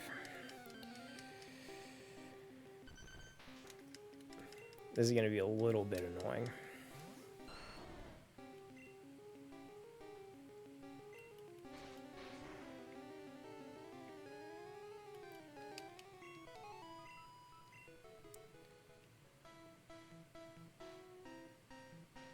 I feel like the encounter rate in Diglett's cave is absurdly high.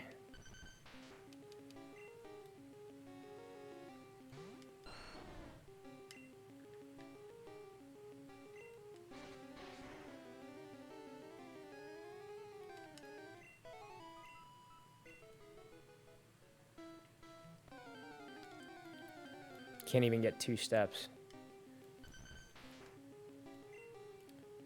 Didn't really cross my mind at the time. I didn't think about it before the surgery, but after the gauze and numbing agent, I was kind of out of it. Did they give you the laughing gas? Because that'll definitely do that to you.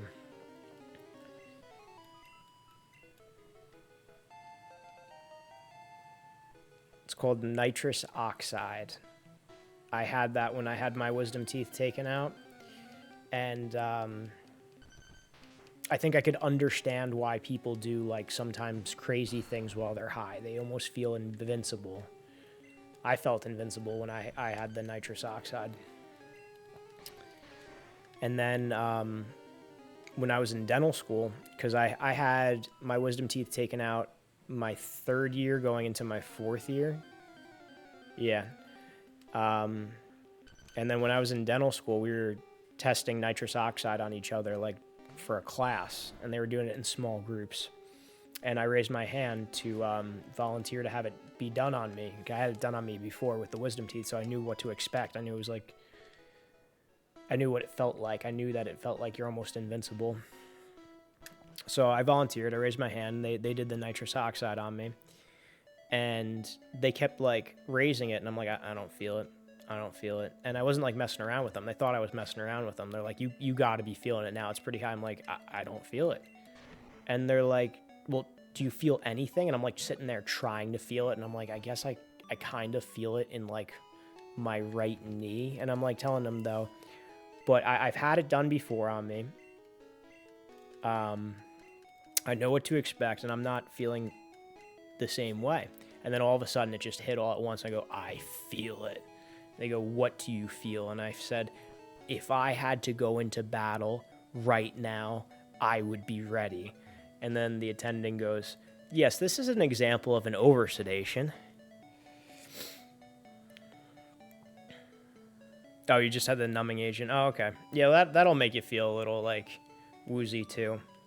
Certain ones of those have epinephrine in them, and that can, like, get your heart racing. And there are certain patients who respond poorly to the epinephrine. In lidocaine is one of them. We say Novocaine because that's the thing that everyone knows, but realistically it's lidocaine, it's septicaine. I like to use septicaine. Carbocaine is another one of them, but carbocaine typically does not have epinephrine in there. One time I had a patient who was, I guess she was like a high school girl, and I gave her septicaine, which has the epinephrine in there, and she like responded. She didn't respond well to it. Like, she was kind of like hysterical. Like, she started like going from laughing. Did this game freeze?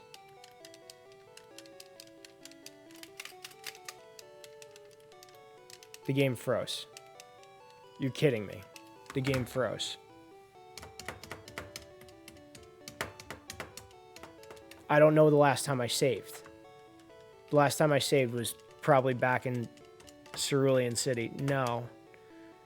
No, no, no, no. No, why is this glitching out? I'm afraid to... No. No, that was way too far back. Oh, man. I'm going to restart. I'm going to see where I am, but... Jeez.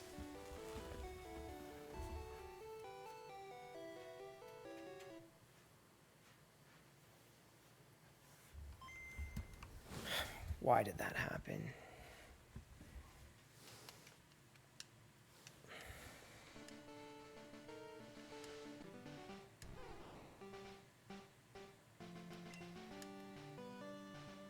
No.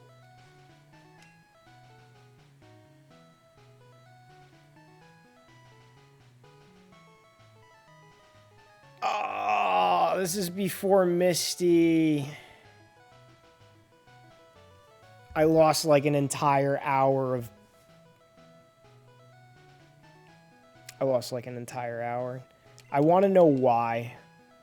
I want to know why. I want to know if my game is going to glitch when I go to withdraw one of these level 1 Pokemon from the PC. I want to know if that would cause that to happen. I don't know why the game froze. I'm very upset. I don't think I'm going to be able to get this done by 5 a.m. now.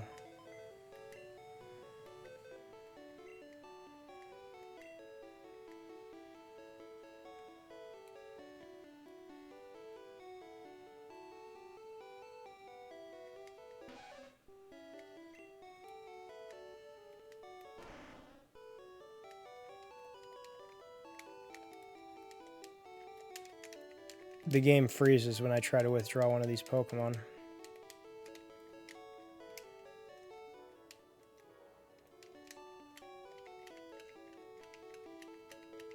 Wow.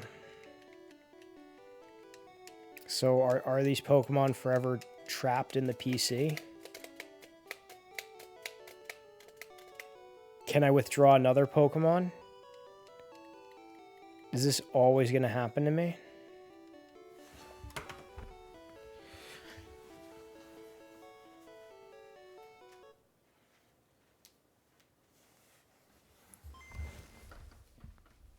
I need to get to the bottom of this. I need to figure this out.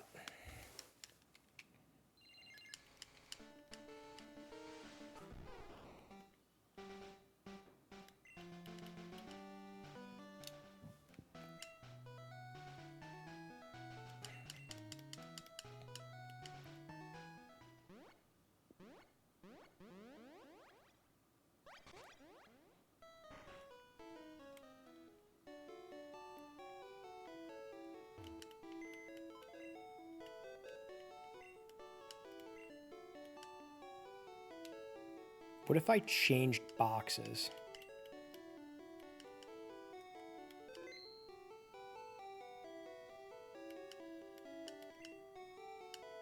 And then changed back.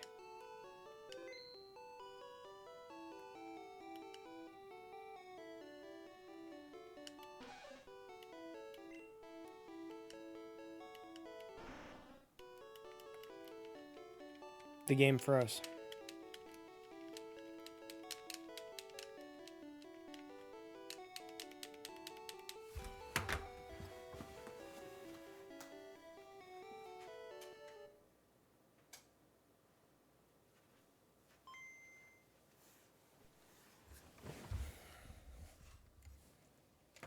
I had to make them level 1.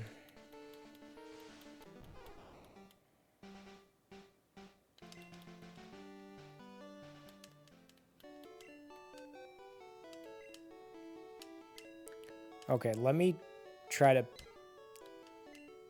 Okay, that's in the box. I'm just going to close out, and I'm going to leave the Pokemon Center.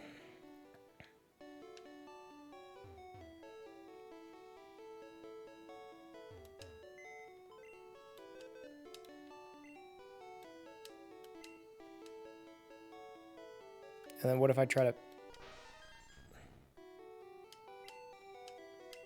Okay, I could take out Mew. I'm going to deposit Mew. That's the first Mew. I got 2 Mews. Close out. Walk outside. I don't even know what. Anything to kind of like shift the game's mind, if that makes any sense.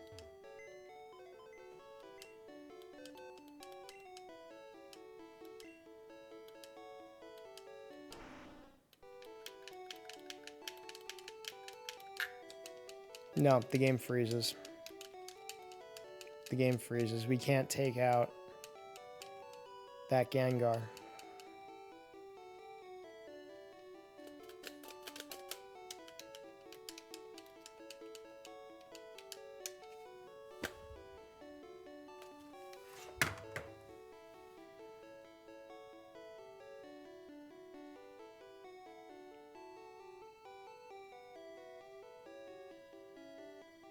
Yeah, I think I do need to have it in the lineup when I catch it.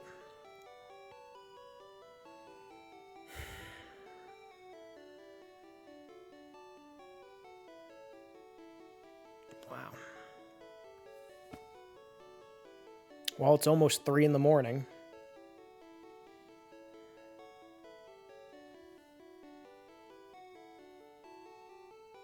This really put a massive damper into all of this.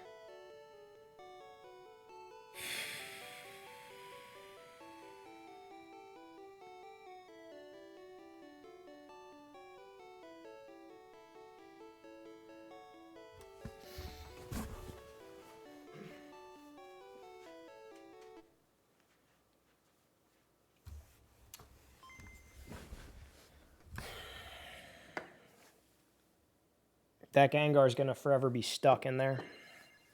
I guess this is what I get for trying to keep messing with these games. Do you turn on Pokemon cartoons for your patients at work? No, I don't. We put on Animal Planet a lot, though, and that's like Pokemon in real life. All right. Well, I want this level 1 Mew, so we're going to do that.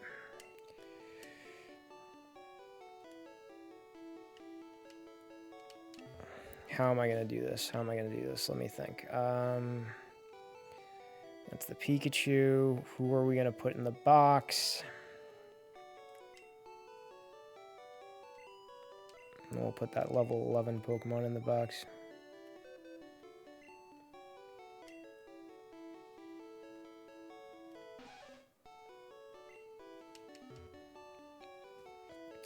I am so upset. I am so upset. I am devastated.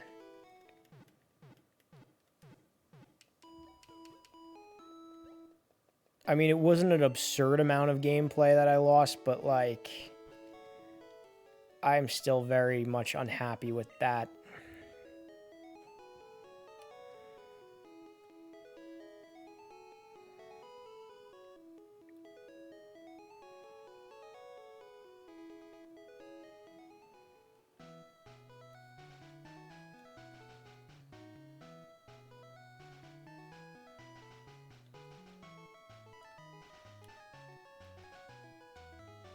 Okay, we're catching Mew again. Stand outside of this man's view. Step down immediately, press start. We are going to teleport back to Cerulean City. He notices us, and the game thinks we are in a battle. Start no longer works.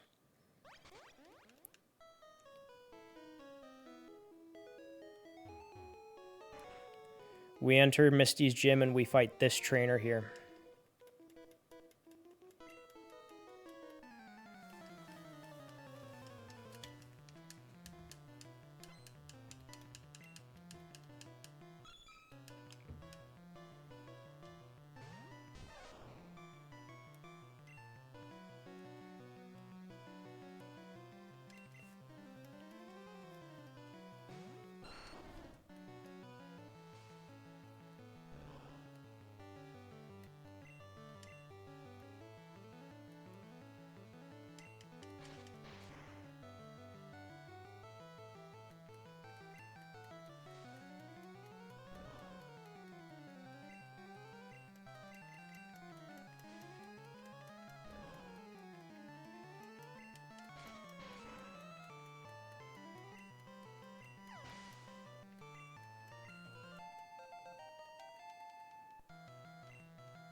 We growl 6 times at the last Pokemon if we want the Mew to be level 1. And make sure there's an open slot in your party because it cannot go into the box because you can't withdraw it if it goes in. That's 2.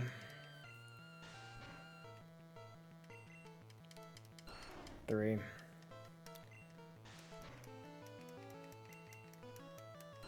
4.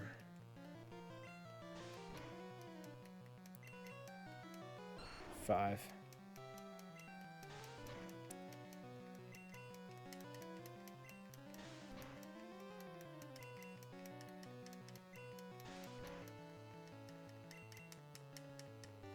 Why isn't it letting me do it the 6th time?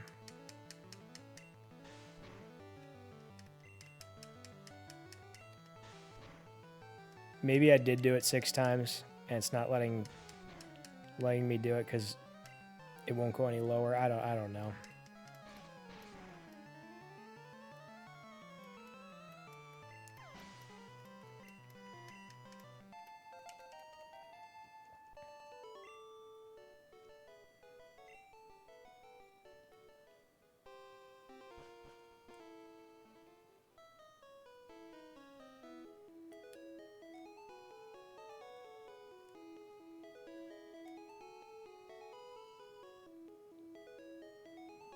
Walk back up the Nugget Bridge. Start's going to pop up. Close out. And then there's Mew.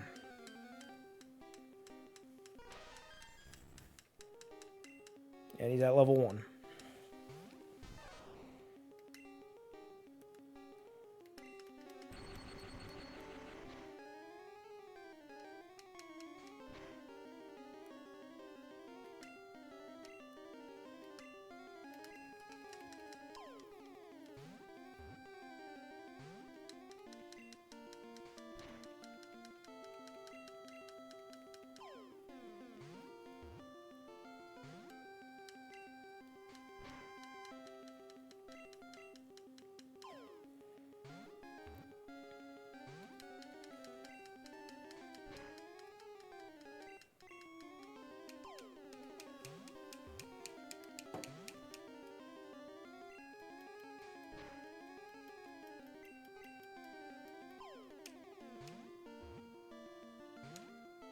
Now he's not going to get in the ball.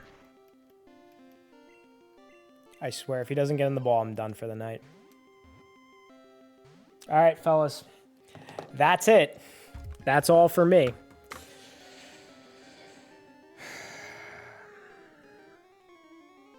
Tell me who you want to raid. We're calling it. We didn't catch them all. We didn't catch them all. Maybe I'll wake up tomorrow and I'll grind this out for you guys, but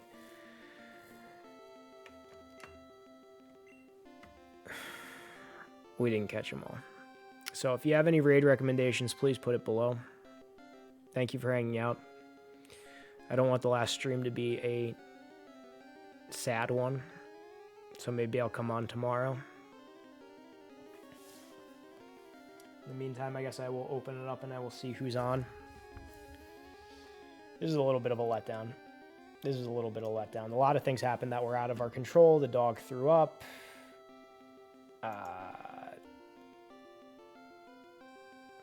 Raid Kieran. All right, fine. Let's raid Kieran.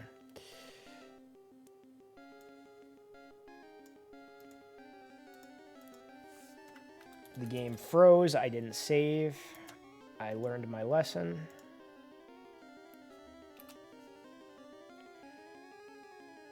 Sending you guys over to Kieran. Have a good night. Maybe see you tomorrow. Happy New Year.